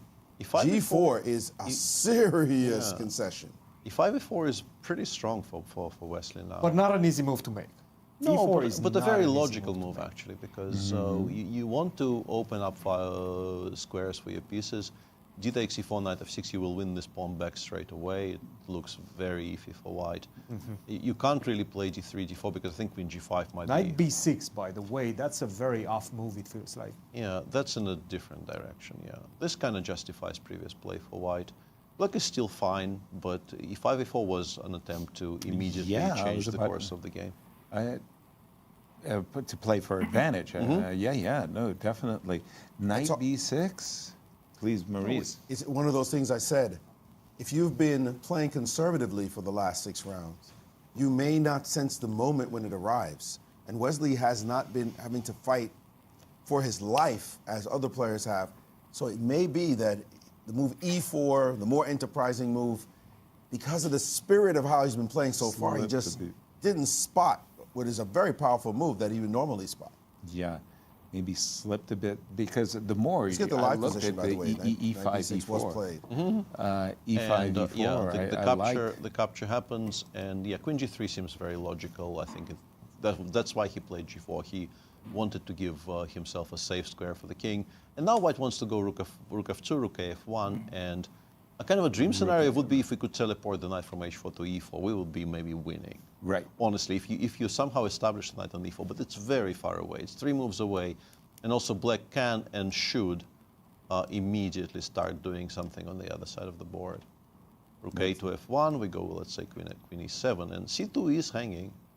Yeah, let's get in our counterplay over there. It actually becomes very, very concrete. The best move for white here is g4, g5, which first of all you have to spot. That's not obvious. Yeah, and queen takes g5, which looks scary, but you will get to exchange queens, which is very, very important, of course. You are allowing rook takes f7, but knight b4 on Wesley the board, has gone as knight expected. b4. Yeah, you have to play rook f2. This is why you played queen g3. Rook c8 played instantly, by the way. Rook f1 also going to be played very quickly. Instantly. Also interesting. Rook takes c2 was playable, but nobody plays rook takes c2. No. Yeah, queen e7, and now rook f6 is a draw offer. What? You can play rook f6, and black probably has to play knight g5, but then you have to go back to f2. There are no other squares. So rook f6 is a draw. This is why I'm mentioning. Yeah, that's hilarious. I haven't gone completely insane yet. Right. I mean, it was like what? Yeah, rook f6 exists, but after knight g5 it goes back. Gotcha. Well, we should ask, why can't you just take on c2 after rook f6? With what? That's the problem. With the knight. Well, with the rook. With the rook, you blunder. You can show both variations. Knight g6 is pretty strong here. And that's discretion. Yeah. So we take with the knight, but now I guess white goes g5. And shockingly, this appears to be mate. Mate. Plus 2 plus 2.7. Wow. Rook f6 on the board. Wesley is not going to entertain any captures on c2 here. I think No. 95 is coming very, very quickly. A la tempo, I would even go so far as to say. Nothing is taking on c2 here. Although Wesley is thinking about knight there's a c2. pause, yeah. Because again, after g5, you're intuiting as a grandmaster, there's a lot of white pieces menacing your king. Yeah, you don't play knight takes c2. You don't want any of that smoke, no. You play knight d5 first, and then while your opponent's thinking about how far I retreat my rook.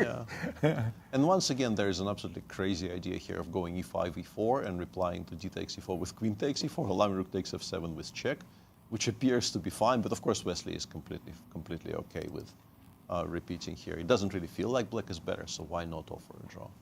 Well, in case of a draw, let's just advise our audience that we will be playing a blitz match, a two-game blitz. 5 plus 2, I believe. Yeah. 5 plus 2. 5 plus 2, which will yet again begin very promptly, I would assume, within 5 to 7 minutes after this game finishing. Yeah, and that will be a two-game.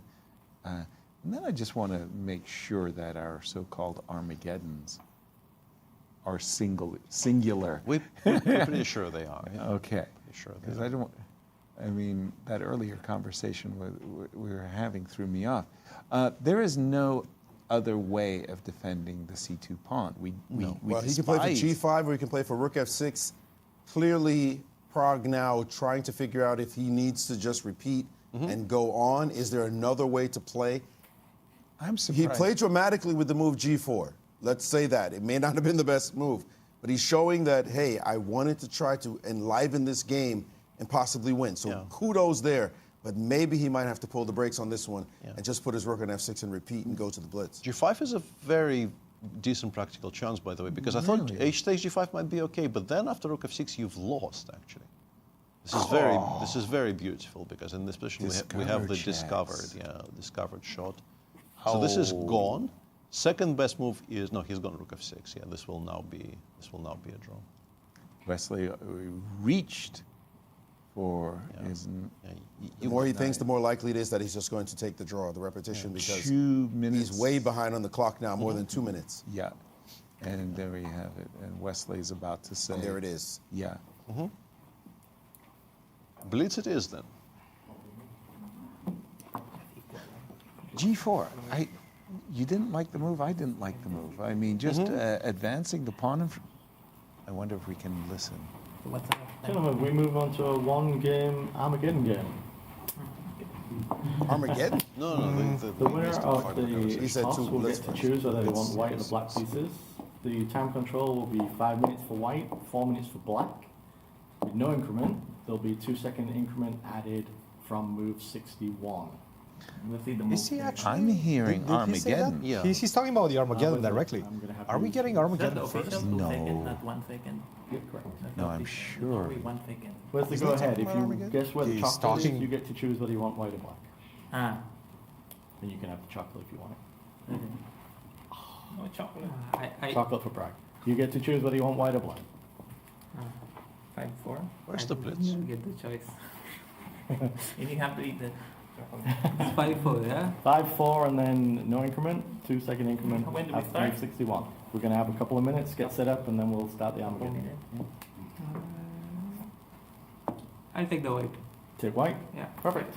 2 seconds at move 60, yeah? Correct. Move 61. Yep. We are jumping immediately to Armageddon. We had our rules incorrect. We misinformed viewers. Either us or Chris Bird had the rules incorrect, but we assume Chris Bird knows exactly I doubt it's what Chris he's doing. Bird, but we had broadcast inaccurately. Well, we expected the blitz. We expected blitz. That's right. We two put that games on the of screen. rapid, 2 games but of blitz. they're jumping immediately to Armageddon. And straight into Armageddon. It is. Stunning. And Pragg decided to take white. White. Yeah. 5 minutes versus Wesley's 4. No increments starting from move 1 up until move 60. Starting with move 61, they get 2 seconds increment. big changes to what we expected, guys. I mean, we were expecting 2 more games. We were expecting 2 more games. None of Wesley, that. I just want to say, Wesley drew 8 games in a row and might draw now and win the title. That is good going, yeah. That is. But you could see Pragg was a bit surprised also. He was like, wait a minute, I thought we're going to play some blitz as well. Do I need to make a decision right now which color I'm going to get? And he was a bit reluctant to say that. Maybe he wanted to challenge Chris Bird. He wanted to say, hey, are we not playing blitz? No blitz, Armageddon starting in just a couple of minutes. We may have missed parts of that conversation, so maybe let's not read too much into what we did here. But yeah, it's a bit of a surprise there because we were pretty sure there was going to be some blitz. And normally, in particular, when it's so early in the day, there's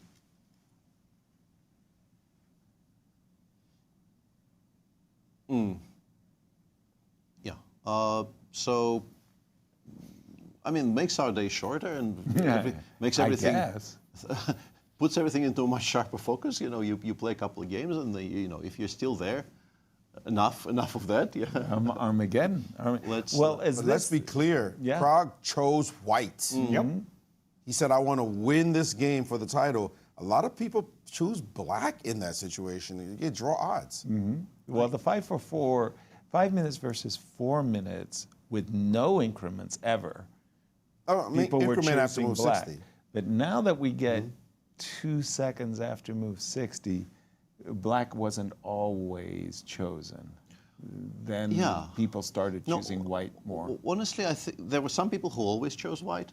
And this, I think, still remains the only Armageddon I ever played, was the Armageddon for the World Blitz title in 2000, I want to say 6, when I played against Alexander Grishuk. And I won the coin toss to choose the color, chose black, and Sasha looked at me quizzically and said, why did we go through all of this? We could just like agree to do this, because I would have chosen white anyway. That's disconcerting when you give your opponent what they want. And Sasha always picked white in those spots, and he is like a prominent blitz player of our day. He is a multiple world champion. I wish we had more records, because I have a feeling it's at least a pretty even split, and maybe white is actually more popular these days. But against Wesley, Wesley's black repertoire is so solid. Well, we just saw Wesley neutralize Pragg. I hate to use that term, but rather easily. It felt to me at least that he drew that game rather effortlessly.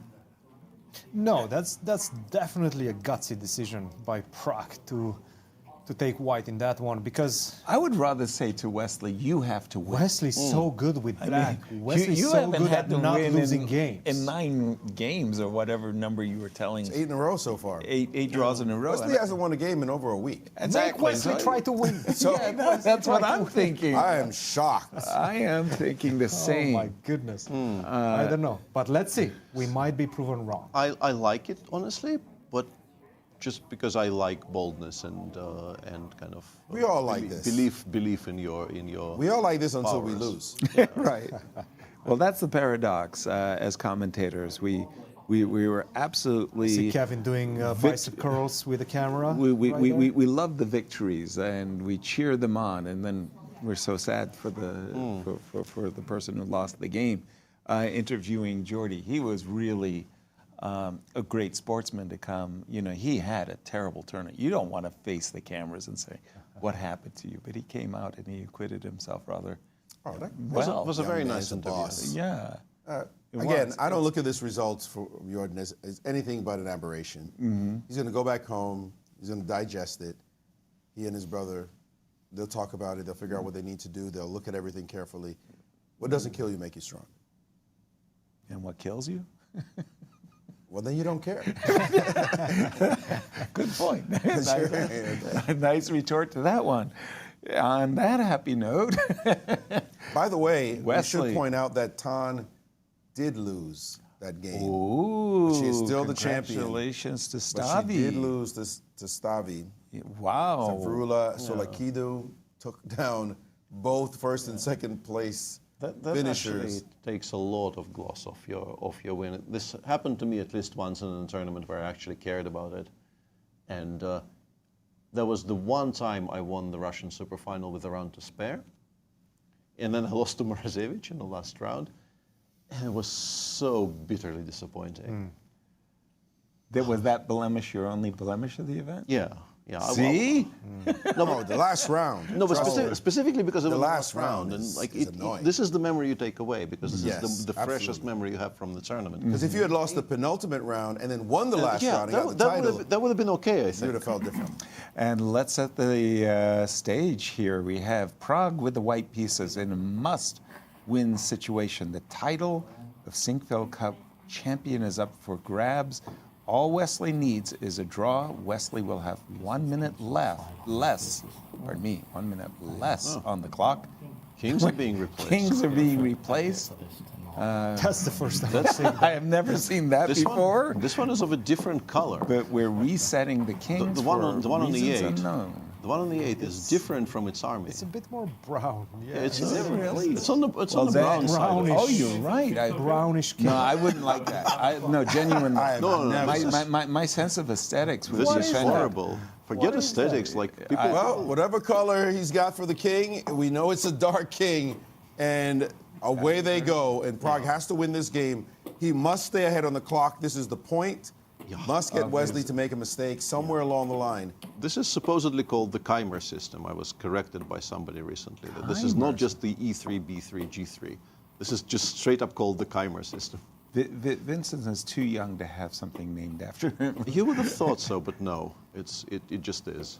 So A7, A6. Poor Fabi has been playing for so much longer than And Vincent. there's not he a doesn't have Fabiano something attack. named after him.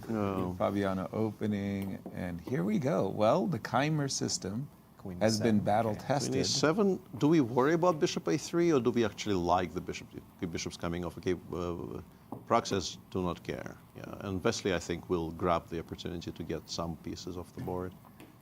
I was wondering about It just feels nicer to get rid of that piece. That bishop on d6 can be a tactical target. Knight h4, knight Also, f5. he doesn't really have any targets in the position. Yeah. With this structure, e3, f2, g3, h2, you're not hitting anything. Yeah, so. you have to play g4 now. And the problem is, even if Wesley eventually has to go c takes d4, winning those positions is so difficult.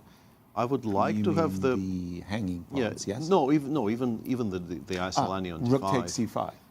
Takes on c5, rook takes c5. And just Do we ever play bishop h3 to make rook ec8 less comfortable? Why not? I'm thinking from Black's point of view, I'd like to play knight e4, knight on d7 to f6. First big think of the game before that decision. g5, Wesley probably takes the pawn here. Note the clock times. The minute lead has certainly gone down dramatically. It's now more like 40 seconds. G7, G6, not an easy move, by the way. Yeah, there's some pressure materializing, and particularly if we can somehow maneuver the one on f3 to f4. If we can like go knight e1, d3, f4. Yeah, that would be great. It might be a bit too long though. A4, very committal. I like that move. But I like that move. Black cannot reply to it with a5 automatically because knight b5 is a fork that ends the game. So, Prague is asking concrete questions. Obviously, Wesley needs to do something right now. Maybe go for c4 at the right moment. But that turnaround the times, by the way, let's just note that turnaround, the minute lead is back. Hang on, e3, e4 now? E4 is supposed to be very strong right now. Whoa. And he missed it. He can start with a5 as well. Yeah, a5 followed by No, but e4. now knight bd7 and e4 no longer threatens the fork. Right. This is why it was much stronger on the previous move. Wesley spots that. Yeah, we can still go knight e1, I suppose. But e4 was a very, very big chance. Opportune moment there, big chance for Prague. So knight e1 to d3 to f4 is the maneuver you would like, Peter. Yeah, this is what I was looking at. Now that you've put the But pawn knight e1, knight e5 is the problem. Yeah. Right? And you're not getting that knight to f4 yet. Well, also a5 could actually come under some pressure later. Knight e1, knight e5. Knight g5. G5 instead. Similar idea. But Or maybe, knight e4. But maybe we can... d5 is also... He's headed to f4. Yeah, I thought... Well, g5? g5 is hanging. You don't have time for this. For Black. Interesting choice. Definitely is going to stop Wesley. Also knight g4, as you correctly pointed out. So just briefly, e4 was winning material. So wow, knight f8. Wesley looked a little bit nervous when he played knight f8. Knight pawn. Knight takes d5 wins a pawn. There is a fork at the end of the road there on f6. Yeah, That's a pawn. immediate knight e4 is also very, very strong. So Pragg is in control if he finds it. Knight One of those two things he should F8. find. That was a nervy menu move. filled with Knight g4, knight tempting g4 options played. right now. Bishop takes e4, very strong. Knight also good, but bishop takes e4 stronger. You're a pawn down. You have to defend Yeah. the pawn down right now. You have to play queen e5 and then rook d7 to at least provoke e3, e4, and then your knight from f8 will go to e6 and hopefully to d4 eventually. But you are just a pawn down. If you don't do this right now, you're lost. And a minute down on the clock. Pragg's choice to take white in this one is starting to look better and better with each passing move. And he's kept that minute advantage as well. Again, Pragg must win with the white pieces to win the title. Draw or a loss, of course. And Wesley is the champion. Rook cd7. Interestingly, bishop g2 is the best move. This is going to be difficult. I think you pretty much always take. No queen queen c7. This allows knight e4. Pragg can have a devastating position with knight to e4 right here, right now. That's the look of a man who sees it. He should have played queen e5. Queen e5 was much, much stronger, yes. He sees knight e4. If he finds that move, he wins this one. Knight e4 guards his rook, by the way, very importantly. Not just the fork on f6, but guards the rook on d2. Well, If he finds it, he's one step away from becoming champ. Like a tiger, he's just about to pounce on his victim. Knight to e4 wins the game. Well, Wesley went queen c7 with the idea e4 queen takes a5. Queen takes a5, I guess. Yeah, he wants to attack He's the- not reacting quickly, though. Is he looking at something else? He needs to calculate everything, but knight e4, he sees it. I guarantee you he sees it right now. That's a... Oh, he missed it. Goodness. He missed takes a a5. killer move. He's still winning, by the way. And no, I think this maybe is lag. Yeah, this is not. He's this is not winning at all. anymore. Knight e6 and I don't like knight Bishop e6 takes though. e6. Allowing bishop Bishop takes takes e6 e6 is a big mistake. I don't like. Yeah. What This did is- Wesley just do? Well, I guess the takes time queen pressure is f7, getting to him queen as f6. well, Yeah, because yeah. Pragg now suddenly has a fantastic position again. Yeah, knight e6 was a very strange decision. E6 pawn is dropping. Queen b6, knight a4 is coming. You cannot do that. How do you defend the pawn on e6? You don't. And if you don't, you're in trouble. Yeah, you absolutely are. You have to play Also- queen b4 and rook f7. There's no increment. You don't have time to think, to Yet. craft your Yes. defensive Oh, no. decision. Queen b6, knight a4. Knight a4 does What the is he job. thinking? What is he thinking at this There's point? queen a3 at the end. You don't resign just yet, but you are. Well, he's played queen. Okay, now I think you do resign. Yeah, knight takes c5. This is going to collapse. b3, b4. It's a big moment because E4 E4 was not the best move. He gave away his pawn. He needed to play queen g5 to defend the rook on c1. Oh, that was Exactly. that was a very big miss by And Pragg, by the yeah. way, now that the bishop is on bishop this is going to open d5. diagonal, I'll No, that always have transformed the game Wesley yet is- again. Wesley is getting away with it. Oh, yes, he is. Is he ever? And the times are equal, by the way. Knight e6. I'm thinking Rook f7 rook even. e7? Rook e7, queen f8 mate would be good for white. Oops. Wesley Not is, aligned. whoa. Hang on a second. Wait a minute. There's still a fight. Mistakes are happening. This is much better for white again. 21 moves away from time control. He could have played rook 21 moves e7. away from the increment. Yeah. No, this is not a pleasant Wait. g4. What? Yeah, some things fail. g4 was actually the best move, but h4 is also decent. Whoa. So Wesley has to hang on grimly, a pawn down. h5 now is winning for Pragg. h5 is a very typical idea. h6, queen g7 is, yeah. Played. And he spots Pragg is winning again. Wesley has to make 17 moves in the next 32 seconds, and we see him panicking. h6 was, I'm pretty sure h6 was winning on the spot, but even now, okay, if rook d8 is your best move, it's not that easy. But Pragg only has 35 seconds himself. Couldn't make a concrete decision, and he has made a mistake and offered a trade of queens. And Wesley's back in the game. This could be a drawn ending. It is a drawn ending. What it am I is a saying? draw now. Oh, rook h8. Well, maybe? they just have to play, and Wesley knows he's got to draw. It's two versus. You already made a move. What's happening? In which case, the two-handed move doesn't. Two hands. Wesley was using two hands. He complained to the arbiter that Wesley's going to get to move 60 now. He made move 60. Guys, I think Wesley's going to be the champion. That is a And now big, Wesley's big getting miss. an increment, and no way he loses this position. And Pragg knows. Pragg had his chance. boy, he goodness, had more what a than one. turnaround. He certainly did have more than one chance. Wow, Wesley, whew. Wesley dodged a huge bullet. Bullets, a number of bullets. Yeah. Still trying though. Here he goes. B3. Making the attempt, but rook to B3. Rook B3, yeah, but honestly, it doesn't really matter what you do. Yeah, rook C5, I guess. You try rook C5 because what else can you try? Exactly. You just avoided rook C6. I think it's Just rook too easy, B3. rook B3. Rook B3, rook C6 check. King F7. Yeah, king F5 might be unnecessary. Yeah, you don't allow that. Yeah, you go back. You're right. And honestly, after king E4, even G5, G4 is just a very, very Well, that's the clean one I draw. want. King F7. Oops. Yeah. I want to play G5, G4 as black right now. No thought given to king F5 Wesley sees whatsoever. this. Yeah. And Wesley is also ahead on the clock now. G4 He is right not now. using this. Yeah. That's it. He spotted That's it. He knows he's got the draw. And Wesley So And now you is can going park to yourself win on the back rank even if you want, but it the doesn't 2026 Sinquefield Cup. Congratulations to Wesley, Oh, winning what it a for the game. third time in his What a career. Game. And Wesley knows that he was a Prague is little now bit resigned to the reality of lucky. the situation. Wesley So is the champ. And Prague said, I know I missed it. I know I missed it. Wow, very appreciative live H6 audience. just finished the game on the spot there after Maybe H5 they to have some. T8. We will listen in if they. Yes, push. But you can't win all tournaments, you have to share.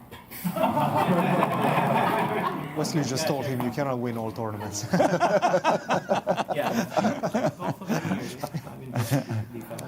Well, let's not forget, Prague won Norway by winning the last 4 games ahead of Wesley. Right. Who was looking like he's going to win easily. Exactly. Then he came to St. Louis, he wins the Rapid and The Blitz. Blitz. That's why Wesley's telling Saying me, you can't win all tournaments. Come on, dude. Leave some for us as well. Right? That's a nice touch there by Wesley. Wesley is genuinely funny, by the way. I think people underestimate just His sense of humor. how funny he is. I would have been tasered by the king exchange at the very start of the game. I would say to Chris, you can't do that to me. I have to play. My pieces aren't all. And for Wesley, let's repeat, he is the back-to-back champion. This is a repeat winner. This is a repeat of last year. They played a playoffs. Yes. Wesley won those playoffs, with Bobby included, though, but done again. Prague coming this close, but he will get his chance to have revenge in the finals. Dramatic final game, but Wesley holding on by the skin of his teeth, yeah, and there it is, the magic number, $87,500 to the champion. Our congratulations to Wesley as he does it again and certainly enriches himself. Whew. Let's check there the was fumble. Something of happened. Wesley, yes. Yeah. Well, of Prague, excuse me. Let's see what happened, because it seemed that Prague G5. said something was amiss. King takes Wesley- H6 two-handed, yeah. Whoa. You can't do that, no. So he used 2 hands, and that was the no-no. You were supposed to, Prague said you're supposed to play King G6 to H6. But You can't. honestly, at this point, what happens if Prague claims correctly? He gets like an additional couple of minutes and he still doesn't win. He doesn't win this. No. He still doesn't win. He doesn't win this. Yeah, he moved and then claimed. That's also a no-no. Yeah. He could make a complaint. And I think this prior is to what Chris moving. Bird was telling him. You just made Yeah. your move, you should have stopped the clock, Mm-hmm. and then you would have gotten your minutes. Once you make the move, the claim Right. can no longer be claimed. But let's be clear, the penalty would have been a minute or 2. Yeah, it's not a added loss. to It the wouldn't clock. make a difference. No. Pretty Not sure at this that is not point. a loss. Yeah. Exactly, yes.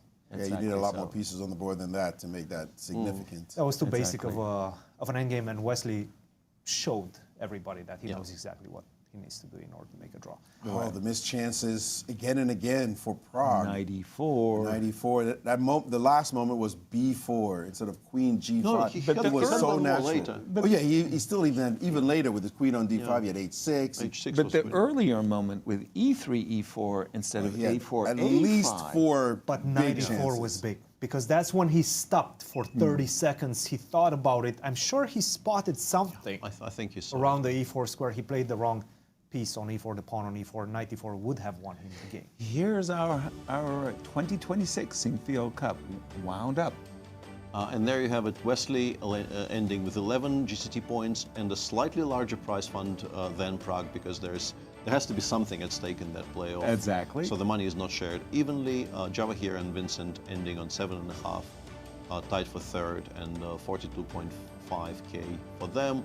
And then the very, very large tie for fifth, in which Fabi, Levon, MBL, and Sevian all got slightly under 20k. The winner always gets an extra $10,000 and the trophy, of course. Yes, and the trophy. And I'm pretty sure this is not counting the extra bonus money? Not bonus. That's without the bonus money. That's without the bonus money. Without the bonus. And in terms of bonus money, Prague won 3, Vincent won 3, Wesley won 2. So they will also get a bit of additional cash. Yeah. Not exactly. It'll almost be exactly the same, actually, because Wesley won 2 and Prague won 3. So it's the gaps. It was the $10,000. That's that closer. More like $200. They'll be bragging rights. Tell us about the all-important GCT final points and who won. Yeah, Prague wins. In previous years, Prague would have won the tour. Right. Without the final tournament, this would have been him winning the tour. Wow. As you can see, 3 players above 200,000 in prize money, but Vincent, as we expected, because of the 6 classical games he won, he actually finishes above in the money count, above Bravo, people who... Vincent. That's a lot of cash, and he's going to the finals. Exactly. Make much more Absolutely. in the next week here in St. One of these 4 players will have another 200K added to these already impressive numbers. Sweet. Not a bad season at the office. Not at all. Not bad. And Javokhir missing out by half a point. Wow. And these are your finalists to the GCT Tour, which is about to begin in just a few days. The players will get a chance to catch their breath as they go, okay, what ideas do I have left for the finals? Didn't I leave it already on the battlefield? Well, you have about 3 days to get ready for that. I think the final starts on the 22nd, if I'm not mistaken. So it's back to work, guys. Call a friend. It's back to work. I need something against the Joko piano. Maurice, we have a champion. The champ is here, Wesley So, the winner of the Sinquefield Cup, a 3-time winner. Let me congratulate you first, Wesley. Great performance, a result that you certainly are proud of. Yeah, for sure. Well, I'm not proud of the early draws, but it's part of a bigger strategy. Tell us that strategy. Yeah, and it worked. Well, I knew I made 2 quick draws with white, so I'm not especially proud of that. But at the same time, it preserved a lot of energy for me. Also gave me time to prepare and gave me time to recover, for my mind to recover also. And yeah, it worked perfectly. Yeah, what can I say? But obviously, winning the Sinquefield Cup two times in a row, I don't think anyone has ever done it before. No one has ever won back-to-back. So that's another real feather in your cap. Yeah. And this was... Go ahead. Qualifying for top 4, I think, is just as important. You mentioned that because last year you missed out by just a half a point, a smidgen. Yeah. So this must be huge to qualify now and fight for the Final 4 and possibly win the title. Yeah, I was actually really nervous last night because if Sindarov beats me, then the whole strategy falls apart. I mean, I'll still qualify for the top 4, but it would be very, very hard on myself. And I was actually very displeased with my game today against Sindarov. I thought I played inaccurately. He was even a tiny bit better at some point. But when I was able to third piece, I was very happy. But also I knew Sindarov was he's an incredibly strong chess player, and he could very well be the world champion in a few months. So I knew it wasn't going to be easy. But fortunately, I had the white pieces. I was able to trade. And okay, it's very nice to win the tournament, even though it's only Armageddon. I'll take any victory that comes my way. Speak to that. Were you surprised that Prague took the white pieces in the last game for the Armageddon? No, I probably would have chosen white myself. Because 5-4 white, I think generally most people choose white.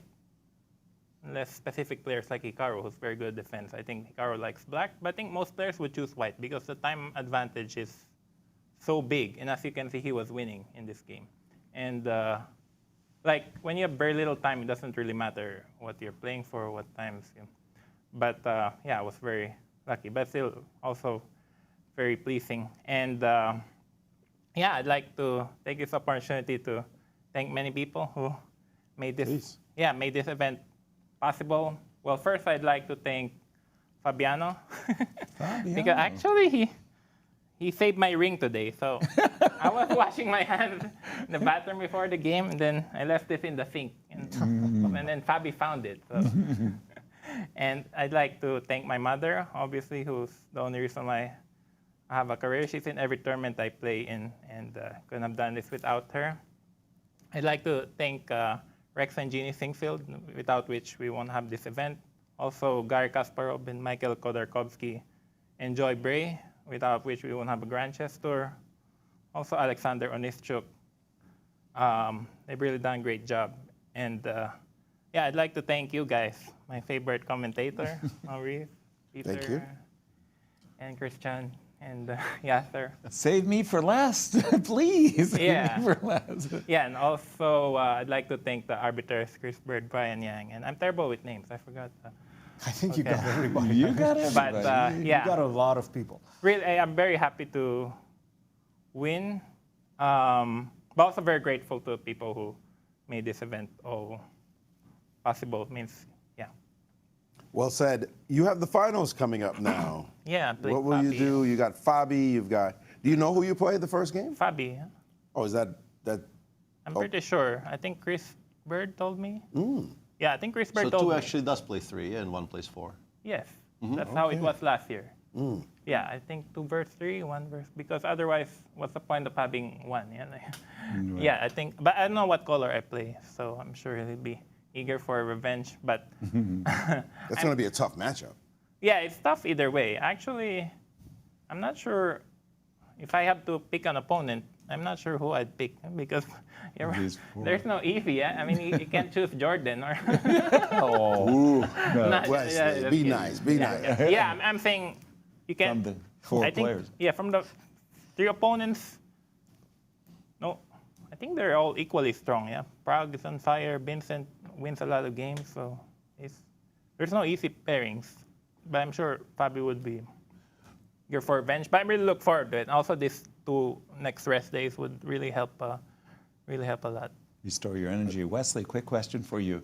We had it wrong. Our apologies. We had it wrong. We thought that the tie breaks today, 2 rapid, 2 blitz, and then an Armageddon. Did you always know that there was just going to be 2 rapid games?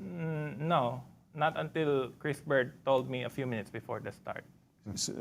So you knew you were in a tie break, but you just didn't know if you were going to get to you thought you would get to Armageddon so quickly after just 2 games. I didn't. I always thought it's fast rapid and then blitz. That was our mistake. We the streak made that of mistake. chess players never reading their contracts. No, we read the prize money. The bonus, right up to the prize money. Who covers the ticket. Right, Yeah. the compensation parts. Yeah, the points, but the fine details, you don't. No, I had no idea. I actually thought we were going to go blitz right away like last year. Right, But that's only for 3 players. So jumping to Armageddon, that was a little bit of a surprise because Yeah, suddenly we were hearing a conversation where Prague was having to choose white or black. Yeah, I was surprised myself. Usually you do blitz first, yeah? Right. But I guess Chris said they want to go home. Yeah, well, hey, look. I mean, we're on a clock. Yeah, I think last year the contract was a bit different. Also time control. Actually, Prague told me he thought it's 8 plus 3, not 10 plus 3. And I was like, how did he get that number? I know. I think that was that's for the rapid and that's for the those were previous. Not your back. Previous. This existed. Yeah. Yes, 8 plus 3. Yeah, but I'm very surprised. But I guess because Armageddon really is a toss-up.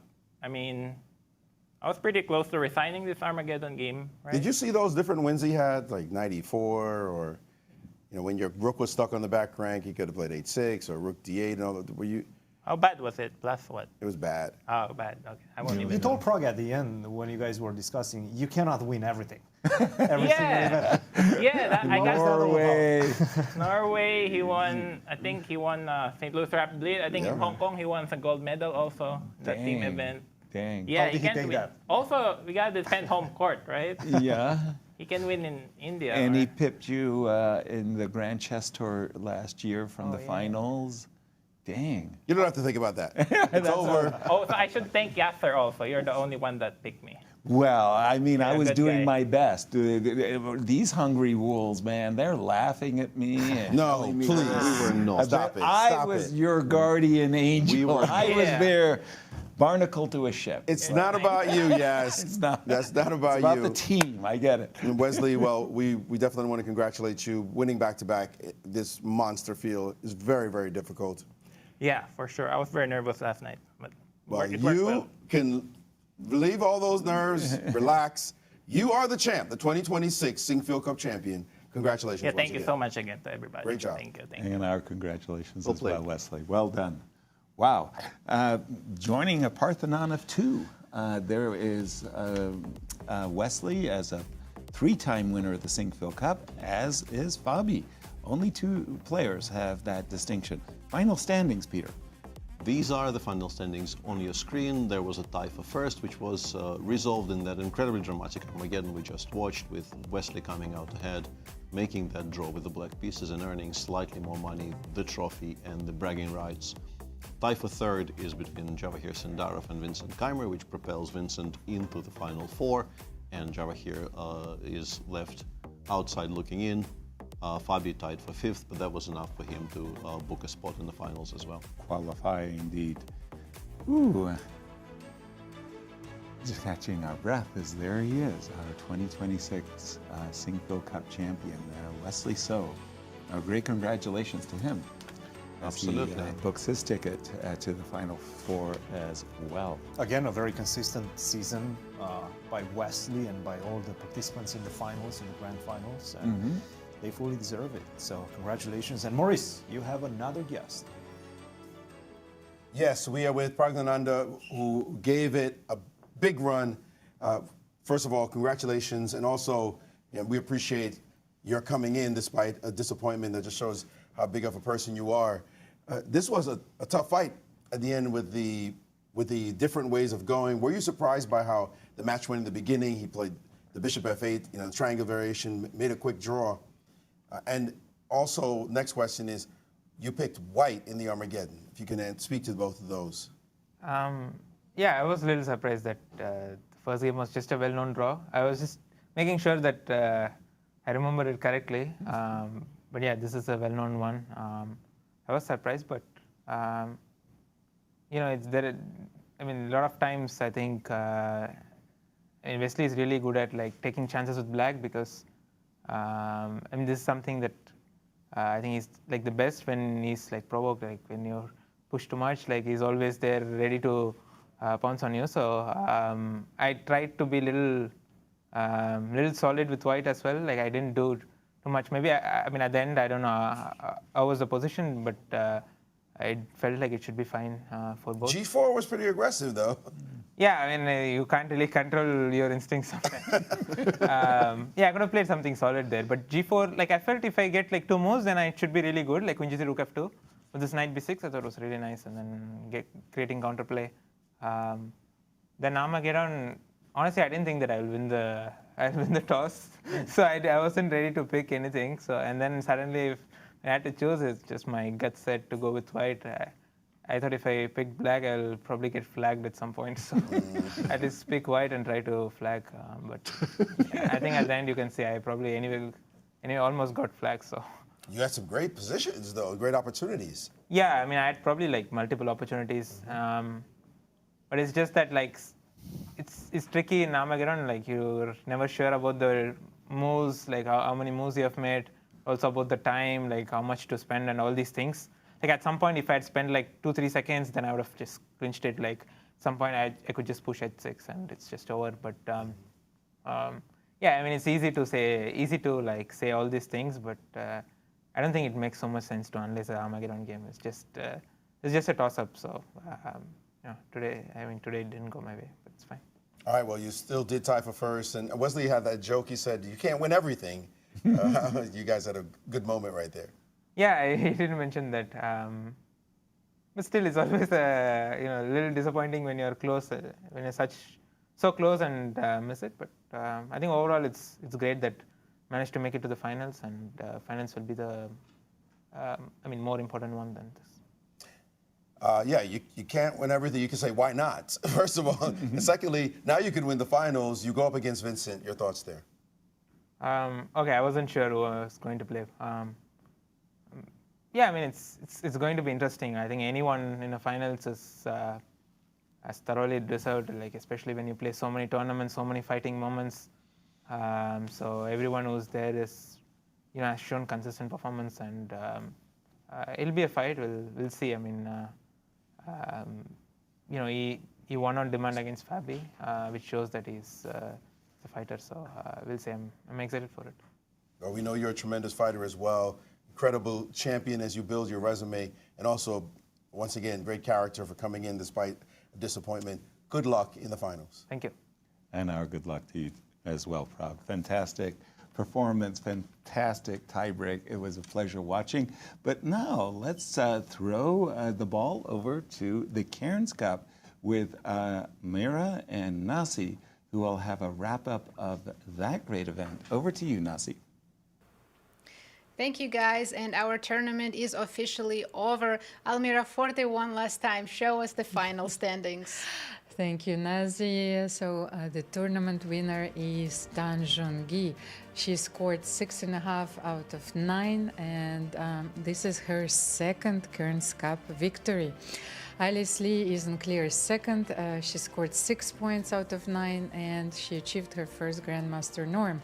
Bibisara Sobaeva and Carissa Ip are tied in third place, 5 out of 9, followed by Anna Mazichuk and Divya Deshmukh and Stavrula Tsolakidou, who finished the tournament on 50%, 4.5 out of 9. Hampi Konero, 3.5 points, then followed by Alexandra Kostyanyuk on 3 points, and Vaishali Ramesh Babu finishes the event with 2.5 points.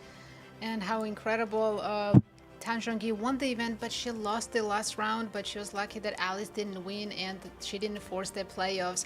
Alice came in today with the mindset she only needed a draw to get her first Grandmaster norm, and huge congratulations to Alice. Very well deserved, and we hope to see her earn this title very soon.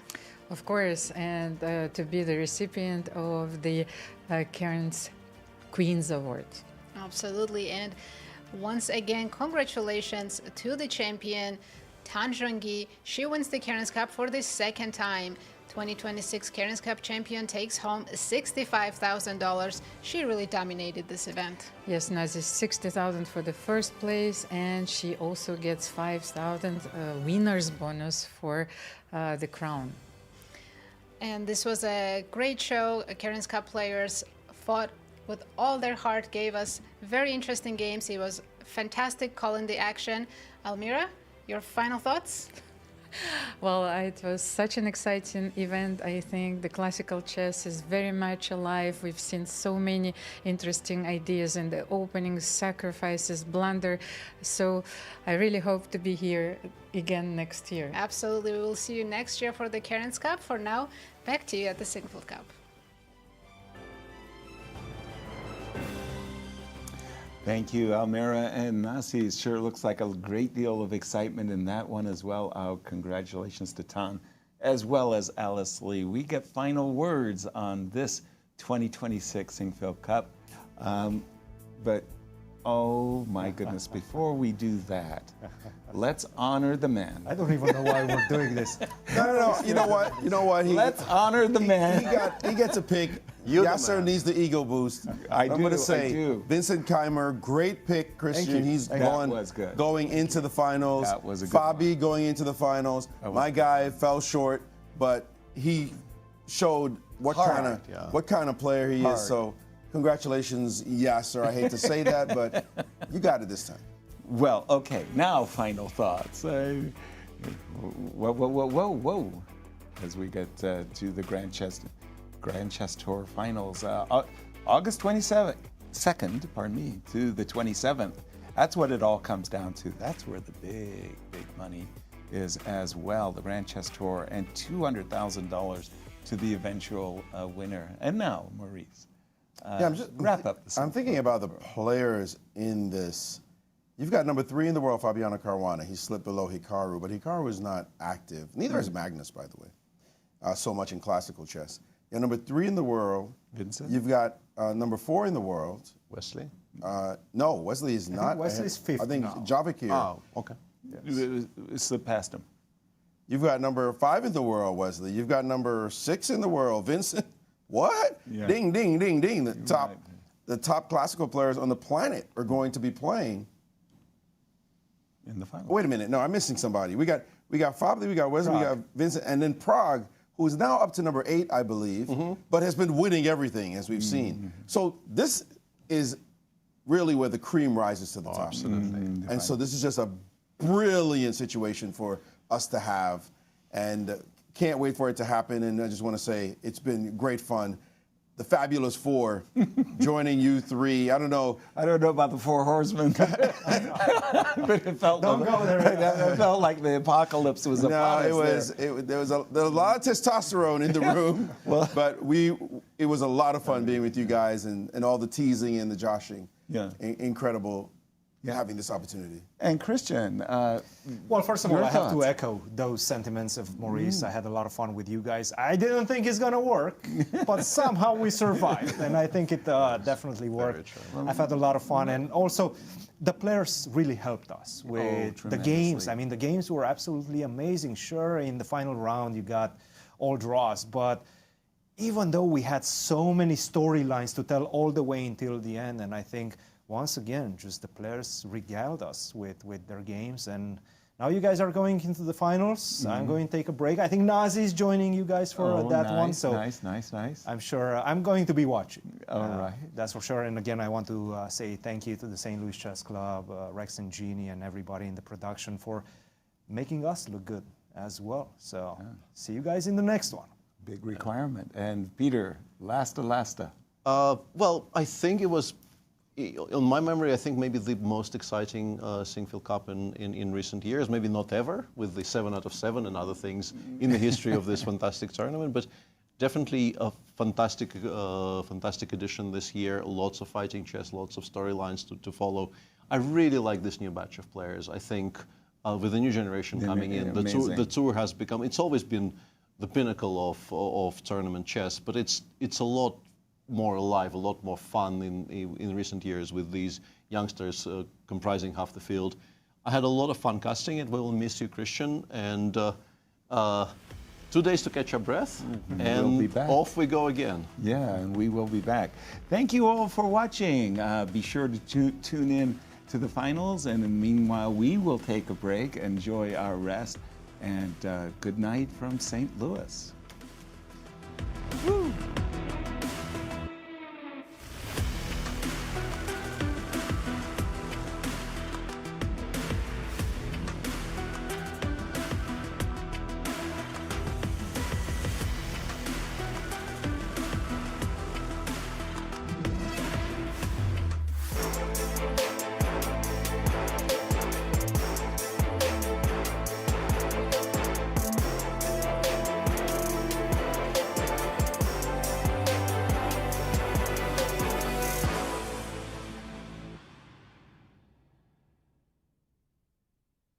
This has been a presentation of the St. Louis Chess Club.